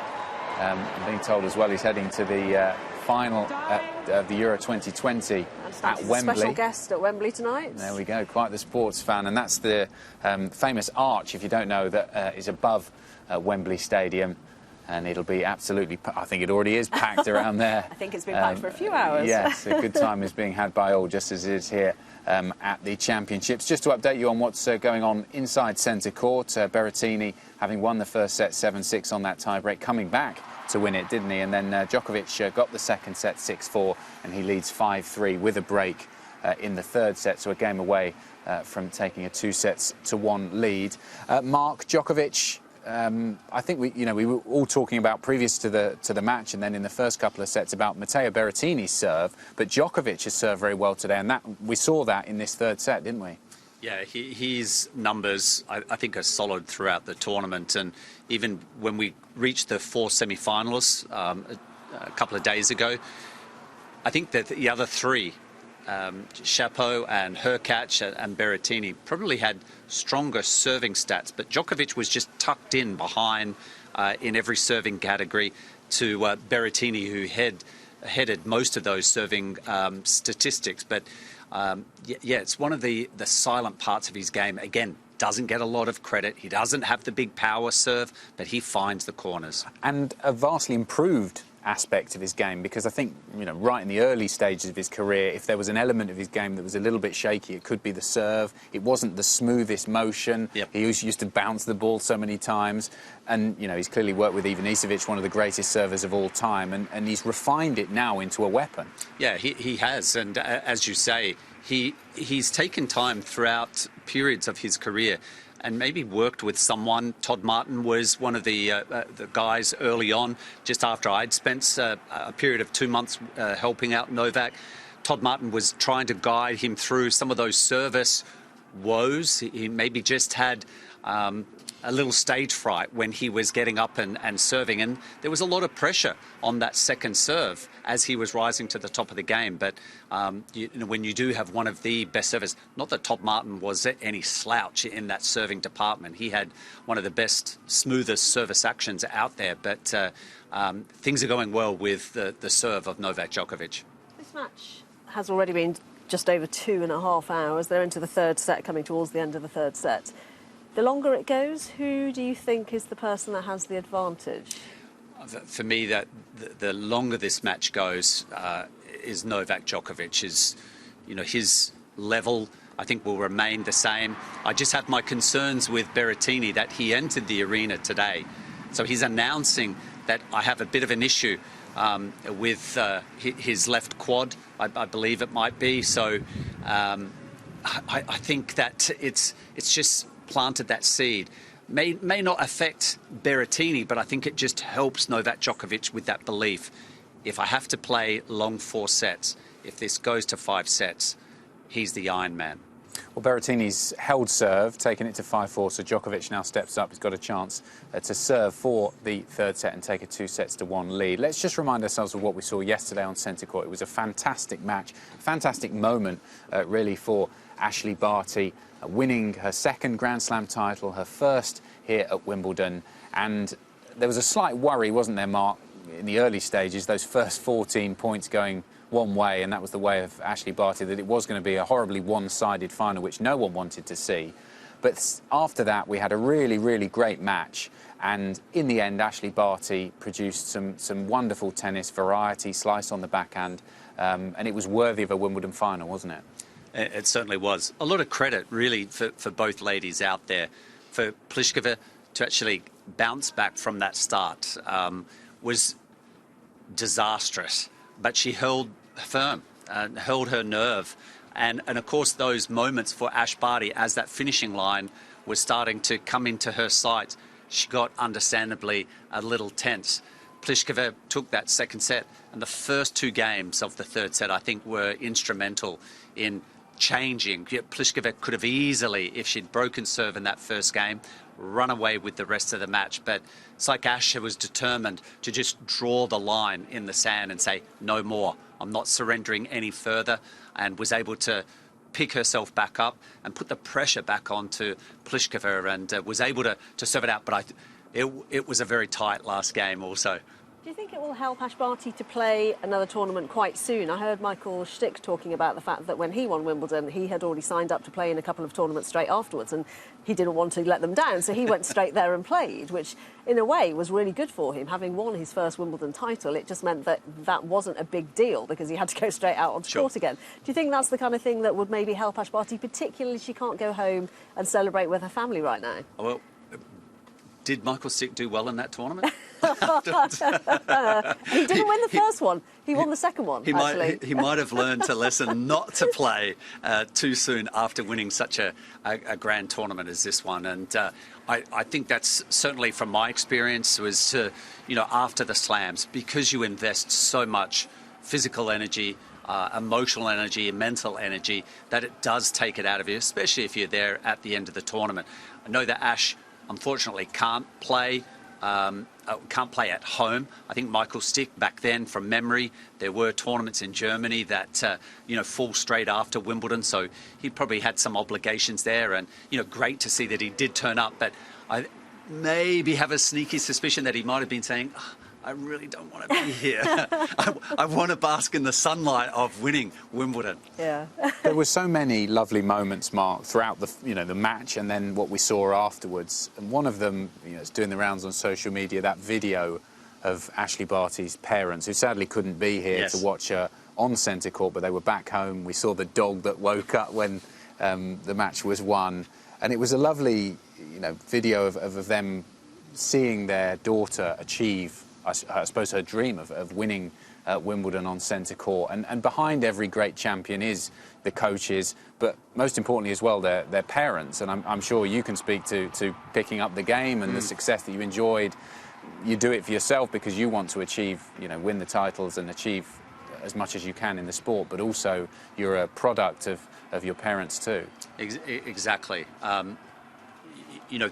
Generally when Ash plays at home, and it's not that her parents just turn up when she's enjoying a run of success. They've been such an important part. That family is always an important part for every tennis player's makeup, and I think it would have been...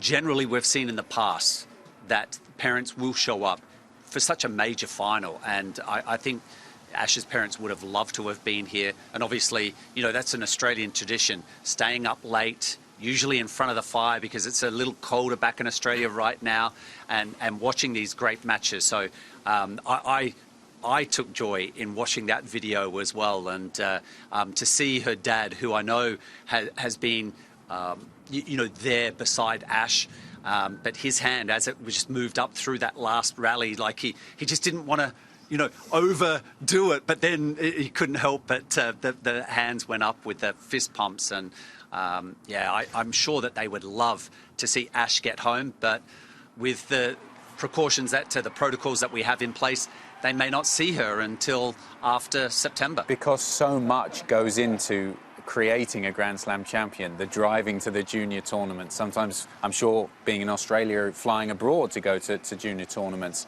the late nights, the school, all of that stuff that doesn't necessarily get shown when you're out there on centre court, but it is a sacrifice, not just from the player, but from the family too. And this is not something that is just unfolded over the last 10, 15 years. They've been in it for the long haul. Ash was a really fine tennis player. She showed a lot of promise at a young age, and I'm sure that you've both seen that incredible photo of her wearing a cap and holding a little trophy. That at that age, you think these little miniature trophies with the statue of the tennis player, you think that is the best. That's your Wimbledon trophy right there. So this is almost like a reward for Ash's parents to see her now pick up another major title. Yeah, it is such a lovely story. Ash Barty winning the Wimbledon title yesterday.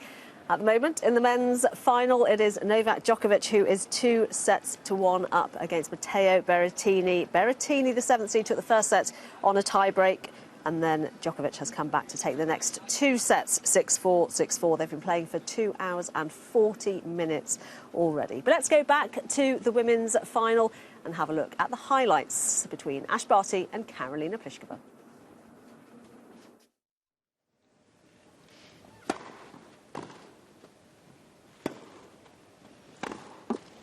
Oh, what a start for the Aussie. Well, first she's got to settle down. That's first thing, because she's not thinking clearly, Pliskova. And Barty leads by 2 games. Broken at love. Game, Barty.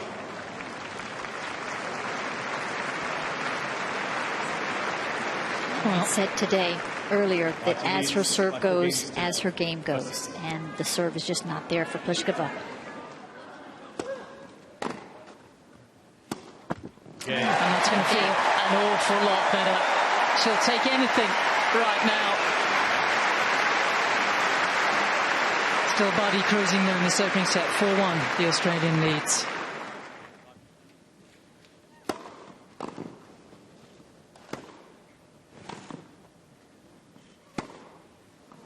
Just long, and I'm afraid it's another break. Wow, much better returning from Pliskova. A really wayward opening set.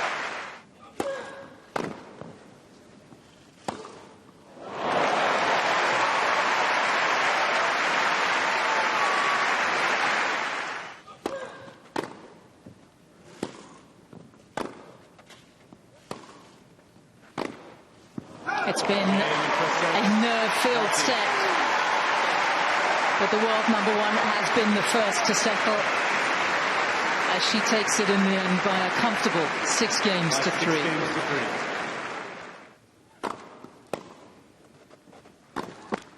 Barty breaking Pliskova for the 4th time in this final.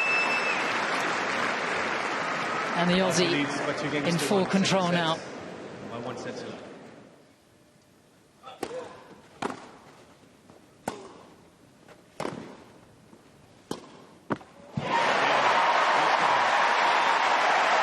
We have a final. Mission impossible, it seems. You stole my line, John. I was waiting for that. Oh, sorry.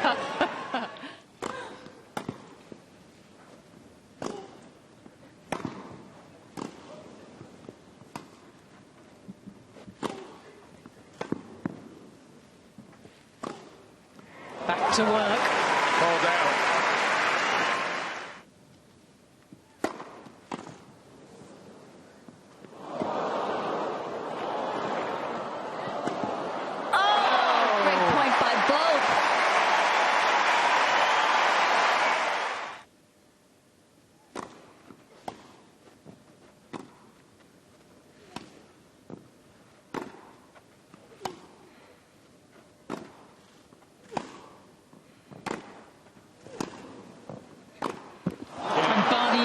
Slices and hustles her way to a vital break. And she now will serve for the title.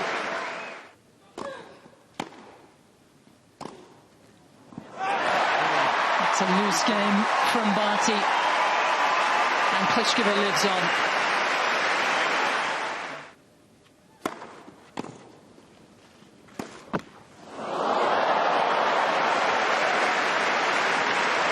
Racket head speed, velocity, creep over. She'll take it. That is for sure.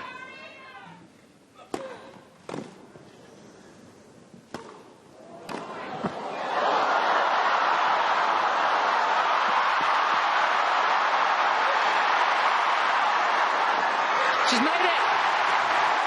Everything going Pliskova's way right now.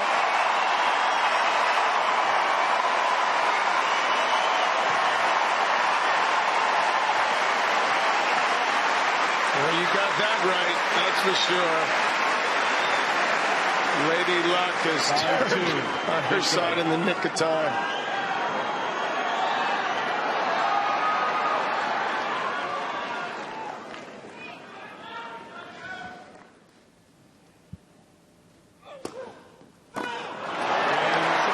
Can you believe it? What a turnaround. What an extraordinary final this is turning into. And we are going the distance as Pliskova takes the second set by 7 games to 6.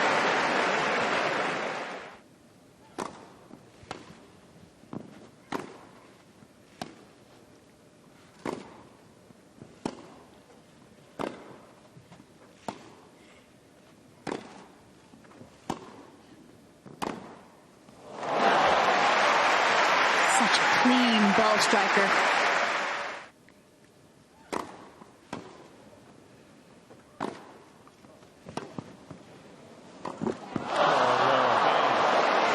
The volleys have really hurt her in this final. And in a way, Barty gifted a break right at the start of this final set.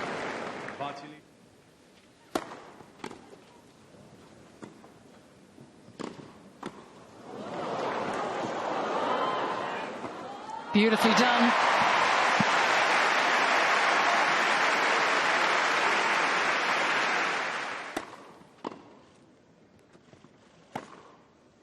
Game.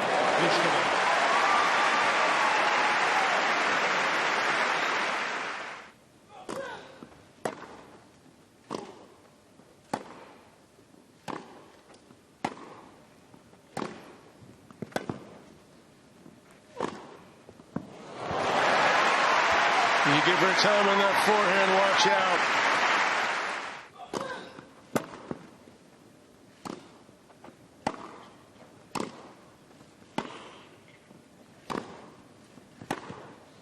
She made it is like lightning.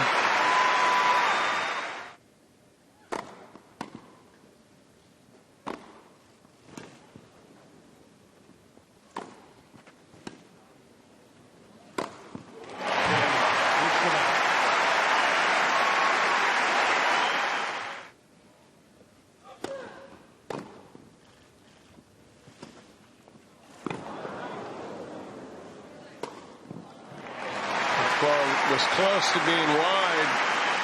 Pliskova chose to keep playing it.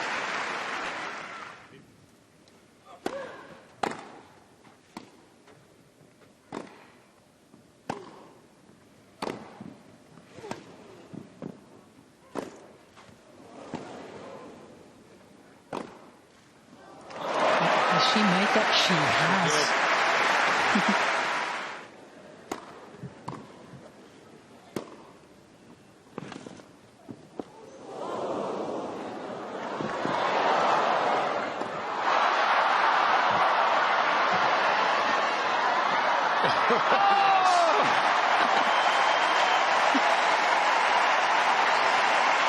Can't help but smile there. That has to be the point of the match. Grass court tennis at its very best.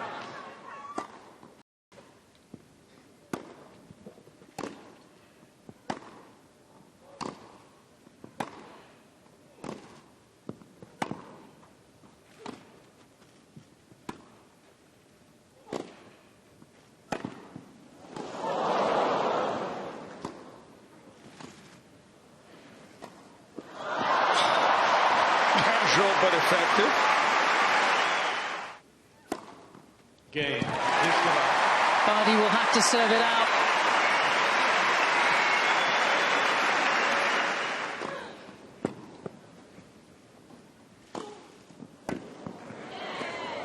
Oh, yes. Oh, boy, she loved that stab going over. Advantage, Barty. What a time to find your 7 base of the match.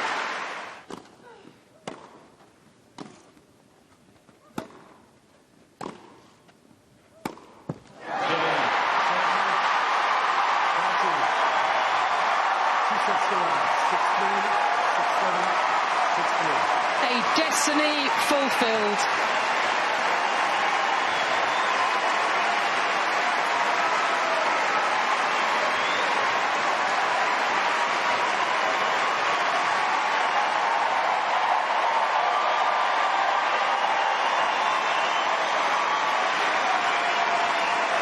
What a way to join Margaret Court and her mentor, Yvonne Goolagong-Cawley, on the Venus Rosewater dish.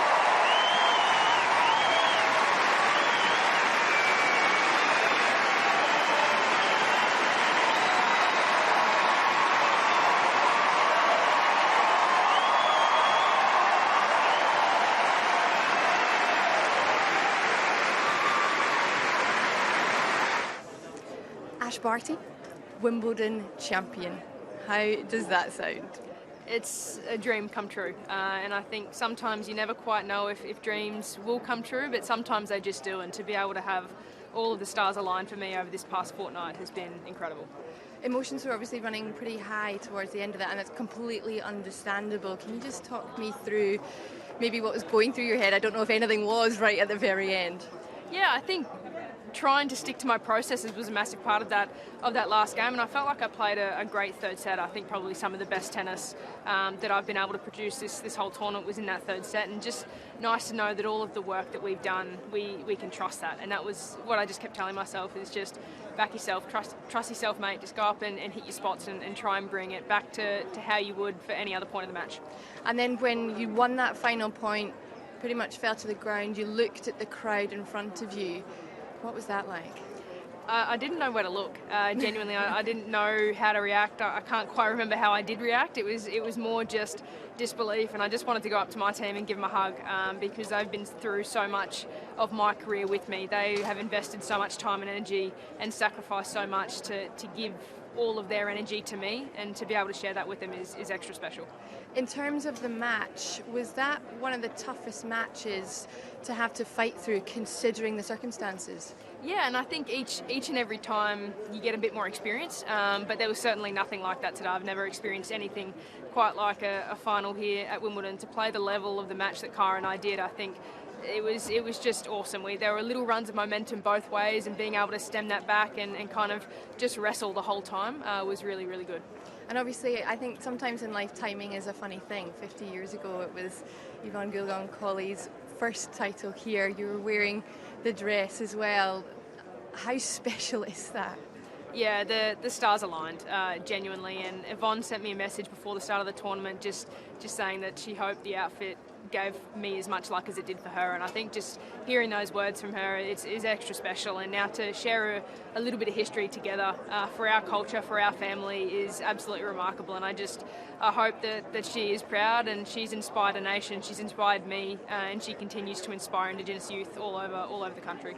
And in terms of this year, you and your team, you talk about the sacrifices. You've made a big sacrifice to be out of Australia for a very long time, and I know you're such a homebody.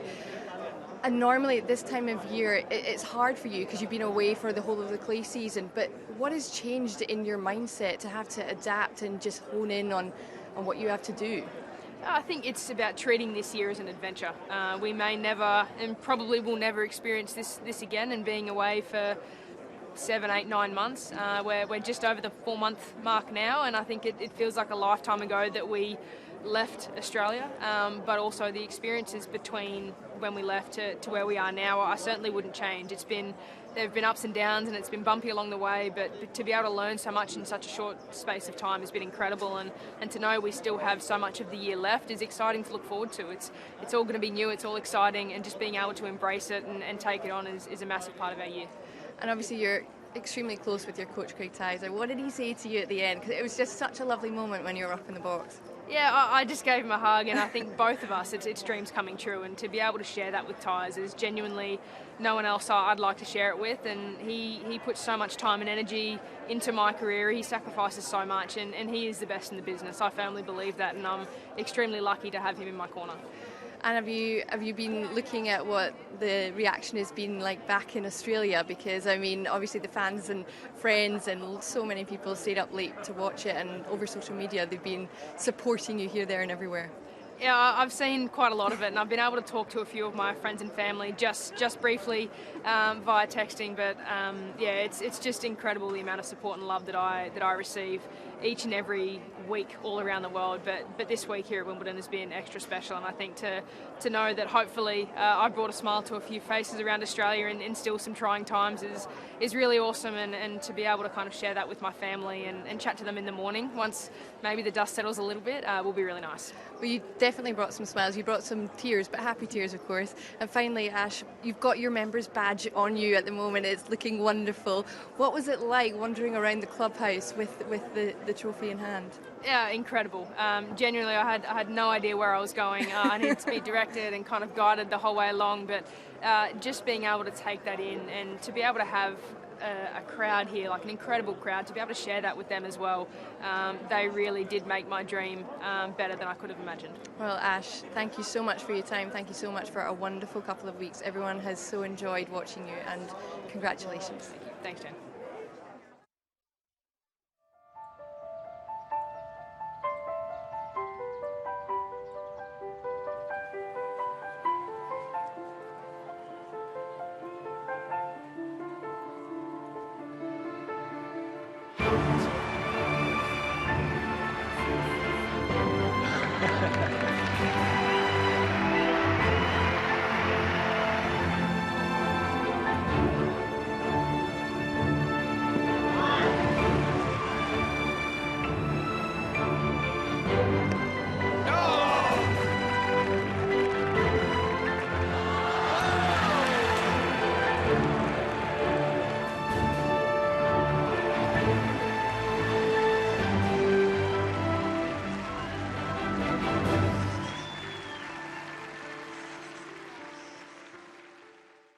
Welcome to Wimbledon Lessons, brought to you by Sipsmith Gin. Now, this place has witnessed a fair share of drama over the years, none more so than in 2012, when a young Rufus the Hawk, the official pigeon scarer, was hawk-napped. The theft caused global outcry and many sleepless nights for those who knew him.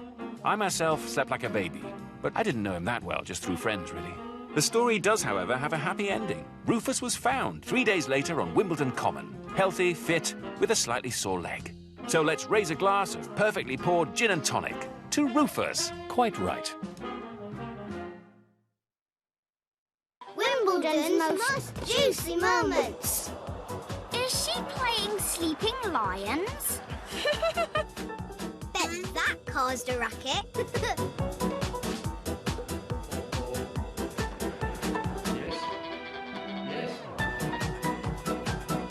Somebody's had their Robinsons. It's incredible because you get to experience it in a completely unique view. It's the best seat in the house. You get such an incredible view of the match. It was back in 2018. We were on centre court. The doubles game was going on. They gave me the racket first. I don't know what to do with it because I've never played tennis before. You can see in the clip, like, I'm looking around like, should I be standing here? And then the world's most competitive ball boy scored the point to end the match.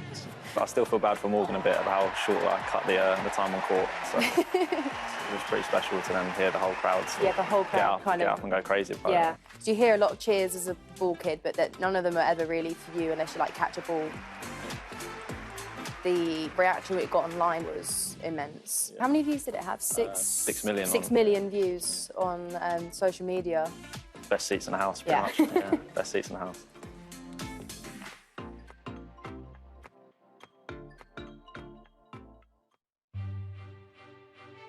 The feeling of the grass under your feet is almost like the most perfect carpet. The perfect foundation, play great tennis on. It's inevitable that a living surface is going to change because it's alive.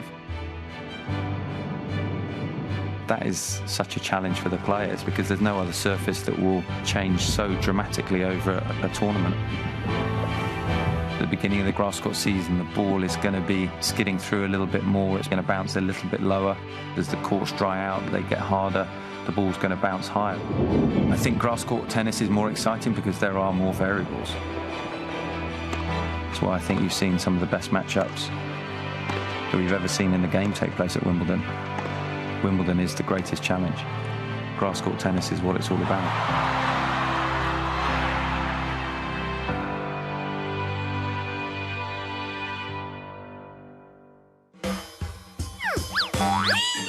Bounce!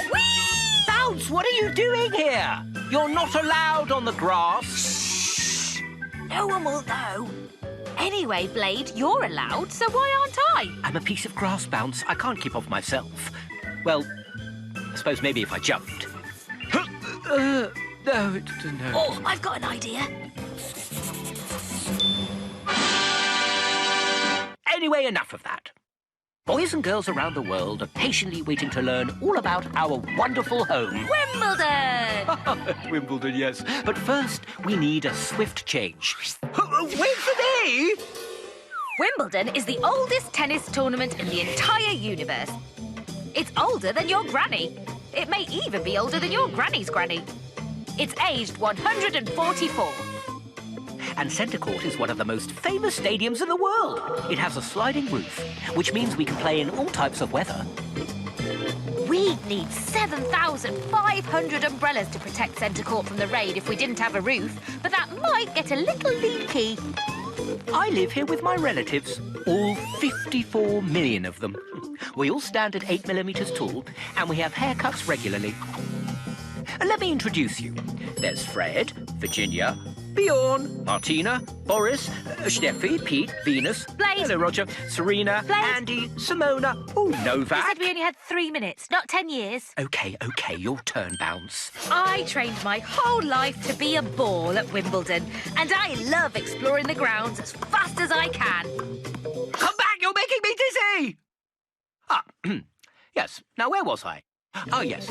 Wimbledon is a tennis tournament played in London, England, every summer. For 2 weeks, the world's best tennis players travel here, arriving from places like America, India, and Argentina. Overall, players from 90 different countries have competed here, fulfilling a dream they have had since they were little. To play on the grass courts of Wimbledon. Oh, although my family and I are a bit scared of players that slide around the court. My favourite player is Serena Williams because she can make me go really, really, really fast. 130 miles an hour, in fact. Faster than a cheetah. And my favourite player is Roger Federer because he loves playing on grass and always treads delicately. He's won the singles trophy here 8 times. Winning Wimbledon means you're the best of the best. In the ladies and gentlemen singles draw, you have to beat 7 of the players from a draw of 128. You may even get to meet royalty. Well, the royal family is invited to sit in the royal box and centre court during the tournament, along with heads of government, people from the world of tennis, British Armed Forces, supporters of British tennis, and... Celebrity! Oh, don't even think about it, Bounce! Bounce! Bounce! Bounce!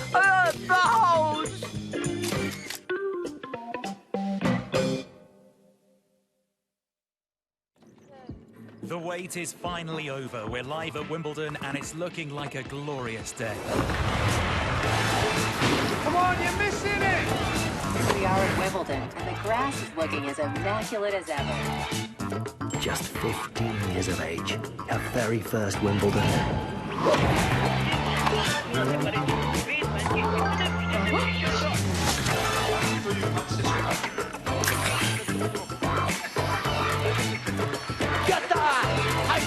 Oh, hey, where are the strawberries?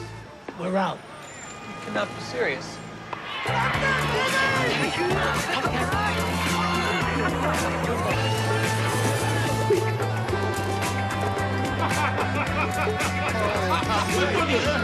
We're championship point.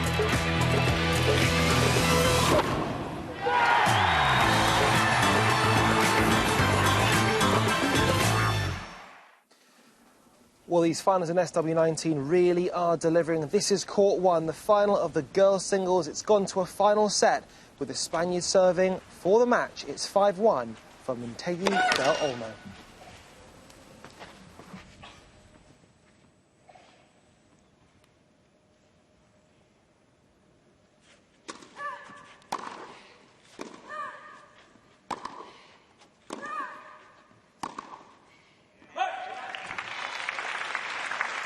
She looks so good, though, doesn't she, Del Olmo? She's just improved with every point she's played. She's gotten stronger, more confident.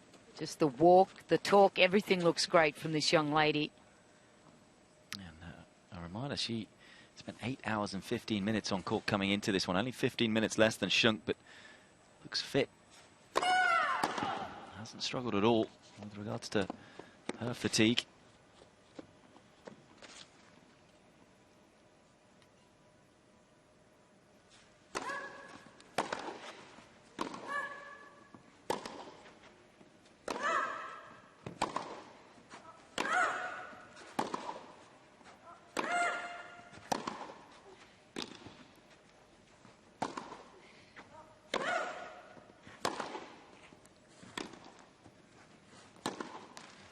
Again, the use of the slice as well as the top spin has just been rock solid.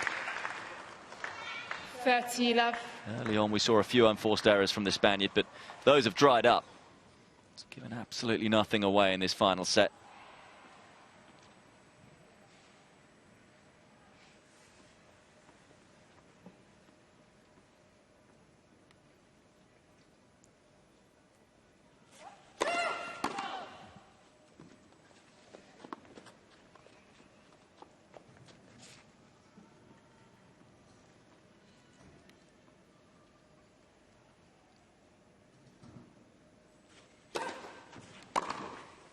Well, not done yet, Shunk. The question is, how often can she do this? This is a little bit risky. She's been missing many more of them than she's been making in the back half of this match, which has been problematic. Hit more winners overall, but many more errors.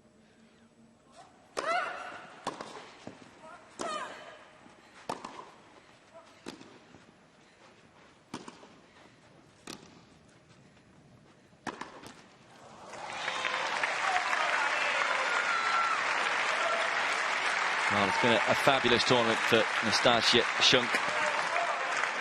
Winning some dramatic matches, but it looks like her race might be run.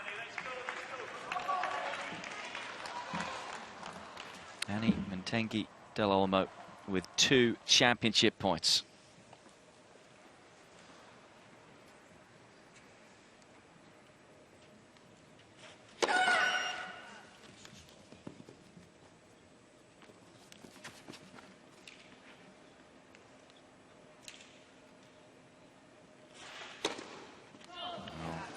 Hasn't shown any nerves whatsoever throughout this battle.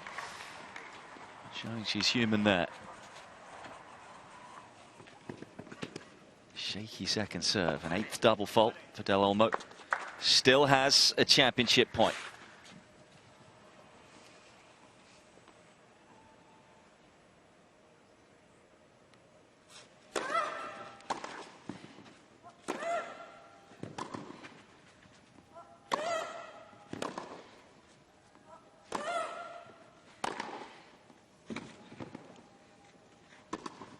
Oh, wonderfully played. Still fighting. Has she got a little bit of juice left in the tank here? This is the last-ditch effort, really, for Schunk. She's got to do something here, or it's back on the plane, back to Germany. She's got to give absolutely whatever is left in those legs.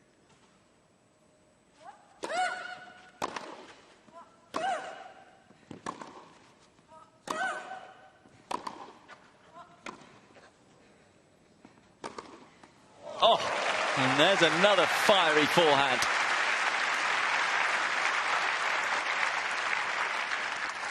Advantage, Schunk. Lifeline. Can she grab hold of it?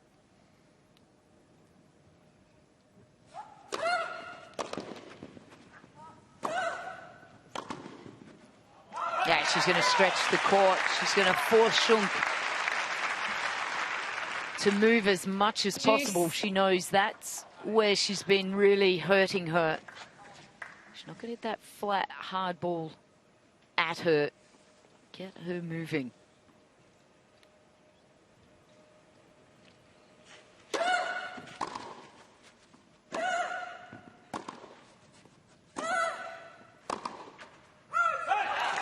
It's just relentless, though, isn't it, from Del Olmo?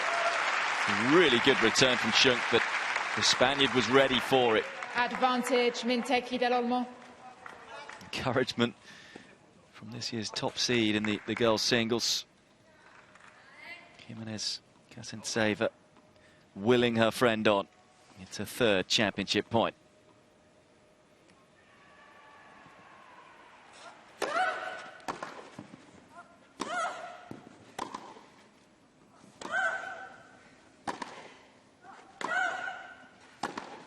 Oh, what a winner. Well, all of a sudden the forehand has caught fire. Just when she needs it most. Juice. That's a quality point, isn't it? But there's the weapon of Schunk. Hasn't been able to deal it enough, but there's still some passion left in that young lady's racket.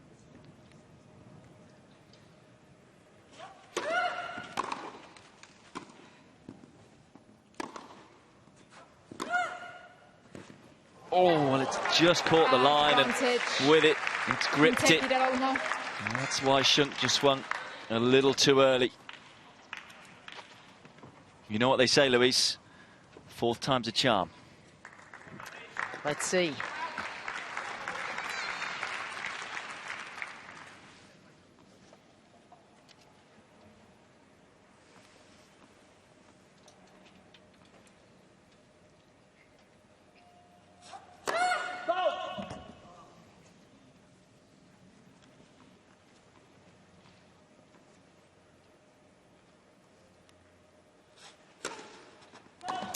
Pete, what do they say about the 5th time? Juice. I think it's more charmful, even more than the 4th. At least Del Olmo will be hoping that. If she can get to have a 5th opportunity, that is. You never know with this sport.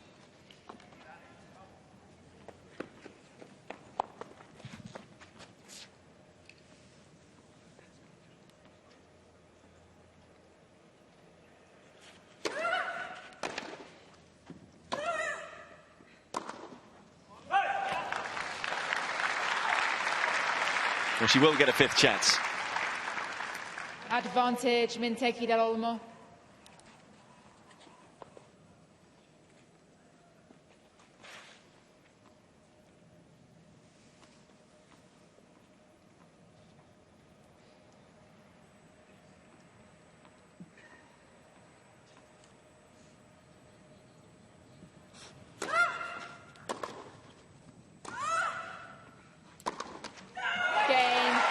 Fantastic.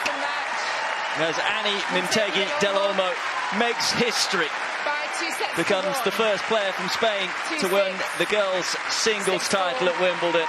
6-1. And it was fully deserved.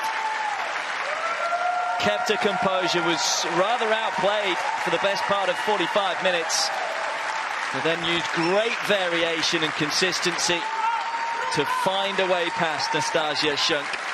Her good friend and top seed watching and smiling in the stands. And that was a fine performance. On her way to see her team, her friends. It's a great smile, isn't it? It's a unique look, but it's one that might become very, very famous in the coming years. It's Del Olmo who wins in 3 sets. 2-6, 6-4, 6-1.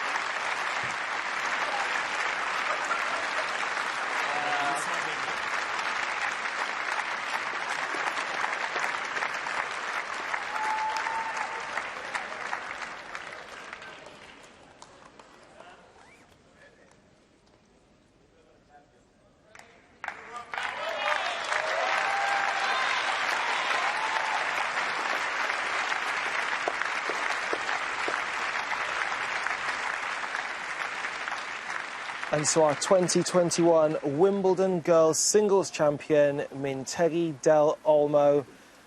And Jenny, just look at the delight on her face. What that means to her to perform on court number 1 at Wimbledon and deliver as she's done in 3 sets. It was not made easy. No, it wasn't made easy at all. She put in a really good effort there, dropped the first, but came back with intent, certainly in the second. And as we know, the hardest thing to do in a tennis match, particularly when it's a championship match, is to close it out. And that was a lengthy game there, but she certainly Ladies and managed gentlemen, to. the trophies will now be... Spanish girl to win the title, which is very exciting for her. Something you pointed out to me was who was in the crowd and who Chunk came through to play in that final, who we saw the Spaniard beat there. Yeah, it was Victoria Jimenez Kazantseva, who was the top seed.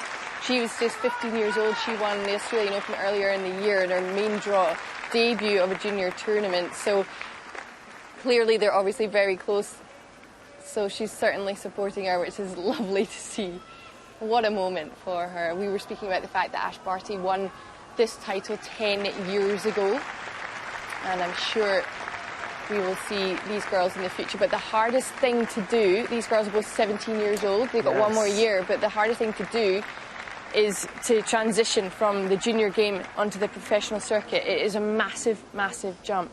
But despite it being difficult, we've seen, if you look at the list of junior champions, the likes of Martina Hingis, the likes, as you mentioned, of Barty, they have done it. So from a model standpoint, not only can you compete as a pro, you can win as a pro. You can be one of the absolute best. So that name we just saw there, perhaps both of those girls in the final could become household names in the not-too-distant future. Absolutely. I was speaking to Naomi Cavaday yesterday, who reached the quarterfinals of Junior Wimbledon, 3-time first round in the senior side of things here at Wimbledon. She said she couldn't believe the standard of the girls' singles in particular. The professionalism was just top-notch this year.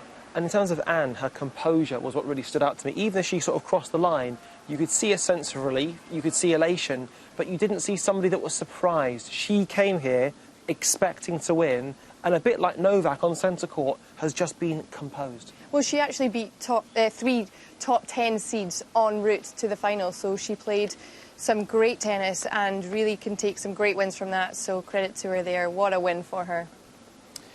Yeah, it was. We're now going to head over to court number 1 now for a bit of wheelchair singles. This is between De Groot and Montjane, and it's set to be another corker. So here we go. KG Montjane to serve. We're underway. Now remember, if you haven't seen wheelchair tennis before 2 bounces are permitted. Apart from that, it's pretty much as per usual.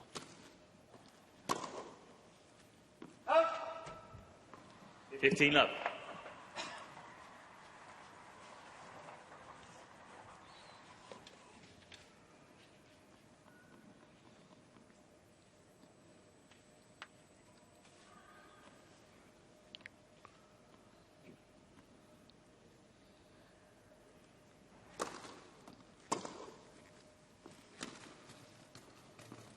Oh, I just pushed it long.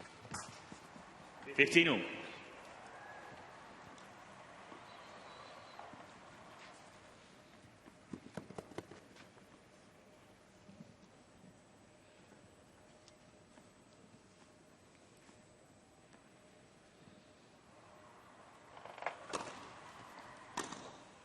Nice. 30-15.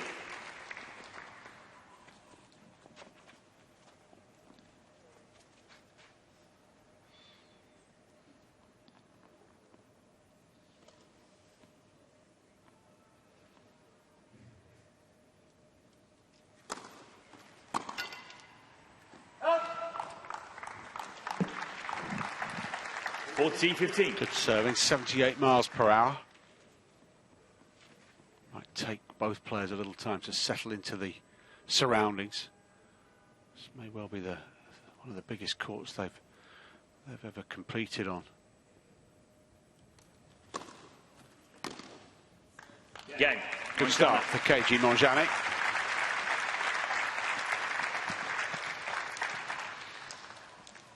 First game.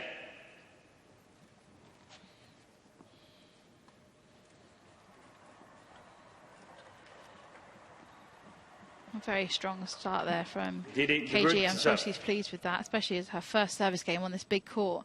De Groot taking a little bit longer to settle down, it seems.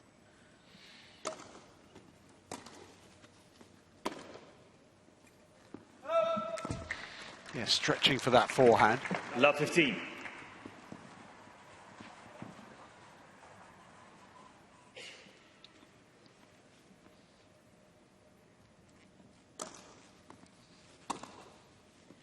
Nicely done. Winner up the line on the return of serve. Love 30.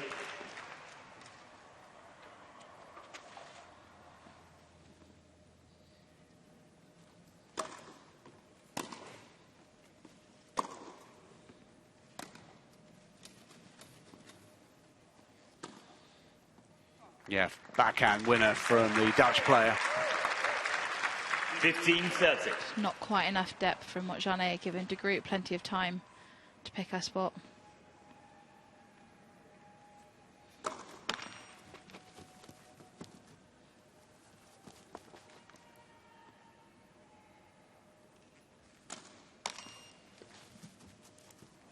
$15-40.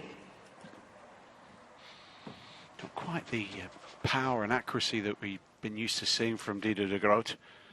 A couple of break points here for KG Monjane.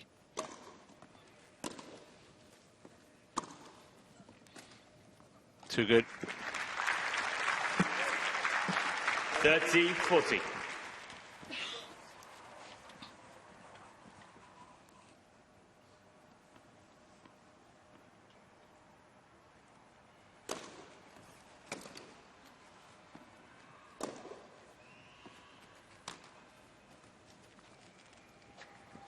Yes.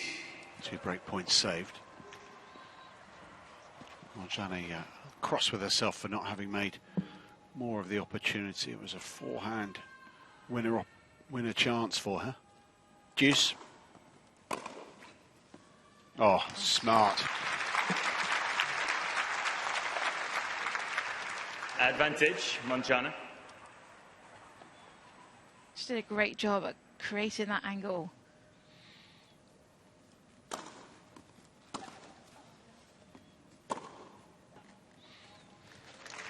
Good combination from de Groot. Yes.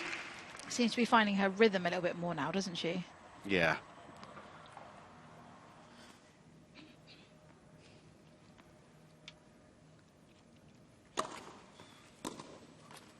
A good serve down the centre line, 79 miles per hour. Advantage, de Groot.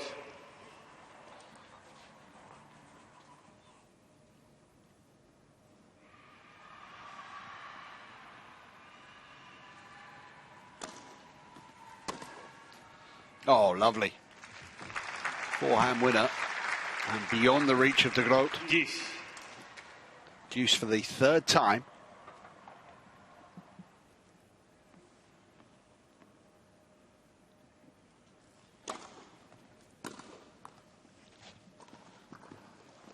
Advantage, de Groot.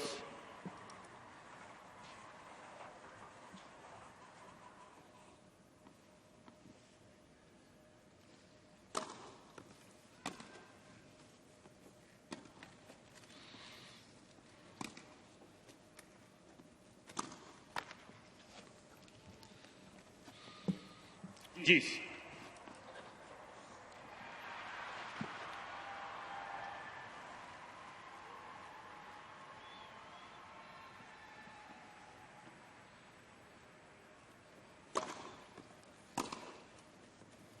On the line, another turn winner from the South African. Advantage, Montjane.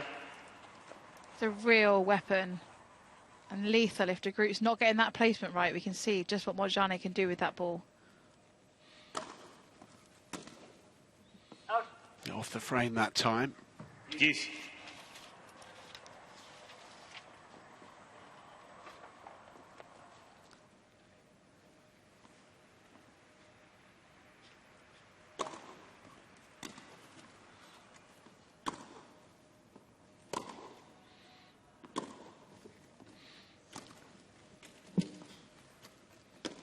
Big stretch.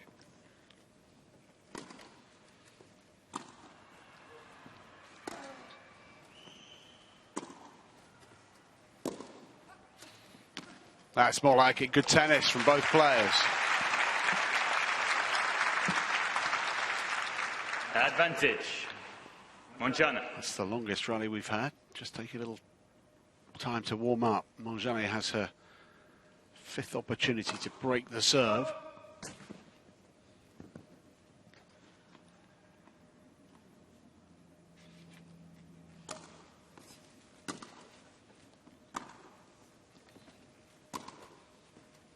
Yeah, too strong. Game, Montjane. So the first two games of this Wimbledon final go to the South African.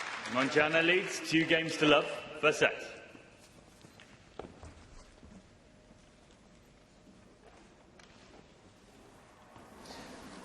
Well, from court number one, we're going to head over to centre court now because there's been an awful lot of drama there. The Italian and the number 7 seed Matteo Berrettini took the first set. Novak Djokovic shocked but responded with 2 of his own.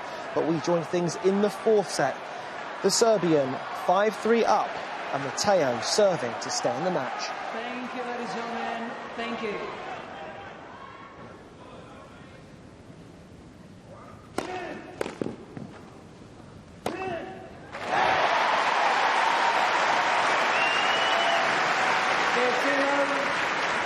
And all Berrettini can do is now hold serve. That's the ultimate question.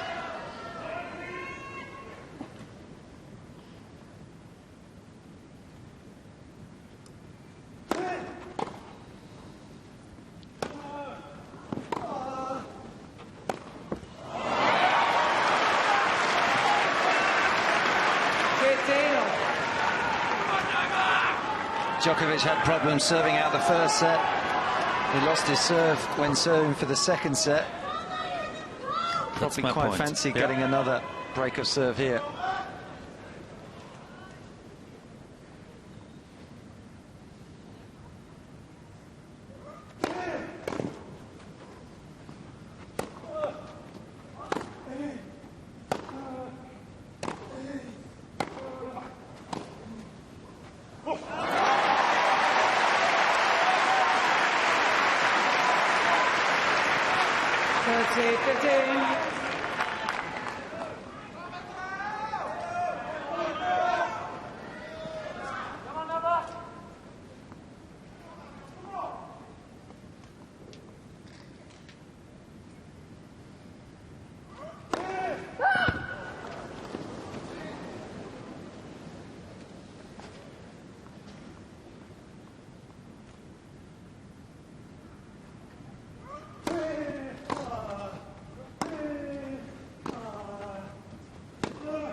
Berrettini having trouble getting low on the forehand now.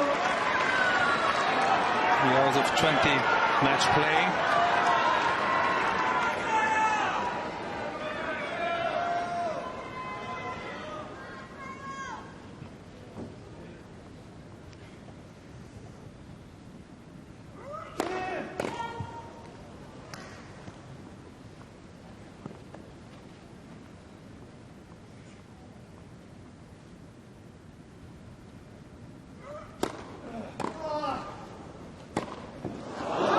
Too long. 30, 40.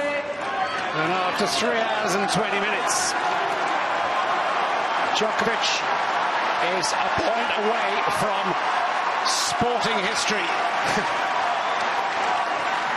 A chance to overhaul after all these years, or at least equal Federer and Nadal. Thank you. Thank you.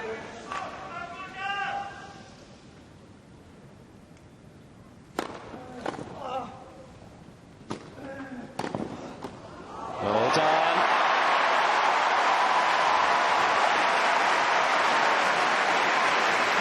Djokovic picked the right side. Yes. And he had a swipe at the forehand. Off a 135-mile-an-hour serve. It wasn't a bad return, was it? Oof.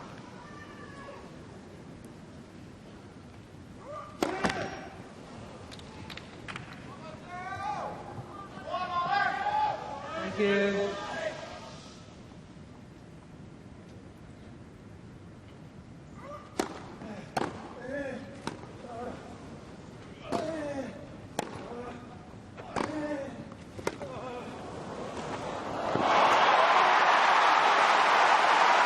Well played.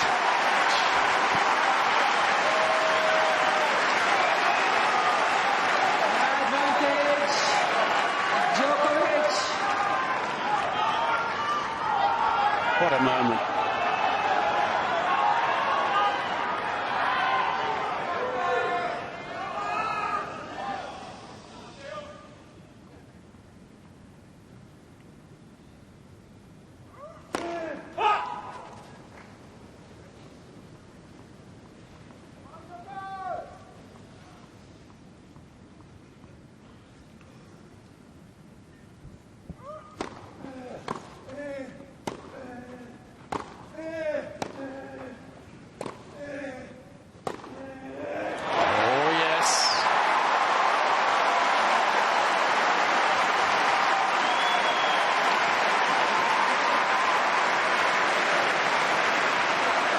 He's a tough lad, Berrettini. Just 101 miles an hour down the line on match point down. The Italian double's still alive.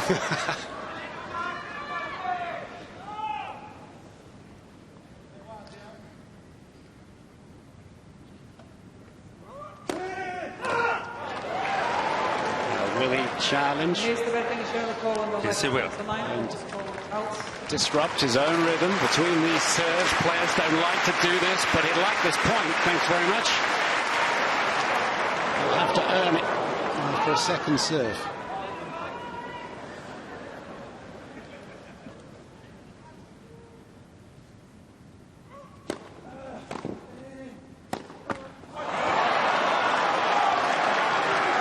Third time lucky.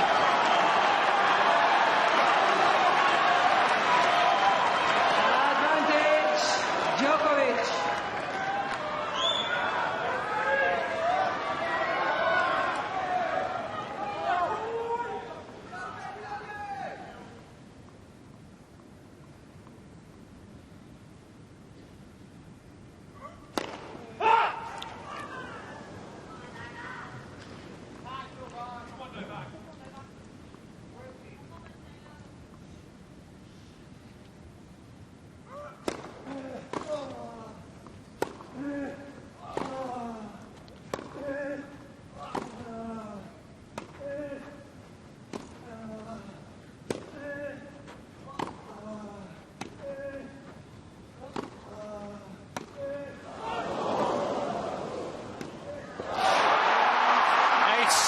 Wimbledon title. for the Serbian superstar. History made. He has caught Federer and Nadal.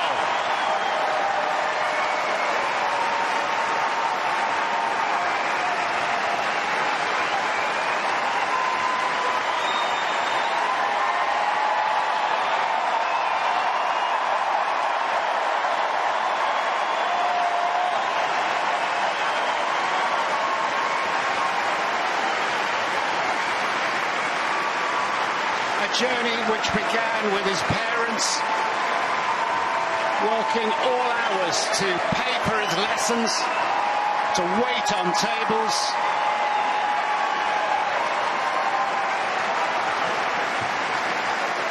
They moved houses in a war-torn country to make all of this a possibility, and what spectacular success he's had. I think he knows his way to the box. And a little swing door has been put in place.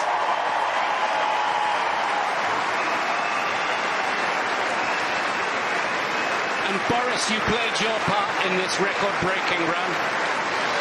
Yeah, but it's nice to see the core circle really celebrating together. It's been difficult those 3 weeks, just the hotel and the club, and you need great people on your side, and Novak has them, and it's great to show their appreciation together. This was one as a team. Even time for a selfie, knows how to do those. That's quite something. Super Novak indeed.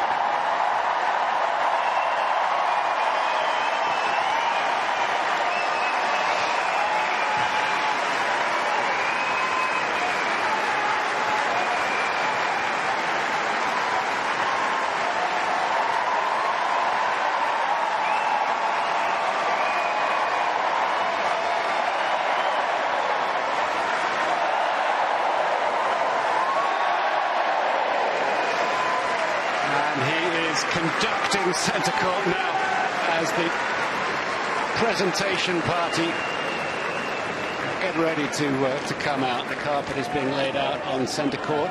Matteo Berrettini, a fantastic contribution to the British tennis summer, which we were not guaranteed, Tim.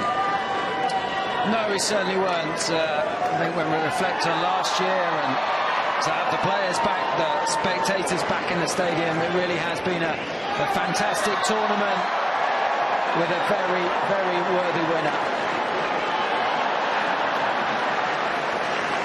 Throws his shoes and the shirt, and he was going to throw the bag, but he said, hold on, I may need something for the presentation now. He's one of only 5 men now to have won the first 3 Grand Slams of the season. He's going to be a part of the Serbian Olympic team to go to Tokyo. Berrettini will be the Italian team there. He won Queens, 1 match short at Wimbledon, but a fantastic effort. And Djokovic has lost just 2 sets the entire championships. 1 to young Jack Draper on the first day, and 1 on the final day to Matteo Berrettini. Quite amazing. 20 Grand Slam titles for Djokovic, for Federer and for Nadal, 60 between them. Margaret Court and Serena Williams and Steffi Graf have won more Grand Slam titles in total, but as far as these 3 men playing at the same time together, absolutely amazing. Ladies and gentlemen, it's time now for the trophy presentation for the gentlemen's singles. Please welcome onto centre court His Royal Highness the Duke of Kent, President of the All England Lawn Tennis Club, and Her Royal Highness the Duchess of Cambridge, Patron of the All England Lawn Tennis Club. Their Royal Highnesses are accompanied by Ian Hewitt, Chairman of the All England Lawn Tennis Club, and David Rawlinson, President of the Lawn Tennis Association. And the Duchess of Cambridge is the patron of the All England Club. Ian Hewitt in the background. Sally Bolton, the chief executive, has done a fabulous job this year of staging the championships, and that's Prince Michael of Kent, who will relinquish the presidency of the club after 5 decades, and was writing about his experiences yesterday very movingly. So this will be his last trophy presentation. The Duke of Kent first was a part of the trophy presentation in 1969 and presented the trophy to Rod Laver, the 4th and last of the great Australians' titles.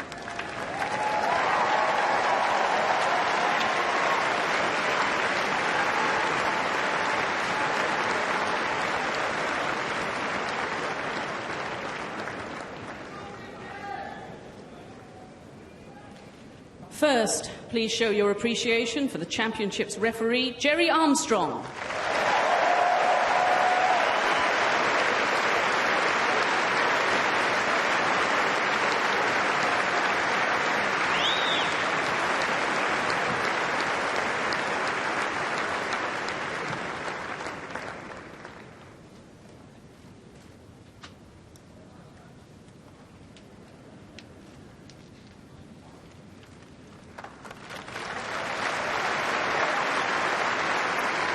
And for the chair umpire, Maria Chichak.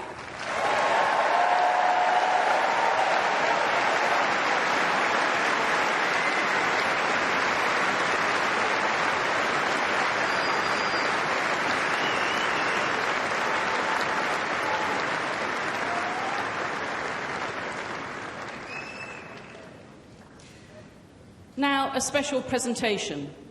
To mark the service that His Royal Highness the Duke of Kent has provided over 52 years, and in his last year as President of the All England Lawn Tennis Club, Chairman Ian Hewitt will present His Royal Highness with a replica of the Gentleman's Singles Trophy.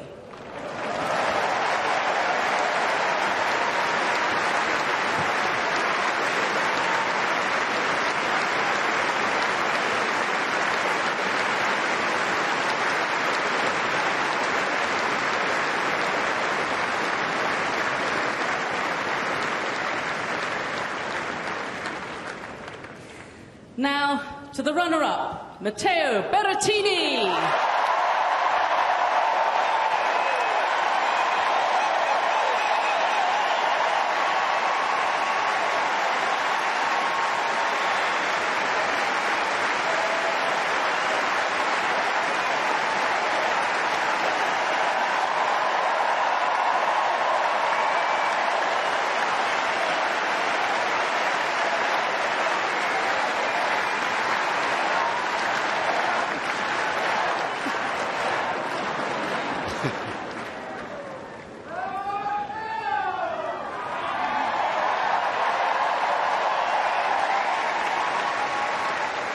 The gentleman's singles champion for 2021, Novak Djokovic.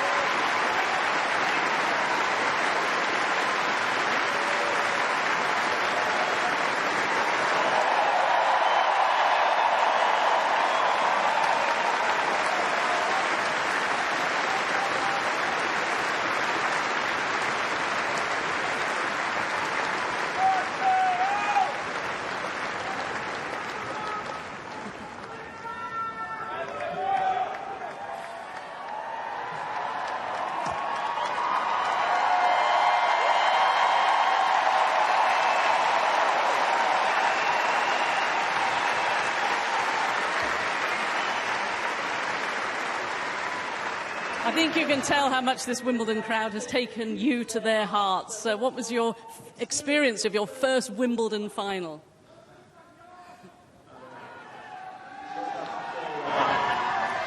Just unbelievable feelings, maybe too many to handle. So probably Novak, for sure Novak, he was better than me also for that, because he's a great champion. So well done, Novak, once again.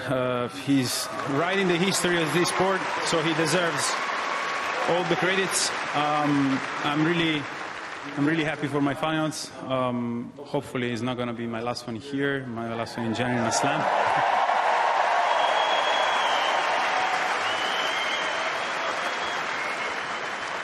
Such an honor to be here and unbelievable feeling. Really great run during the 2 weeks, also before in the Queens, so couldn't ask for more, but I mean, maybe a little bit more, just this win. And would you like to say a few words to your family and your team that are up there supporting you today? Yeah, first of all, also congrats to the Novak's team. They're doing, I don't know, something unbelievable.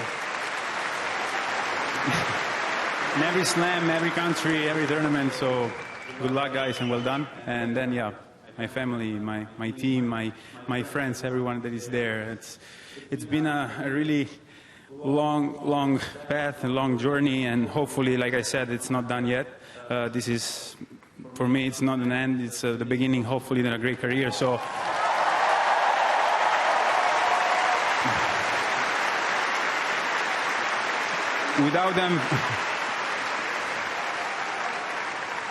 Without them, all this would have been possible. So I'm just saying grazie, and let's keep trying. And I don't know, grazie. We look forward to welcoming you back next year, Matteo Berrettini.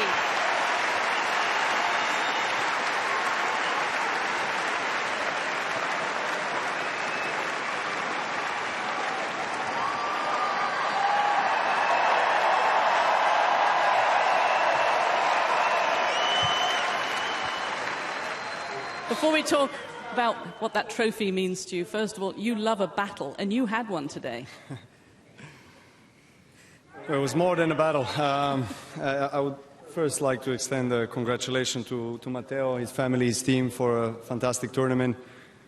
Tough match today. Obviously, I know that it's not the best feeling losing in the finals, but I'm sure that there is a great career ahead of you, and as he said, it's just the beginning. I truly believe in that. He's got an incredible game, very powerful, true hammer, Italian hammer. I felt that on my skin in Paris and also today. So what to say? I love you too. Thank you so much.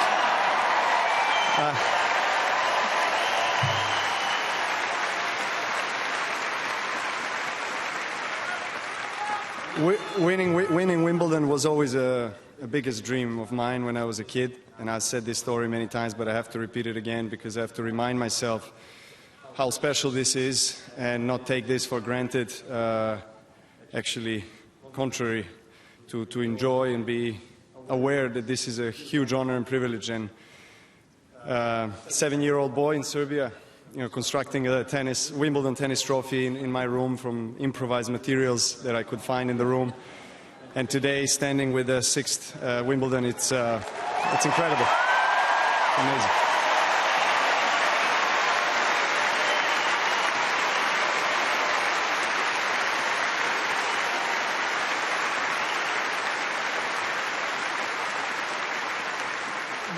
Wimbledon title number 6, but your 20th Grand Slam title. Level with Roger and Rafa. What does that mean to you?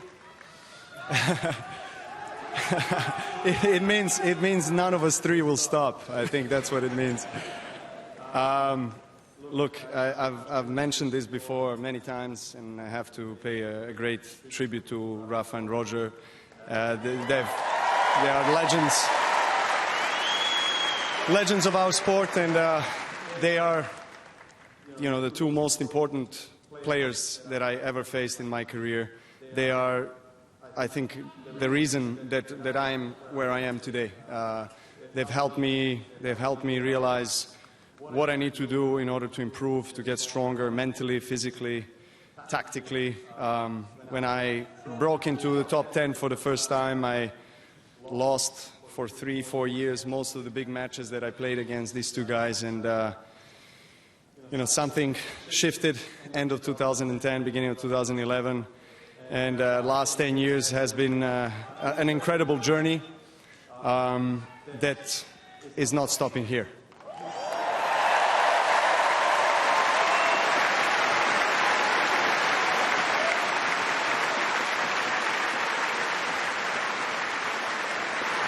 And I think we can all add what a privilege it is to be watching this era we're watching. I know, Novak, you always want to say, I want to live in the present. But I'm going to tell you right. Australian Open, you've won it. The French Open, you've won it. Wimbledon, now you've won it. You know where I'm going with this, don't you? The Grand Slam, the calendar Grand Slam that's only been done once in the Open era. Is that a target now, obviously? Well, I could definitely envision that happening. I'm hoping, you know, I'm going to definitely give it a shot.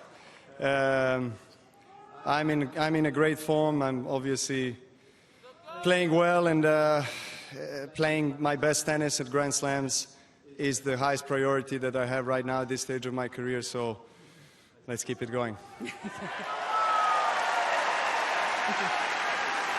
And I'm sure you'd like to say something to your team as well. To my team and my friends and my family, particularly my wife and my kids and my parents, my brothers, they couldn't come this year to witness this incredible tournament. I love you guys. Thank you so much for sacrificing your time, your energy, and willing to share this journey with me. You know, we are part of individual sport, but it's a team effort in the end of the day. They see me in a different colors, I would say. Every single day is a different day. It's very unpredictable what's going to happen, and I really appreciate their patience and their devotion to this sport. Thank you.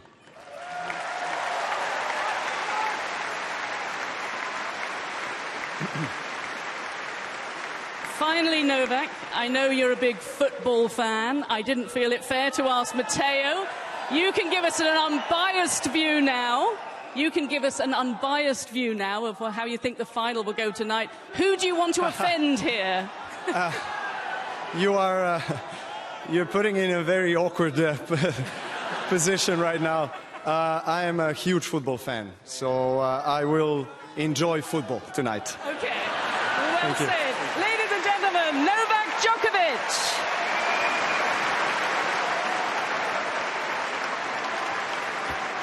Incredible final. The men's singles champion is Novak Djokovic, but he really was given an excellent match by Matteo Berrettini. It went to 4 sets. It is Djokovic, though, who is the 2021 Wimbledon champion, and he now has 20 Grand Slam titles. He is level with Novak Djokovic. He is Novak Djokovic, with Roger Federer and Rafa Nadal, and that was definitely something that he is incredibly proud of. And I think that match, Carthy, just illustrated why he is such a great champion. We were all hoping that Matteo Berrettini would make a match of it. He did just that. He brought the big serve, the big forehand, the attacking tennis, first strike tennis really from the baseline, and he tested Djokovic all the way. I mean, the Serb here had to be at his best to win this match in 4 sets, especially having lost that opening set on a tie-break when he was a break-up 7-6. So Djokovic needed all of his powers, his resolute powers from the baseline, the returning game to get those serves back. 138 miles an hour was one of the serves sent down from Matteo Berrettini. You can see just how much it means to not just Djokovic collapsing to the floor in celebration, but also to his coaching team there, Goran Ivanisevic, his agent at the front. And this, as we said about Ashley Barty yesterday, this is such a team effort these days in modern tennis to make a Grand Slam champion. And Novak Djokovic is exactly the same, no different, with a huge supporting cast of coaches and fitness trainers, and he paid testament as well to his family and how much they meant to him and his run to winning his 20th Grand Slam title here at Wimbledon this year. But it was an incredible match to watch, and dealing with everything that Matteo Berrettini threw at him. Yeah, absolutely. It's just such an effort to get through those 2 weeks, and he was enjoying himself at the end here. He'd obviously spotted a few people in the crowd that were really shouting for him, really supporting him. What a lovely touch. And that little girl could grow up to say, well, I've got a Novak Djokovic racket, I'm going to play tennis, who knows? Could see her at Wimbledon at some point in the future, playing in the junior girls singles or something. But he inspires people, doesn't he, Novak Djokovic? He is got 20 Grand Slam titles, and he works so incredibly hard. Off the court is something we've been talking about in the last couple of days. How much goes into the preparation, the yoga, the Pilates, the diet, the mental attitude, all of it. It's such a difficult thing to do, to get to a point where you can win one Grand Slam over 2 weeks, but to win 20 of them is really something very, very special. He makes it look easy, but so much goes into it. His name is on the board once again, 3 in a row now for Novak Djokovic, and he holds that famous trophy safely in his hands there, and he will head to New York for the US Open, hoping to overtake Roger Federer and Rafael Nadal.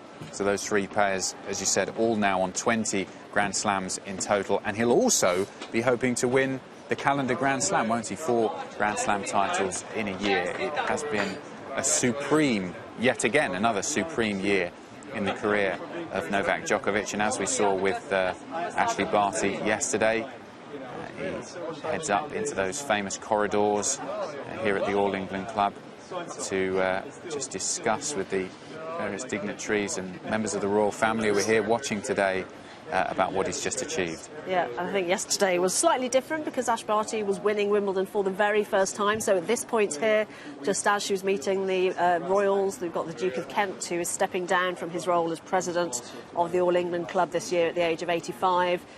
You've got behind that there the Duke and Duchess, just the Duchess of Cambridge today. The Duke was there as well. Prince William was there yesterday. But also the membership of the All England Club comes at this point. But he's already got that, Novak Djokovic, from his many titles here. This is Wimbledon number 6 for him, and the last 3 in a row too, which is really something special. And the Duke of Kent there, who has given 350 trophies out over his long time as president of the All England Club to various doubles and singles, and obviously has been with Novak Djokovic many times during this celebration at the end of a tournament and handing over the trophy to him many times over the 6 wins that he has had. So Novak Djokovic knows this part of the ceremony very well.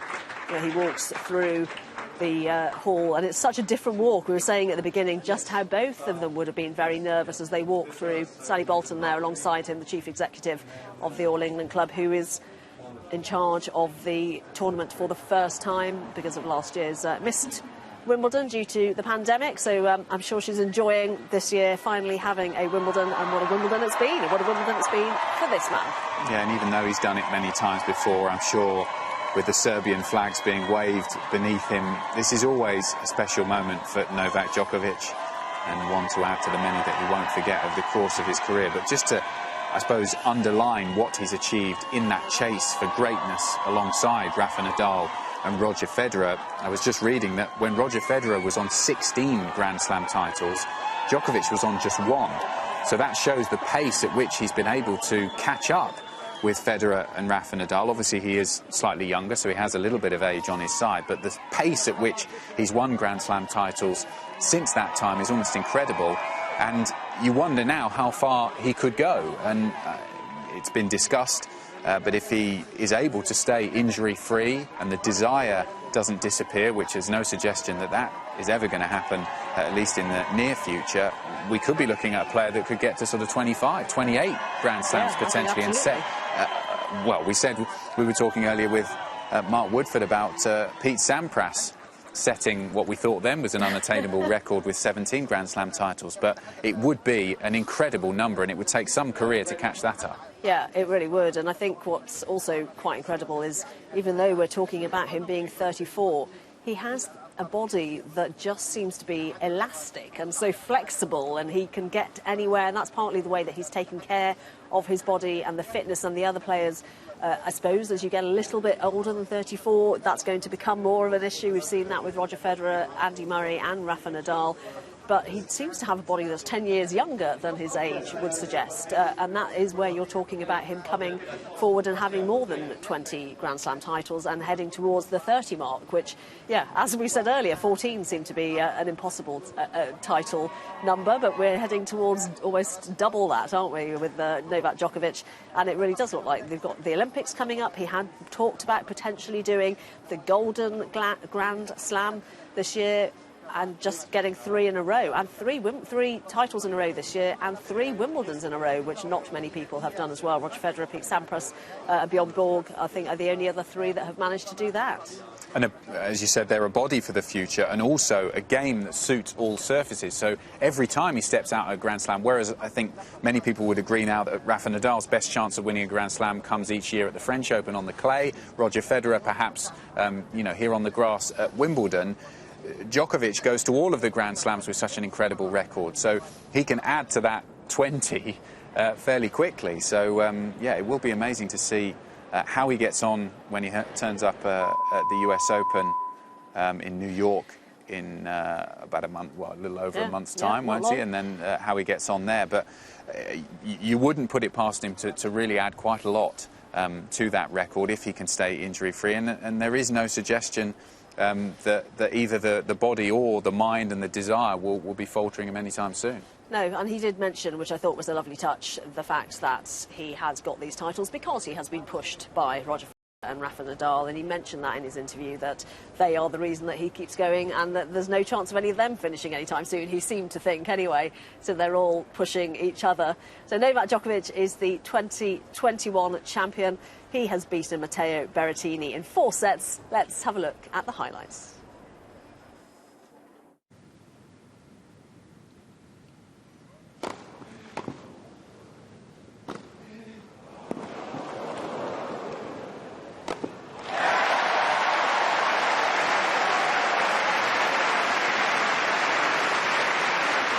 Almost took a bit of royalty out of the front row of the royal box.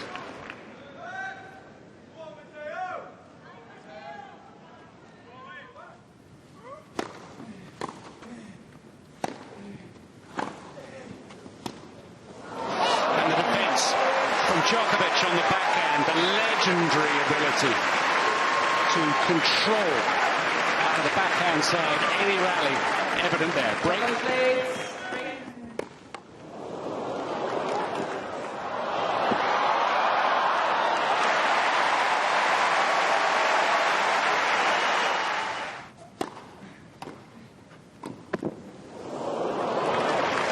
It's a volley by Novak. We've seen it in the semi-final. Doing it successfully.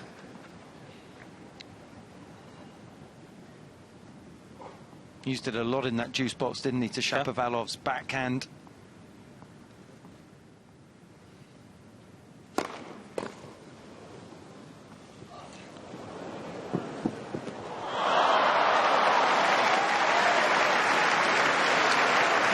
Drop shot wasn't his finest one, but that's what a Wimbledon final does to you. You lose your mind. And you get it back afterwards. Hopefully in time when you're still playing the match.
A serve and volley for the first time in the entire tournament.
Djokovic needs to start hitting now. He seems to be holding back in that first set. He needs to let loose and start going for his shots.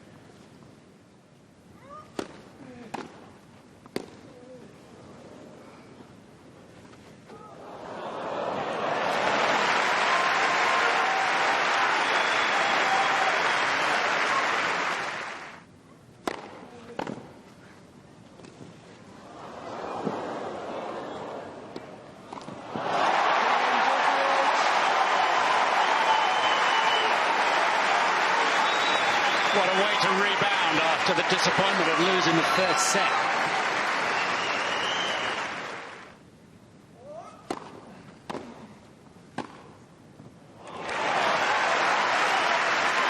Couple of quick points in succession.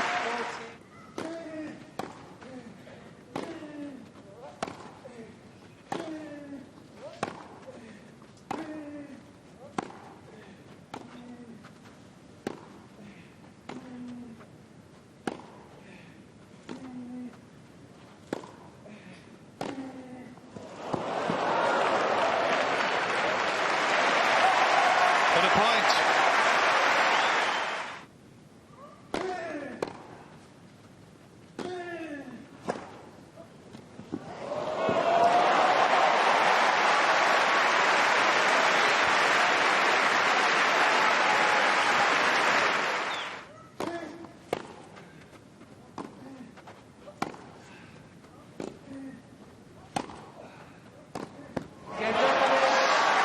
And that's a break for the second time, and that's probably good for the set.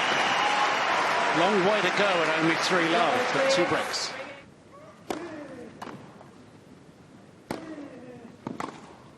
Oh, no. That's incredible. That's what he does. He can lift his game at any moment of the match.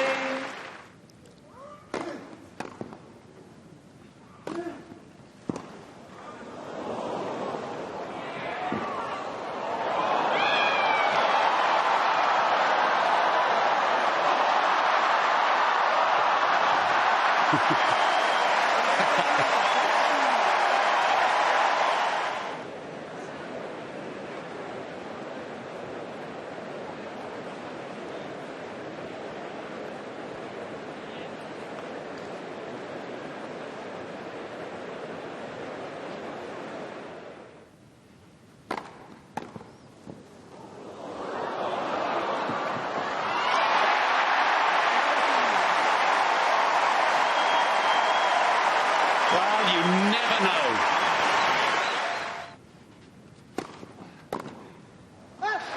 Four straight. Djokovic picks up the second set in this men's singles final. An hour and 53 played.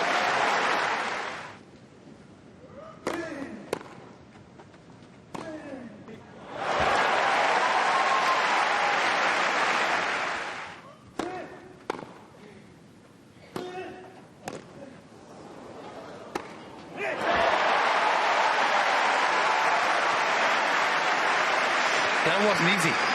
He had to move to his right. Very good. Good body control, and she likes it. It's her son, after all.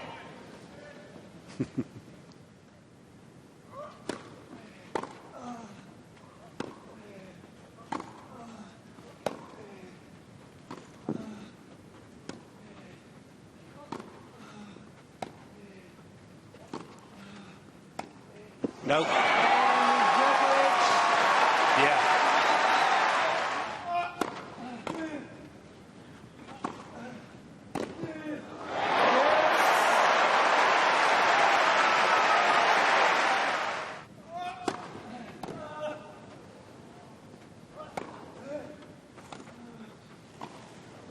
It's very intelligent.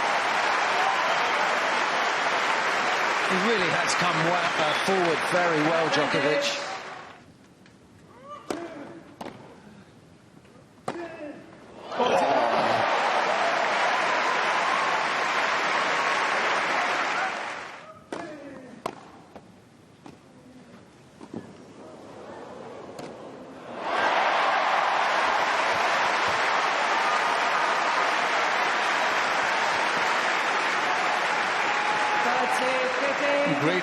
by Berrettini, but I don't remember ever Djokovic coming in after a return to the net. And I know him for 15 years.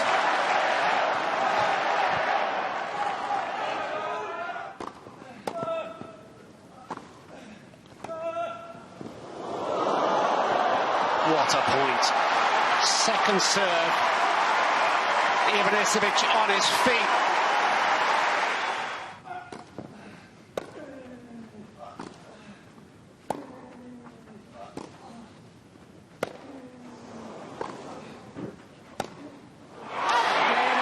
Three errors on the forehand side from Berrettini. Djokovic perhaps drawing those errors as the tension rises. The clenched fist from the world #1.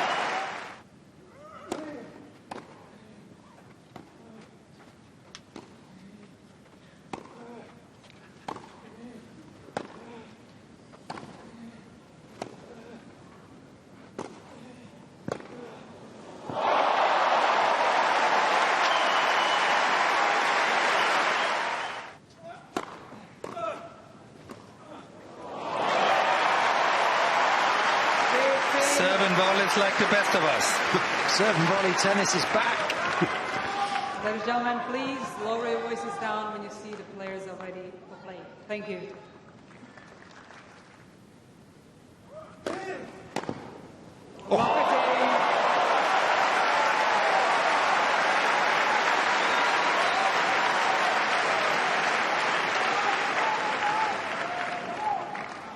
All of a sudden I see a sense of urgency in the Djokovic.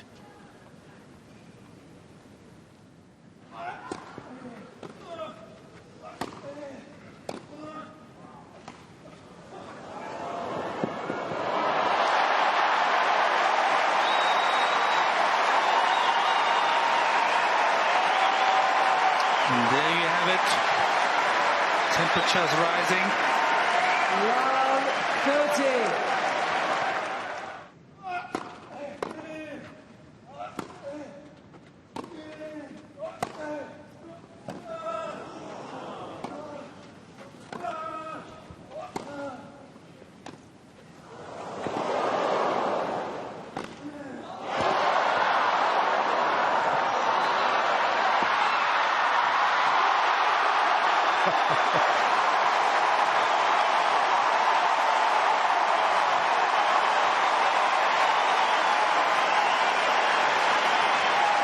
Well, a massive grin from just about everybody in here, even Berrettini,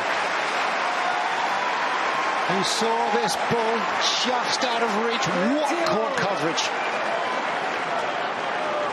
Djokovic not only gets to this ball, is able to control the racket face on the slide.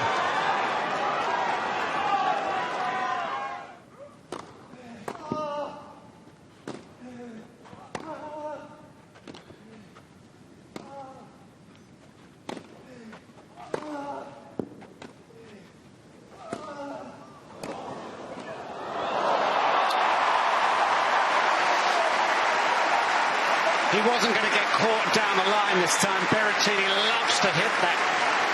Hit it several times in the semi-final against Hurkacz. Djokovic will have done his lessons, have learned his lessons.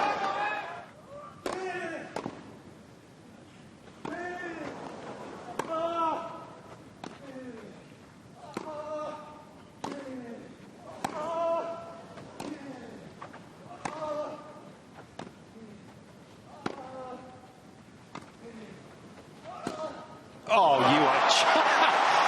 That is so good. There was no angle. He had to make it all. No, Goran can't watch anymore. Oh, it's low. It's a challenge, but it looks to be a double. Djokovic is sitting down. Don't know whether he knows it's a challenge or not.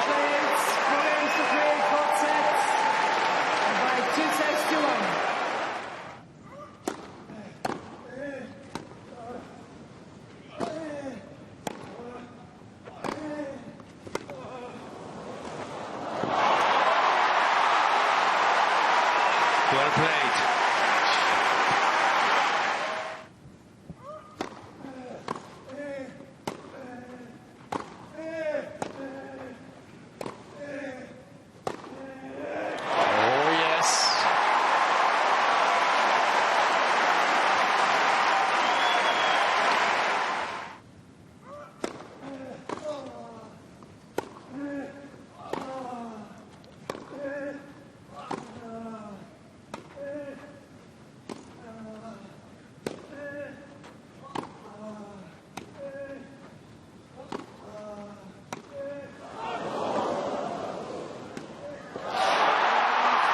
sixth Wimbledon title for the Serbian superstar. History made. He has caught Federer and Nadal.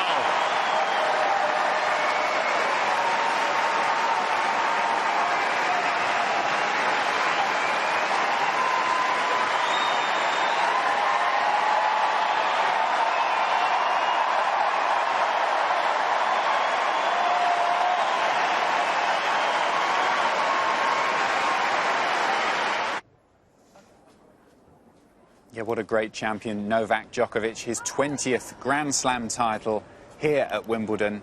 And you could see the grass and the dirt on his back when he crumpled onto the floor, realising what he'd achieved. And now a traditional celebration of eating a few blades of grass. It just makes it look like it's so tasty. Yeah, I wonder what his dietitian says about that. I suppose at least you could say it's vegan. So just confirmation of the scoreline. Lost that first set 7-6 against Matteo Berrettini, but then struck back to win 6-4, 6-4, 6-3.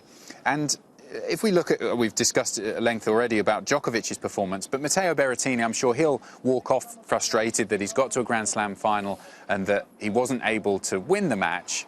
But up against Djokovic, he produced a pretty consistent level of tennis, and I'm sure him and his team will feel that this is a platform for them to build on into the future. Yeah, absolutely. I don't think they'll talk too much about the thigh. We don't know yet how much of a difference that might have made, and I think a lot of players won't mention that immediately. We might find out about that at a later date, but he really pushed Novak Djokovic, obviously taking that first set on a tie-break, and he had a lead in the second set as well when he came back into the match again. No, sorry, not the second set, the third set. And it really did make a difference, I think, to the atmosphere at that centre court to have such a close match. And after the semi-final against Denis Shapovalov, when we said that it did make a difference to Novak Djokovic to be pushed, and Berrettini and his camp could have looked at that match and said, right, this is what we need to do. And Berrettini pushed him all the way to that fourth set. And I think there were just a few points here and there, in the same way as the Shapovalov match. Novak Djokovic has been playing in these matches for years. It's his 30th Grand Slam final. He knows how to play those important points, and it does swing on just a few points in each set, doesn't it? Yes, exactly, and he wasn't overawed by the occasion. He actually started quite quickly, didn't he? It was a complete contrast to what we saw with Karolina Pliskova yesterday. Berrettini started quite assured. He looked comfortable in his surroundings.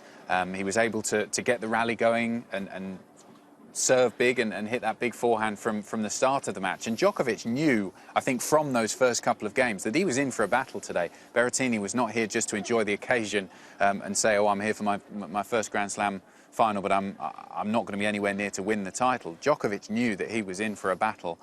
And I think that was borne out in the reaction here. Djokovic falling to the floor, clearly, you know, he was celebrating the fact that he's got to 20 Grand Slam titles and has joined Roger Federer and Rafa Nadal, but also, as we see the celebrations from Goran Ivanisevic in his box, that he'd had to work so hard to win this match. Yeah, he really had. And I think all the way through, despite the fact that he didn't drop that many sets, just that set at the very opening match against Jack Draper and then again today in the final, he still has been made to stay out there on court and play difficult matches.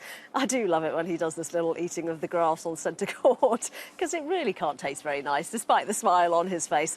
But it was all about getting the 6th title at Wimbledon, 3 in a row now, and 20 Grand Slam titles, and that has been borne out by the tweet from Roger Federer, who does say, congratulations, Novak, on your 20th major. I'm proud to have had the opportunity to play in a special era of tennis champions. Wonderful performance and well done. So Roger Federer there congratulating Novak Djokovic on his 20th Grand Slam title. And they are a remarkable group of players, aren't they? We've got the women, I think Steffi Graf is on 22.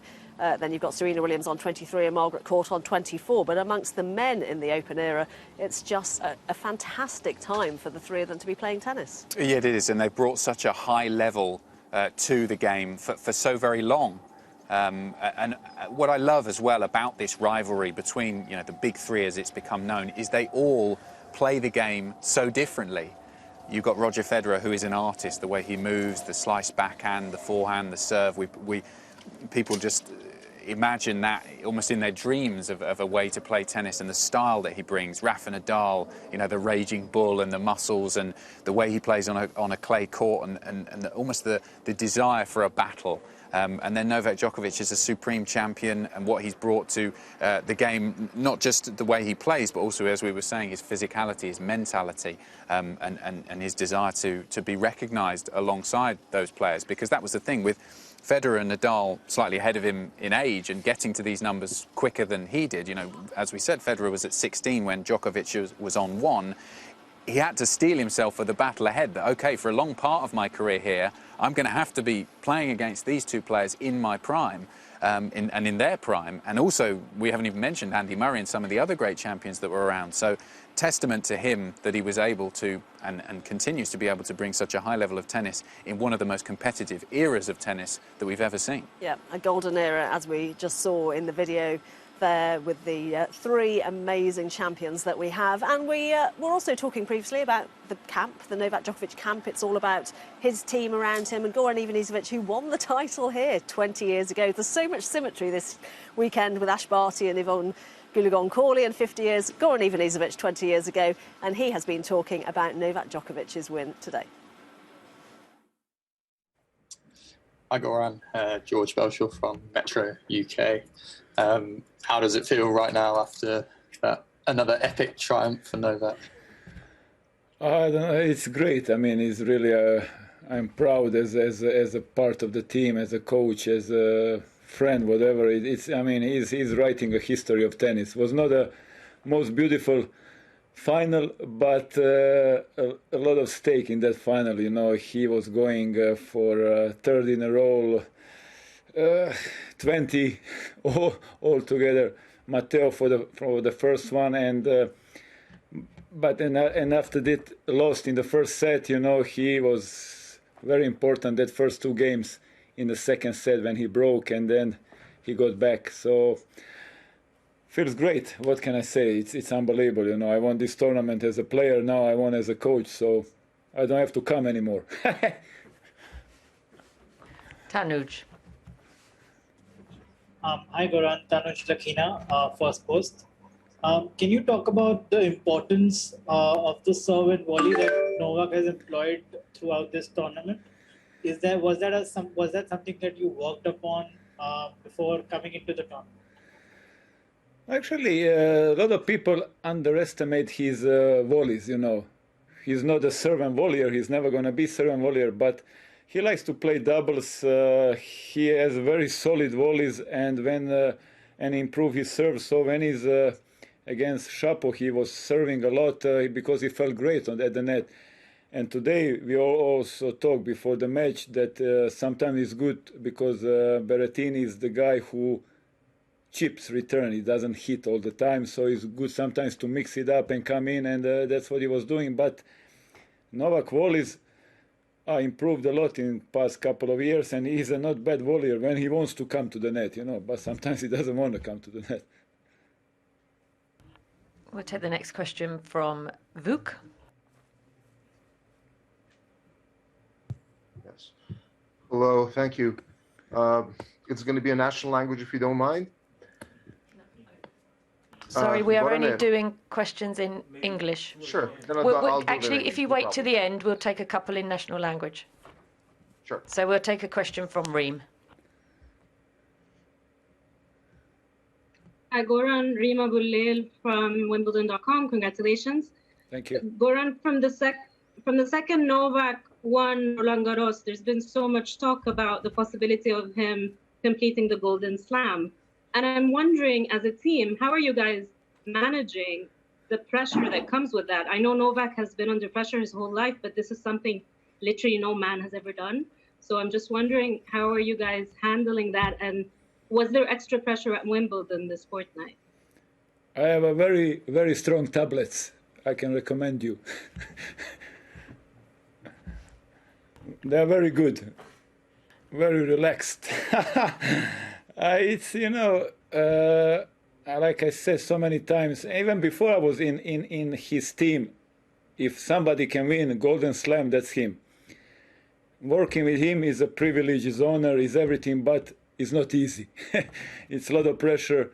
Final is not good enough. You know, we count only wins. So yes, it's pressure. It's not easy, but it's fun. You know, it's challenge, and he's writing a history. I mean, unbelievable. When he won French, yes, sure, he came here very confident, played with a lot of confidence, played good some matches. He didn't play well, but still won, and that's why he's such a champion. This one was huge. This one was huge. This is 20 to tie these three unbelievable guys, and now going to US Open, first time in his career, winning 3 in a row in the same year, having chance to win 4. I mean, that will be unbelievable. That Rod Laver did the last time, and I didn't, nobody expected in the 21st century that will be possible, but it's possible, We are from Balkan, people from Balkan, everything is possible, when nobody expect anything, we create everything, We are very, very special people there. We'll take the next question from... Yeah, great to hear the insight of Goran Ivanisevic there, Novak Djokovic's coach, as he won his 20th Grand Slam title here at Wimbledon today in 4 sets over Matteo Berrettini. That's the scene on Hemmen Hill at the moment. The rain has started to come down, that's why the roof's on, and that's part of the reason why I think it's so quiet on Hemmen Hill. But the other reason, perhaps a slightly bigger reason, is the small matter of the Euro 2020 final later at 8 o'clock here UK time, England against Italy. Everyone's looking forward to watching that, and I think they're rushing off to get in front of a television for that one. But delighted to say that Daniela Hantuchova has decided not to pay attention to the football just yet and speak to us once again. Daniela, it was a really entertaining final. We were saying that it was great that Matteo Berrettini brought such a good level. It wasn't a one-sided final at all. We saw some lovely rallies, but in the end Novak Djokovic was just that little bit too strong, wasn't he? Well, I gotta say, Adam, though, that the interview of Goran Ivanisevic was even more entertaining. I mean, you can't not love the guy because of all the answers he has, and he's so right. The people from Balkan, they kind of always find ways, and I think this is, that mentality Novak has. No matter what the challenges are, he's always able to step it up. And to me, in today's final, he didn't play his best, and he was not having to, because his levels that are average were still good enough. And what an entertaining final there was. Matteo deserves a lot of credit as well, because he really couldn't. I think he couldn't play any better. But Novak once again had all the answers. I think he was a little bit overwhelmed, Novak, in the first set, how much power Matteo was able to generate off that forehand, and that's why we saw few unforced errors that we normally not are used to. And as we can see here from the pictures, just how much it means to Novak Djokovic and his team sitting and watching on in the box, and to the fans as well. We saw plenty of Serbian flags both inside centre court and around the grounds as we were looking around. And it is a moment of history. He's levelled with Roger Federer and Rafa Nadal on 20 Grand Slams, and everyone's wondering now just how many he'll go on to win. Will he get up to 25, 26, 28 perhaps? And it could be done at the level that he's brought to the men's tour in the last few years. But he is a champion who just has that desire to always bring his best to these big matches, and that's what's, I think, seen him reach a number that many of us, and Goran Ivanisevic spoke about there, that we didn't think was possible. Yeah, and not only that he has achieved already so much, he's always wanting to learn more. So I wouldn't be surprised as soon as he wakes up tomorrow morning, he will be already thinking about the Olympics and the US Open and how to improve, how to get better for that one. And, we've been so privileged to witness these three guys making history, and it's for one and each other that they keep pushing themselves. They find new methods how to recover better, how they can eat better, how they can, do things differently, tactically, technically.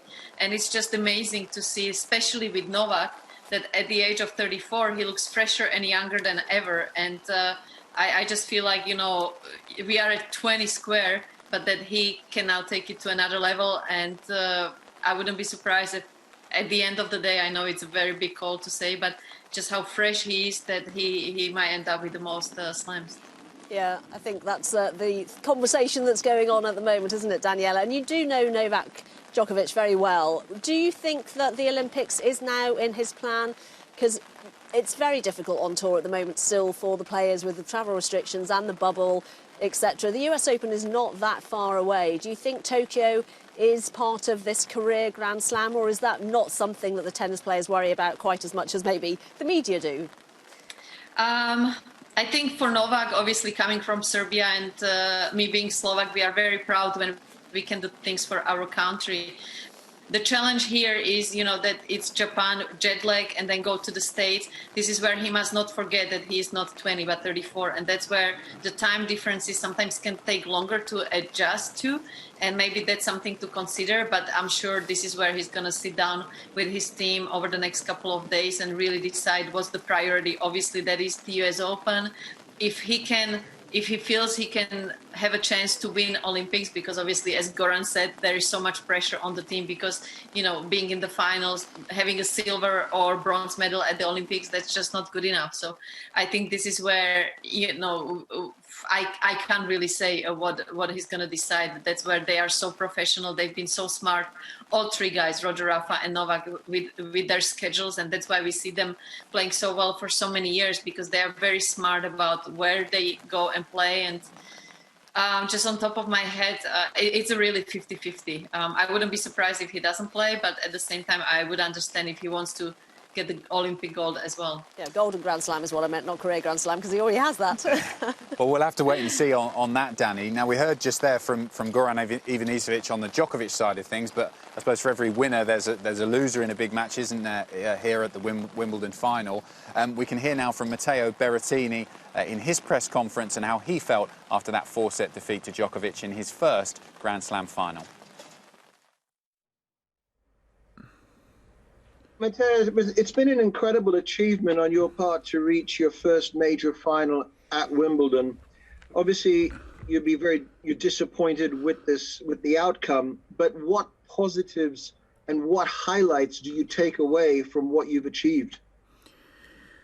I mean, it's been like a month on grass, really great. I won Queens and didn't expect to win there. I reached the finals here, which is something that like I said, after I won the semis, and didn't even dream about this because it was even too much, you know. And so obviously now, like you said, I'm disappointed. I'm pissed because I lost, because I think I didn't play my best match, but I have to say that it's thanks to Novak in a way that he brought me, he made me play in this way, and that's his strength. Probably that's why he's one of the best that I ever did it, you know. So congrats to him, and obviously for me it's been an unbelievable 2 weeks. But I know that I can do it. I know that I can win this title. I'm not sure if I'm gonna do it, but I know I can do it. So that's what I'm gonna do in the next weeks, in the next months and years. I'm gonna try to lift the trophy. Rob Moore. Natia, it's Rob Moore from The Sun. You had strapping on your left thigh. Was there an issue before the match? Had you had any strains? And just talk about those opening sets, because you seemed there was a bit of tension in your service game. Yeah, I mean, I have a pain on my leg, and luckily it's nothing dangerous and nothing that for sure I have to take care about, but it's not, I didn't lose for that. Like I said, congrats to Novak. We decided to tape it because it would help, and it actually helped. It's been, like I said, a long month. I came here in London straight to Paris. I played so many matches, great intensity, best of 5, and when you reach the finals, obviously you feel your body that's kind of falling apart, but it's normal, and it wasn't an issue. It was just something that I had to think about a little bit more, but I didn't lose for this. Matteo Berrettini there in reflective mood in his press conference following the men's singles final. Let's head over to court 1, and this is the wheelchair singles final in the ladies' draw. Dida de Groot, the top seed, against Kathazzo Montjane.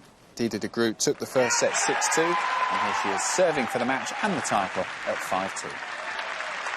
Love 15.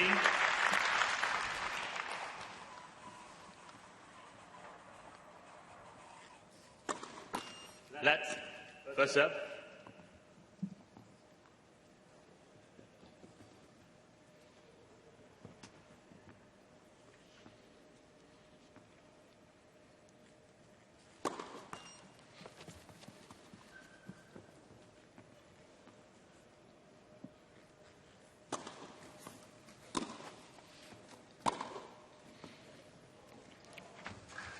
Beyond the reach of KG Montjane again. 15-all. De Groot has played with such confidence, apart from those first couple of games.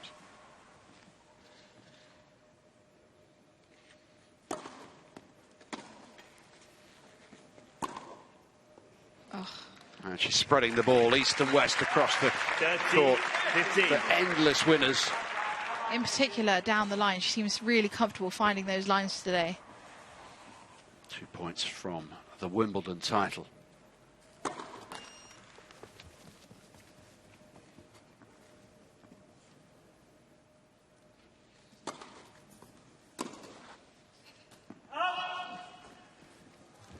Long 14-15. The South African.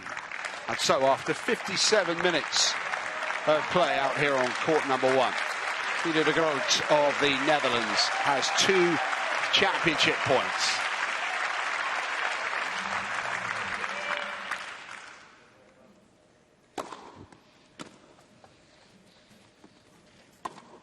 And de Groot wins Wimbledon in 2021.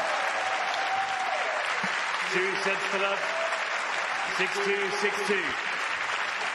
A fairly straightforward win for Dida de Groot, keeping up her excellent record against today's opponent, KG Montjane. And de Groot claims the title in style. Straight sets, under an hour. 6-2, 6-2.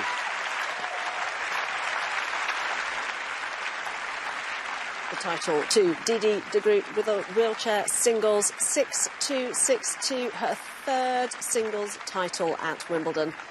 Means an awful lot, and the Dutch tennis players are excellent, particularly when it comes to the wheelchair tennis. We have seen some fantastic finals today.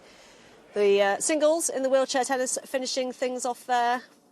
And in the men's singles, we saw Novak Djokovic beating Matteo Berrettini.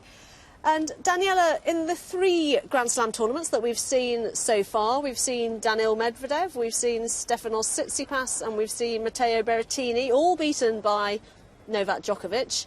What do you think they need to do now? What's the next step for those players? We've also seen Dominic Thiem win one, Alexander Zverev in a final, so they're getting a lot of experience, aren't they?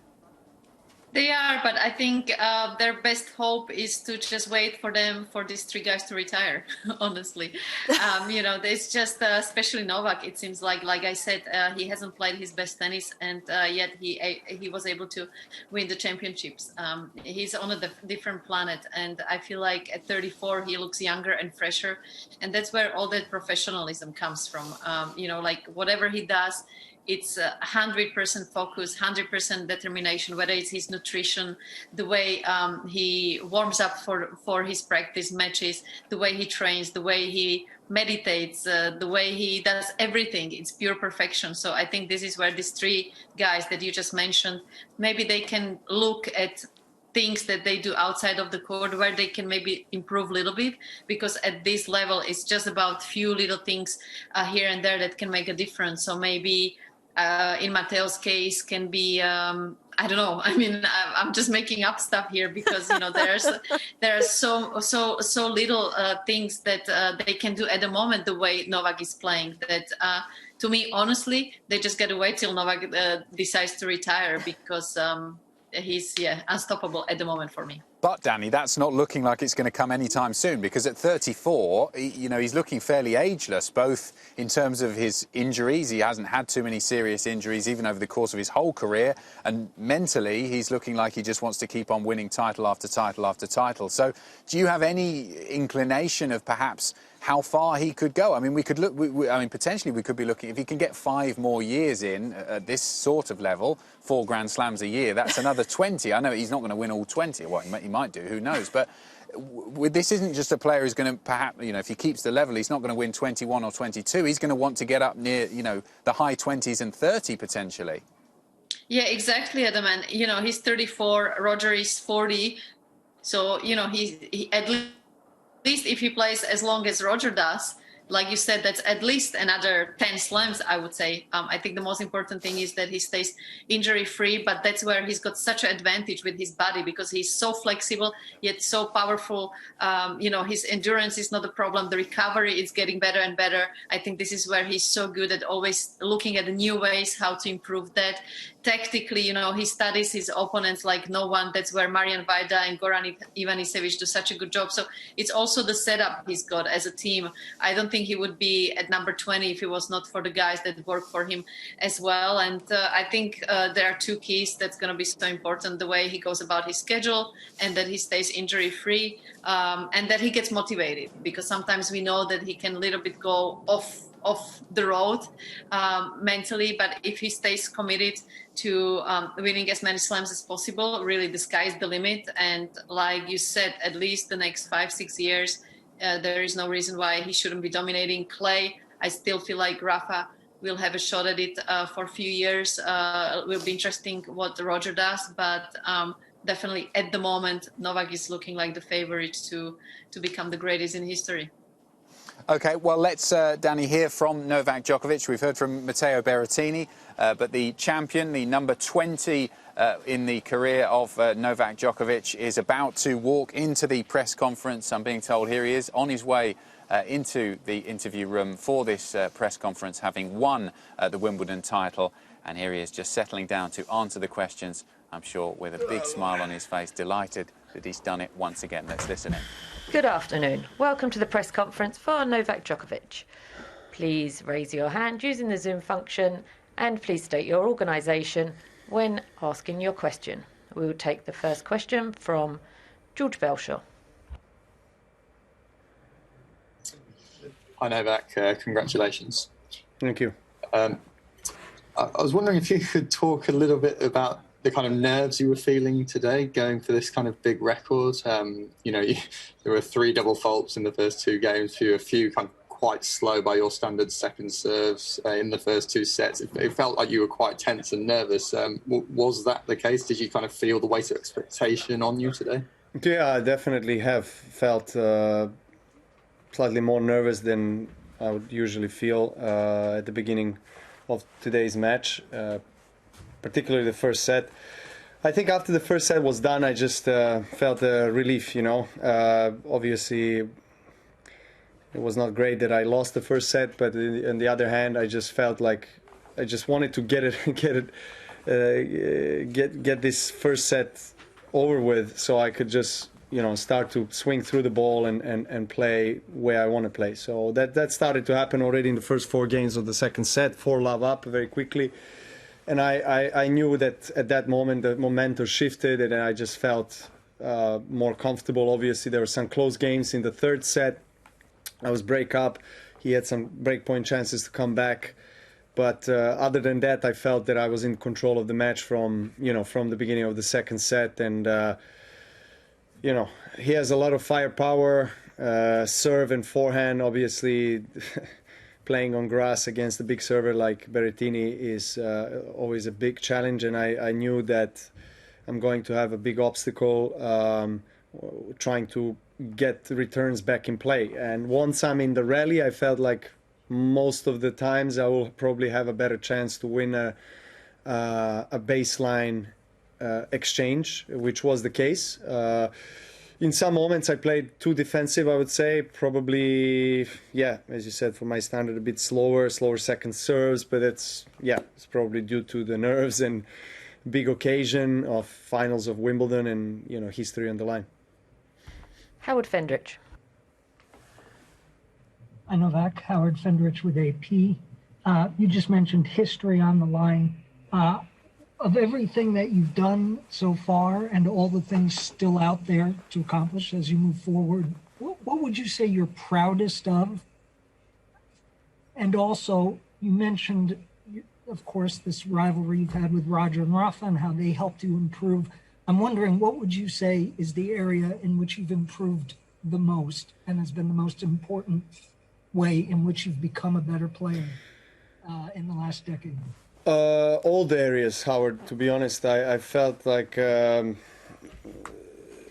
know, from 15 years ago to today, the journey that I've been through has been very rewarding for every segment of my game, and also my mental strength, the experience, understanding of how to cope with the pressure in the big moments, how to be a clutch player when it matters the most. That's probably, if I have to pick one, that's the one, you know, that I would point out as the highlight of my, so to say, improvement of my assets that I have in the last 15 years on the tour. You know, the just ability to cope with pressure, and the more you play the big matches, the more experience you have. The more experience you have, the more you believe in yourself. The more you win, the more confident you are. So it's all connected, and obviously it's all coming together. You know, I feel like in the last couple of years for me, age is just a number. I said that before. I don't feel that I'm old or anything like that. Obviously, things are a bit different, and you have to adjust and adapt to your, sort of say, phases that you go through your career. But I feel that I'm probably the most complete that I've been as a player right now in my entire career. Rob Moore. Novak, congratulations. Do you consider yourself the greatest male tennis player of the Open era? And the second question, do you think one of you three will actually break Margaret Court's record of 24 single slam at some stage? Well, I consider myself best, and I believe that I am the best. Otherwise, I wouldn't be talking confidently about, winning slams and making history. But whether I'm the greatest of all time or not, I leave that debate to other people. I said before that it's very difficult to compare the eras of tennis. We have different rackets, technology, balls, courts. It's just completely different conditions that we're playing in, so it's very hard to compare tennis, say, from 50 years ago to today. But I am extremely honored to definitely be part of the conversation. Eleanor. Hi Novak, Eleanor Crooks from PA. Congratulations. Was there a moment when you realised that Roger's record was in reach, or was it a gradual thing? I probably started thinking about, trying to reach the record of most Grand Slams won and most weeks at number one historically, probably about, say 2 to 3 years ago. Before that, it seemed a little bit out of reach, but I've always kind of believed that I could play my best tennis on Grand Slams and give myself a good chance to win any slam, really, on any surface, because I know what I'm capable of. I know that I have a very complete game that has proven to be successful on all surfaces in the past, but only the last 2.5, 3 years I started to realize that actually I can reach the weeks of number one, which was my primary goal actually in the last 2 years, and also Grand Slams. And it's really fortunate for me, and it's incredible that it's all coming together in the same year. That's something that I didn't expect, but I always dream of achieving the biggest things in sport. Well, a really telling quote from Novak Djokovic there. He considers himself the best, but it's for others to decide if he is the greatest of all time. But, no matter what he does from now on, he is going to be considered as a great champion. Wimbledon champions Novak Djokovic and Ash Barty, thank you for joining us on the Wimbledon channel. We'll be back in 2022.